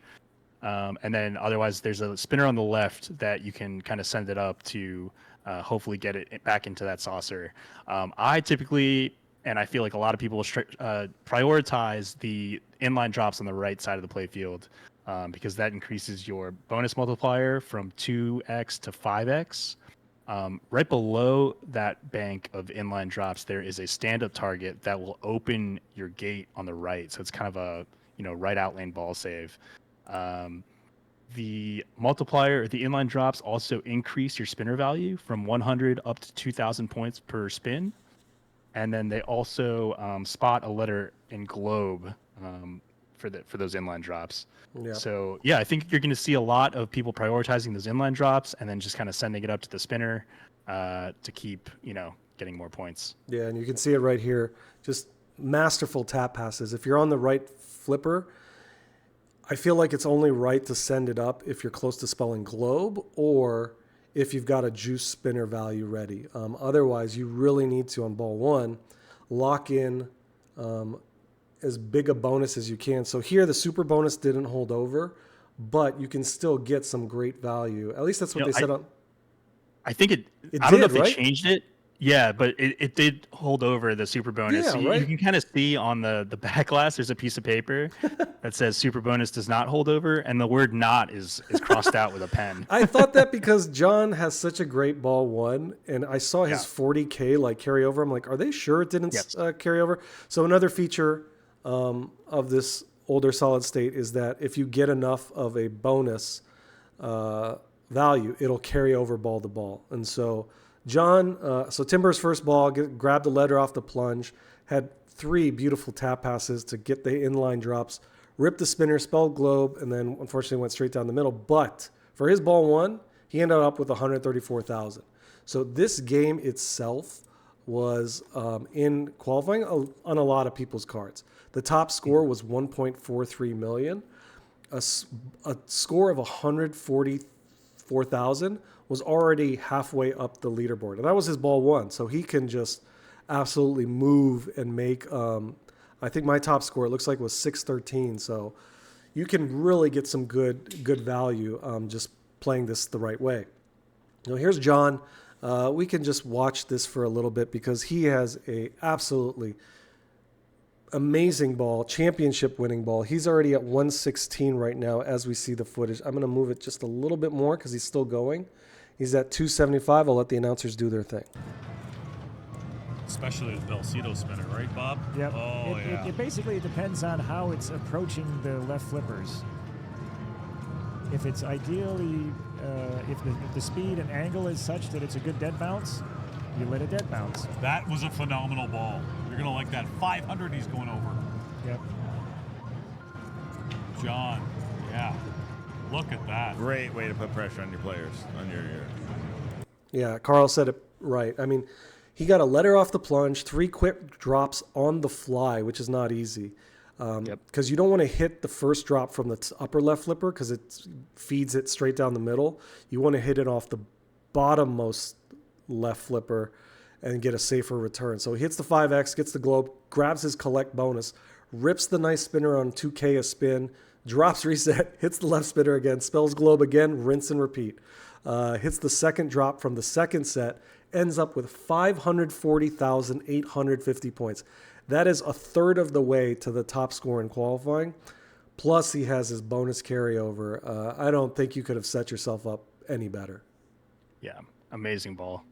Yeah, so Neil steps up, just unfortunately gets more bad luck, gets a couple drops, ends up with 19,000, which is crazy because you do the thing, you get a couple drops, and then you're like, okay, I just got to get it back up top, maybe get the last letter, and then do you ever go for the center spinners? I don't.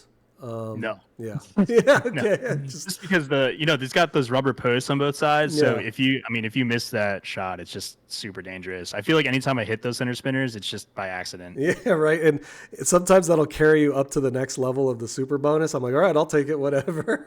But if I'm flailing, it's like going up the middle. So Arvid gets a letter off the plunge. Nice dig to avoid disaster. 3 drops, good reaction time, 46,000 points. So we've got Timber coming up next for his second ball. A good drop catch, but it was sort of hanging on the edge of the left plastics on this. And so I don't know if we'll get a chance to see it. We might be able to see it right here. And boom. And then right there. I feel like there was a chance to nudge, but Bob was saying in the commentary, there's some sort of hanging inlay where it looks like it's sort of in the middle, but it's really more towards the left. So yeah, I think he was saying the plastic extended a little bit further than the actual rubber did, so it's a little hard to judge. You know? Exactly. That's exactly what he said. And so great insight from Bob there because he played it a lot, I'm sure. And now we're on to John's second ball. He cleared 2 drops for another globe.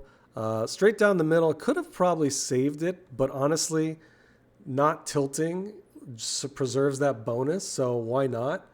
Just let it go and not really worry about. You've got a really good. Granted, anybody can come back on this. We saw that Escher had an amazing ball at Pinburg on Harlem, or amazing game. So he's already at 745,710 points. Save your super bonus. Neil steps up for his ball 2, 3 drops, but the rebound from the inlines, unfortunately, goes straight down the middle. I think this is it right here. And no, it's the next one.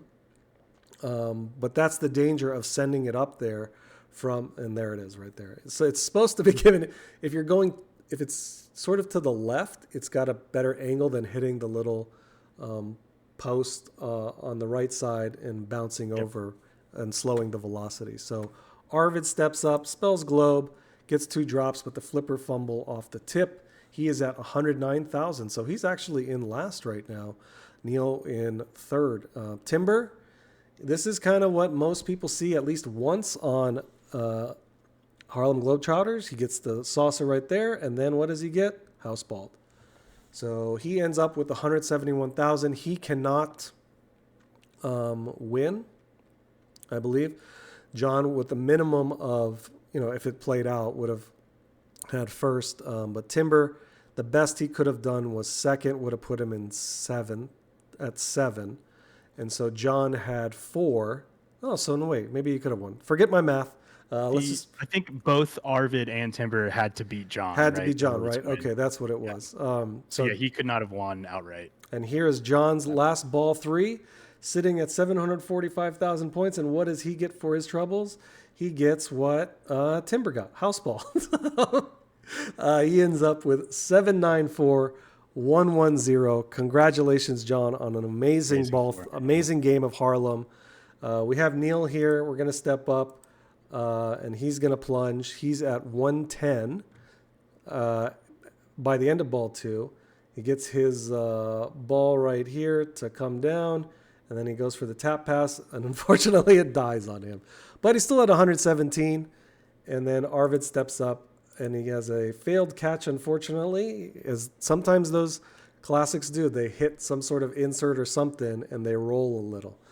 with that, John takes first with 8 points. Timber with second gets 7. Neil gets third with 1 point. Arvid in last with 5. So John, Timber, Arvid, Neil. Congratulations, John Schoppel. You took out the kids. We love you for it. And thank you for an amazing Classics finals. That was a lot of fun to watch. I learned a lot on those first two. Hopefully by now everybody knows Harlem. But your opinions, your analysis, your thoughts on Classics finals. Yeah, no, it was really well played by all four of the finalists. Something that I love that I think someone pointed out, Ryan Egg in Discord, is in the post interview with Jeff Teolis, John mentioned, or one of the quotes that he had was, "When you're playing pinball, you're always young." Yeah, I love that. Yeah, something, just throw it on a shirt or something. It's such a great great sportsmanship from him and from everyone else, and graceful in his win. Congrats to him, and also congrats to him on. I believe he's also the Arizona state champion as well. Yeah, so we're gonna see him coming up this week, so it'll be good to. I was looking at my Starfighters results from last year. I'm like, oh, I got last. I was in a group with him a couple of times. I'm like, don't kill me too hard. But kudos to you, John, and all the competitors. Arvid, Neil, Timber, well done. I will go over the Whoppers for you real quick. For It Never Drains in Southern California 2025 Classics, John Schoppel in first with 280.90 Whoppers. Massive performance. Timber with 260.27 for second. Arvid Flaguer in third gets 247.94 for his troubles. And Neil Graff, you didn't get a lot of chances to flip or some good luck from where the ball bounced, but hell, you got 237.7 for Whoppers. Congratulations, Jack Slovacek in fifth, Peter Frank, Nick Stein, Derek Thompson, Lucas Ott, and Escher Lefkoff rounding out your top 10. And with the Classics done, we now pivot over to the last major tournament of the INDISC 2025 festival, if you'll call it, and that is excuse me,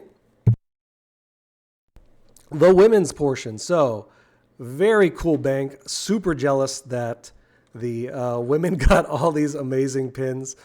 Did you get a chance to play on any of them after all the tournaments were over? I did, yeah. I definitely wanted to play some hoops. I remember hoops was in the main bank last year, and was one of my games that I stubbornly focused on my card, even though it probably wasn't my best game, but I just loved playing it. It's such a great game to play. Yeah, I remember hoops. I played it once, and then after watching this footage, I was like, damn it, I wish it had been in the main. Like, I love the way it played. I love the super slams and catching it. So what we're gonna do is explain to you who was in the women's finals. We had Kaylee Campbell, Deborah Tallman, Anna Neal, and Kate Martin. So Kaylee was the 1 seed, Deborah 6, Anna 9, Kate Martin 14. Plinky Plonky Pinball, shout out to you, Kate. Out of New York. And we had Dave Stewart, Allison O'Neill, Carrie Hill on commentary. They did an excellent job. So the first game up is the aforementioned one that we just talked about, hoops. Can you give us a little of your knowledge about hoops? Yeah, my priority was just to start multi-ball. So off the plunge, there's a little stand-up target on the top, right above the 2 top lanes that gives you a little hang time bonus. And then plunging the correct lit lane will light your lock for multi-ball. And those locks are lit either on the left. There's a left scoop, and there's also a scoop at the very top of the play field. There's a third scoop on the right, top right as well. So you see Anna here. She does exactly that. She plunges the lit lane and then immediately locks a ball to start multi-ball, which you'll get a ball in the shooter lane, and then as soon as you plunge it and hit a switch, it will start the multi-ball for you. That's awesome. Yeah, and the great thing is you only get the one lock option right off the plunge. You have to then, after your first multi-ball is done, lock all 3. And so the lock is up at the top, right? Or how do you activate the locks? That blue target over the rollovers on the top? Or is I think it's the that top lane switch, whichever gotcha. lane is lit. But you can send it back up from the right orbit. Okay, got it. Oh, that makes sense. Okay, and so once you've started your multi-ball and 2-ball multi-ball, you want to lock it in the saucer on the left and then shoot it up the middle to get your super slam. Your super slam has a ton of awards, but what award do people mostly pick? The 1 million. Oh, it's the point. Yeah, a million points, obviously. So Anna is up here. Anna Neal from Hot Nudge Pinball started her multi-ball twice, ended her first multi-ball with around 1.5 million. So before we go on, I'm just going to go really quickly to check the scores for the hoops in qualifying. So the top score was Anna Neal with 12 million. And that's important because you're going to see the scores here. So if you got anywhere from 5 million and up, you were in the top 10. So basically, if you can, there were 3 balls, get to the 2-ball multi-ball, send it, lock one in the left saucer, and then get a couple super slams or 3 super slams, you're looking pretty good already. And so she gets her super slam. She started her 3-ball multi-ball. And by the time she is done with her ball 1, and then there's also the hang time bonus. Oh, the baskets. You collect baskets throughout your play. You only collect them, though, on ball 3. So it's very important that you do not tilt on ball 3. How much are they worth per basket? Is it 100,000 or 10? I feel like it's 10. I think it might be 10,000, yeah, because you can get a lot of points, like basketball points, right, in terms of scoring. But, yeah, that's all collected on the 3rd ball, like you said. So it comes into play because you've also got this cumulative collection of baskets working to help you at the end. And if you're down by 1 million, if you have 100 baskets, you're right there. Just don't tilt. So Anna, with her ball 1, ends up with 5.43 million. So Kate, off her rip, gets a great dig to start her ball. She locks her ball 1, gets them both locked. Little Laz off the locks, which was kind of cool. This had a lot of awesome center post saves and also Lazarus's. Lazzies, if we'll call them. She ends up with a right out lane drain off the sling. Still, gets over 1 million, 1,421,000 for her troubles. Deborah is player 3. She had a good tip pass, locked her ball, got a nice Laz, but drained out of multi-ball. So after her first ball, you're looking at the first 2 scores, and she's only at right there 190,000. So this game can reward you if you're accurate in getting your multi-ball started and then locking it up at the center. So then we have Kaylee step up, really nice center post save. Her ball 1, just like Anna, absolutely masterful. After her first multi-ball, only had 180,000. Starts a second multi-ball as the 3-ball multi-ball, got her 1 million. Locked her 2 balls again in the saucer. Got her 1 million. Rinse, repeat. She kept getting super slam, and that is the move. Get the super slam, collect your, advance your hang time bonus. You can also collect that when it's lit on the left. Am I correct on that? I believe so. Your hang time bonus is that flashing green insert, right? Yeah, I believe so. Okay, so ball 2, we're going to watch an amazing sequence that I wanted to highlight because it kind of shows how well this game played and the awesome skills of these participants in the women's final. So here we go. I'll let the commentary play. I like how Anna's taking a minute, having a deep breath, playing calm. Ooh, nice. That was awesome. Again, yes. She had the Laz to the tip save, and then another center post save. Absolutely amazing. She started her 3-ball multi-ball, ends up with 6.8 million by the end of it. Really good backhand lock too off the left, which is not easy because you're trying to hit it from the right, which is what most people were doing, but it rolled just enough where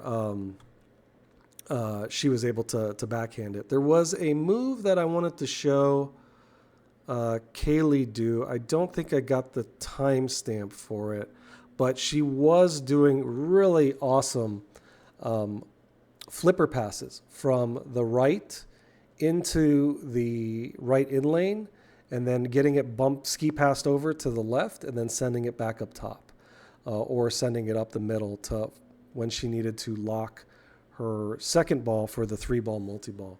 Just absolutely masterful play from Kaylee in this final. So Anna on her ball 2 had a quick drain at the end, rebound off the right plastic to the left out lane. Really good hang time bonus. She's already at 10.3 million. So Anna's already and she had, it looks like 146 baskets. So she's got 1.46 million in bonus. She's almost at her qualifying score for the finals. So we've got Kate coming up.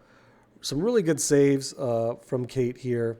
Really moving the machine a lot, trying to stay alive. She finishes with 1.475 million.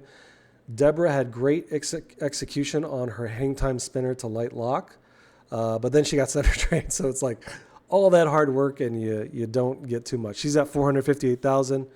Kaylee steps up for her ball 2. Just really well controlled. Gets into her 2-ball multi-ball, hits the saucer, left saucer, then center. Takes super slam multiple times. Again, I wish I could show you all of the times she did it, but it would get sort of redundant. But that's the move. If you're in 2-ball, left saucer, up the middle, take the million. They come down. She had she figured out sort of where the angles were to catch them on both flippers and then do it again. So yeah, really, really good ball 2 for her. She collected her hang time, took another million, finished with 8.38 million. And so we are in ball 3. And Anna is up. She gets her 2-ball multi-ball going again off the plunge. You can just lock one, send it up, and then start your 2-ball multi-ball. She gets 1 super slam, and she had 2 million in bonus about. So Anna is looking good. She's passed her qualifying score, the top qualifying score. She's at 13.8 million. Great game for Anna. Anna Neal out of Chicago. 2 million in bonus. Unfortunately, Kate gets a straight down the middle quick ball. She finishes with 1.9. I think it's right here. I think she went to the Pops, was it? I think it was right around there maybe. Let me just see.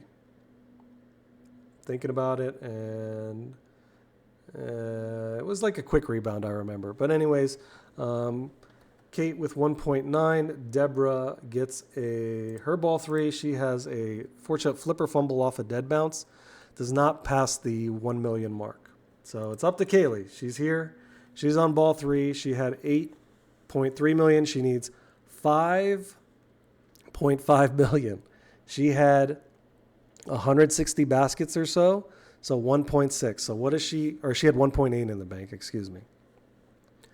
She had enough in bonus at the end with her amazing, with an amazing save. She was just all over the place, saving everything, just digging it through sheer will and skill. Boom, right there. Boom, right there. Oh my God. Yeah, it's crazy. She was fighting for her life for this. There's another center post. So her hang time bonus was at 891. See, she's at 11.7. Whoop. Take your hands off. Oh my gosh. Yeah.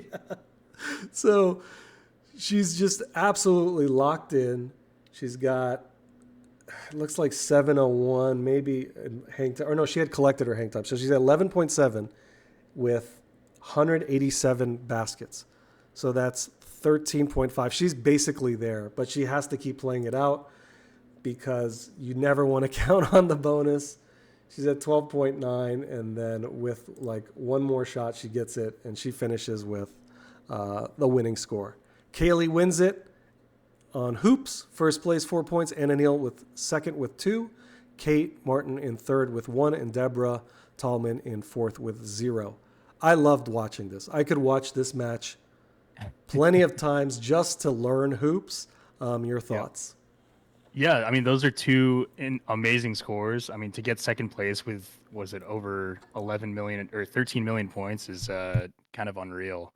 Having That's what you said. It was better than the top score in qualifying. It was the top score in qualifying. So Kaylee had to literally put up a better score than that, Yeah. and she did it. So kudos to her. Out of hundreds of games in qualifying, and you're like, great. So I've got to beat the top qualifying score twice because from the same person that did it. So yeah, hoops is a blast.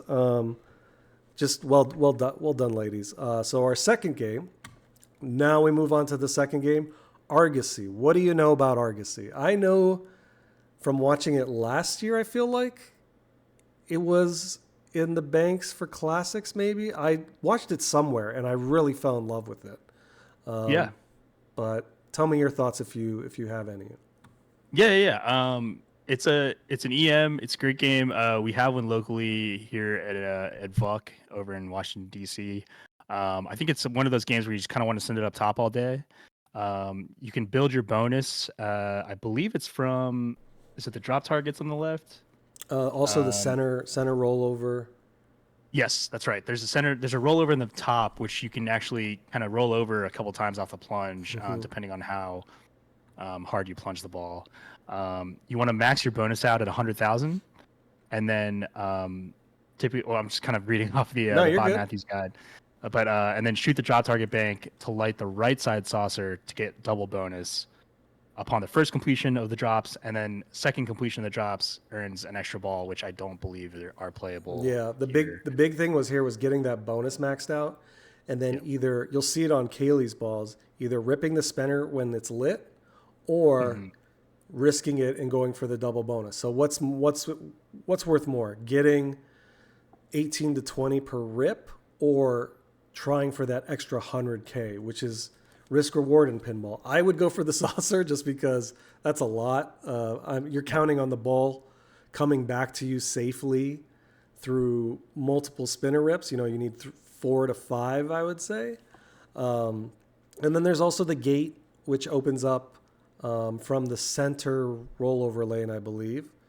Yeah, that center lane at the top, which you can also get off the plunge. Yes. I'm not sure if it was possible on this copy, but apparently you can try to shats that left in lane to open the gate, forcefully. But I'm not sure if we're gonna, or if it was even possible on this copy. I think someone mentioned that they had noticed that on their local copy. I don't know if it was the same here. So out of the gate, Deborah gets a very solid ball, 141,000. She opened her gate. So Deborah's going first. Kate is going second. She has multiple amazing digs and rips of the spinner, maxed out her bonus. Kate's ball, one for Argosy, was just splendid, absolutely splendid. You couldn't really ask for more because she gets almost halfway to rolling it. She was dialed in with that right spinner. She got the max bonus, so 200K there, and then finishes with 448,250 points. You really, like I said, you couldn't ask for more on your ball one to set yourself up, which Anna is then, she's playing for it's crazy, but she's played for 10 minutes, which sometimes is my full game on Argosy. Yeah, right. So Anna gets her drops down, unfortunately has a quick ball, 46,820. Kaylee, stepping up,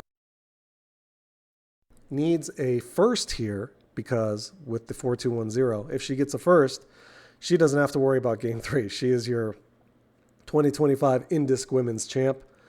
She maxes out her bonus on ball 1.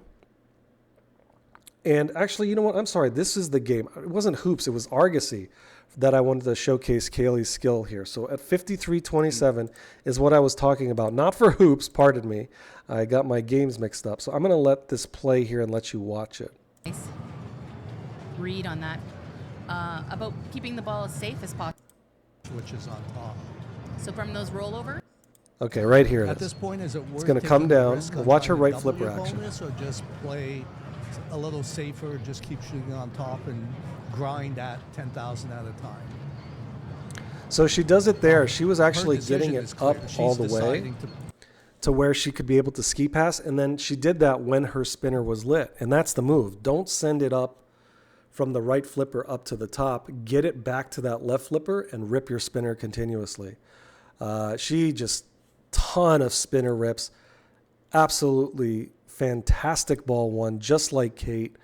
Nabs her double bonus off a rebound. She wasn't going for it. She was going for the spinner rips throughout her ball, but she was able to get the right saucer, and she gets 435,400 points for her ball one 5-ball game of Argosy. We're going to kind of go through most of the rest of it because that's kind of where the scores end up settling. Ball 2 for Deborah, okay ball, 244K.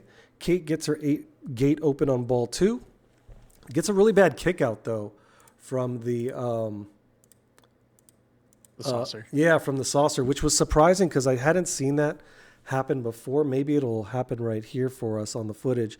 But it was sort of wild because you're like trying to get there. There it is. And then, this bullshit. Absolute. Like, it's crazy. Like, it's supposed to give it to you somewhat safely, but she's at 524.5, 500 points, 524K. Anna, her ball 2 failed catch to straight down the middle with that little hop that we've all done, 101K for her. Kaylee failed flipper pass, went in lane to out lane. So that's the sort of thing you have to worry about where you push it too much. You try to pass it too much from the right flip, and it goes up the in lane, over the out lane, which is really unfortunate because you're doing so well. But she still had a really nice ball. She ends up with 593,000. So she is now your leader after 2. She can smell victory coming. Ball 3, we have Deborah get 1 rip and then bounce to the left out lane for 315K. Kate missed a spinner rip to the right out lane, 688K. So now she's back in the lead. Anna scoop to left sling to in lane, out lane drain. That's just brutal. It's going here, and then it hits your in lane from the bottom of the flipper, and then it goes out. Like, just end my game right there for me. Kaylee maxes out her bonus very quickly on ball 3. Went for the double bonus, but drains. And she is now in first with 802,000, 2 balls left. Ball 4. We've got Deborah making great saves. She takes a breather after she makes those saves, and then unfortunately goes straight down the middle. I think it was a missed shot. That's the worst. You're like giving yourself a breather. You're like, okay, let me get this. Let me just slow down, and then you shoot it, and it's like, I should have just kept going crazy. Yeah, sometimes I don't like to pause. I just like to kind of stay in. I mean, I know it helps a lot of people just to recollect yourself, especially after like a big save or like a danger or something. But I feel like that, for me, it kind of takes me out of the game a little bit, you know? Yeah, no, I think I can understand where you're coming from there, because sometimes when you're in the flow, you're just shooting and you know where things are as they come down the flipper if you're shooting on the fly, and you've kind of got the angle and geometry right. So I totally get that. That's nothing more demoralizing than setting yourself up, giving yourself a break because you're out of control, and then being like, well, I should have just stayed out of control. So we are on ball 5 right now. After 4, Kaylee was still in the lead. Everybody had a quick ball on ball 4. Deborah gets a short ball. Kate is the only one right now. Anna was the only one that could stop Kaylee from winning. Kate ends up with a center pop straight down the middle. Her final score, 767,550 points. Congratulations, Kate, for that score, because that was a top 5 score in qualifying, which means that Anna Neal would have to pass Kaylee to prevent Kate, but she unfortunately got a house ball, so she ends up with 176,000. Kaylee gets the walk up right here. I'll let the footage play. Outstanding tournament, and the best feeling in pinball is the walk off. Congratulations. Kaylee is your 2025 INDISC Women's Champion. Congratulations. What were your thoughts on Argosy? Yeah, it's a great game. 5-ball EM. I feel like you're always kind of in it. Where I mean, there is you can build up that bonus to 100K, and try to max it out and get that doubled through the saucer. So you're always kind of in it, I feel like. But But yeah, I mean, really great display of skills there. Like you said, I mean, we saw just now, Kaylee had a lot of really skillful moves. So there's some post catches there, some post passes, just pretty much everything you can think of that you can do on an EM with those like long flippers like that. Yeah, that was fantastic to watch because you got a little bit of everything. And from all the competitors, these ladies really showed up and showed out. Kaylee takes your first. She has 8 points, so she is your guaranteed champ. Kate in second gets 3 total. Deborah takes third with 1. Anna Neal takes last with 2. She ends up with a total of 2. Game 3 we're not going to go over because it was kind of already determined, but it was Rush. We already discussed this also. If you want to know how to play Rush, go check the ZMac interview. Kate took second. Deborah took first, which created a second place tiebreaker. And on the tiebreaker for second, it was Paragon, which was one of the ones I really wanted to play in the main or in the classics. Kate Martin won over Deborah to take second place. And so with that, we're going to show you the Whoppers earned for the ladies in It Never Drains in Southern California. But before I do that, I do want to show the prize pool for the women's. That was first place to Kaylee, $879, $623 for second for Kate Martin, $476 for Deborah Tallman, and then $366 for Anna Neal in fourth. Good job, ladies. Your prize pool was well-deserved, well-earned. Kaylee Campbell ends up with 99.16 Whoppers for the women's division. Kate Martin, 78.19. Deborah Tallman, 66.85. And Anna Neal with 58.18. They also had a really good semifinals tiebreaker on Rush, Jane and Anna, in the previous round. I strongly suggest you go watch that because it was really, really good, just like the Hoops and the Argosy was here. That is your INDISC 2025 coverage. I'm going to leave it to you for some thoughts overall on INDISC. I'll finish us off, and then we'll say our goodbyes. Yeah. No, INDISC is a world-class event. I know it's a lot of people's favorite event to go to for the year. And yeah, it's just kudos. I know we kind of went over earlier kind of all the names involved for the, the staff and the volunteers. None of this is possible without everyone's hard work and dedication. So really, really thankful for, IE Pinball and Carl and his team for putting this on. And, Jim Belcito, obviously. Just really great event. And I can't wait to go to the next one. I know. I'm already licking my chops, right? Like I want revenge. But it was great seeing you there. Thanks for being a great roommate at the Airbnb. We almost got killed, both of us. And then it was kind of sketchy walking alone sometimes. It was a lot of fun. I'll see you at Starfighters this coming week. We'll be with Jeff Teolis and friends, rooming together. Good luck on tomorrow's tournament. Hopefully safe travels, safe flights. Everybody stay safe with the winter weather. But I am Hadi, Seyed-Ali, Friscopinball. That's J-Land Joe. This is episode 6 of Wizards and Warriors, and we are going to bid you adieu. Goodbye, everybody. See ya.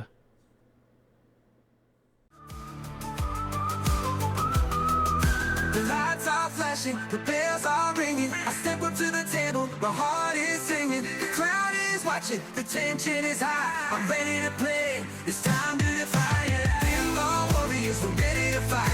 Multi-ball madness, it's target line. Numbers and flippers, we're in control. Pinball wizards, we got the soul. Ball rolling, chasing the light. People fingers dancing, the arcades alive. But flippers respond to my every command. In the pinball kingdom, I make my stand. Pinball warriors, we're ready to fight. Multi-ball madness, it's target line. Numbers and flippers, we're in control. Pinball wizards, we got the soul.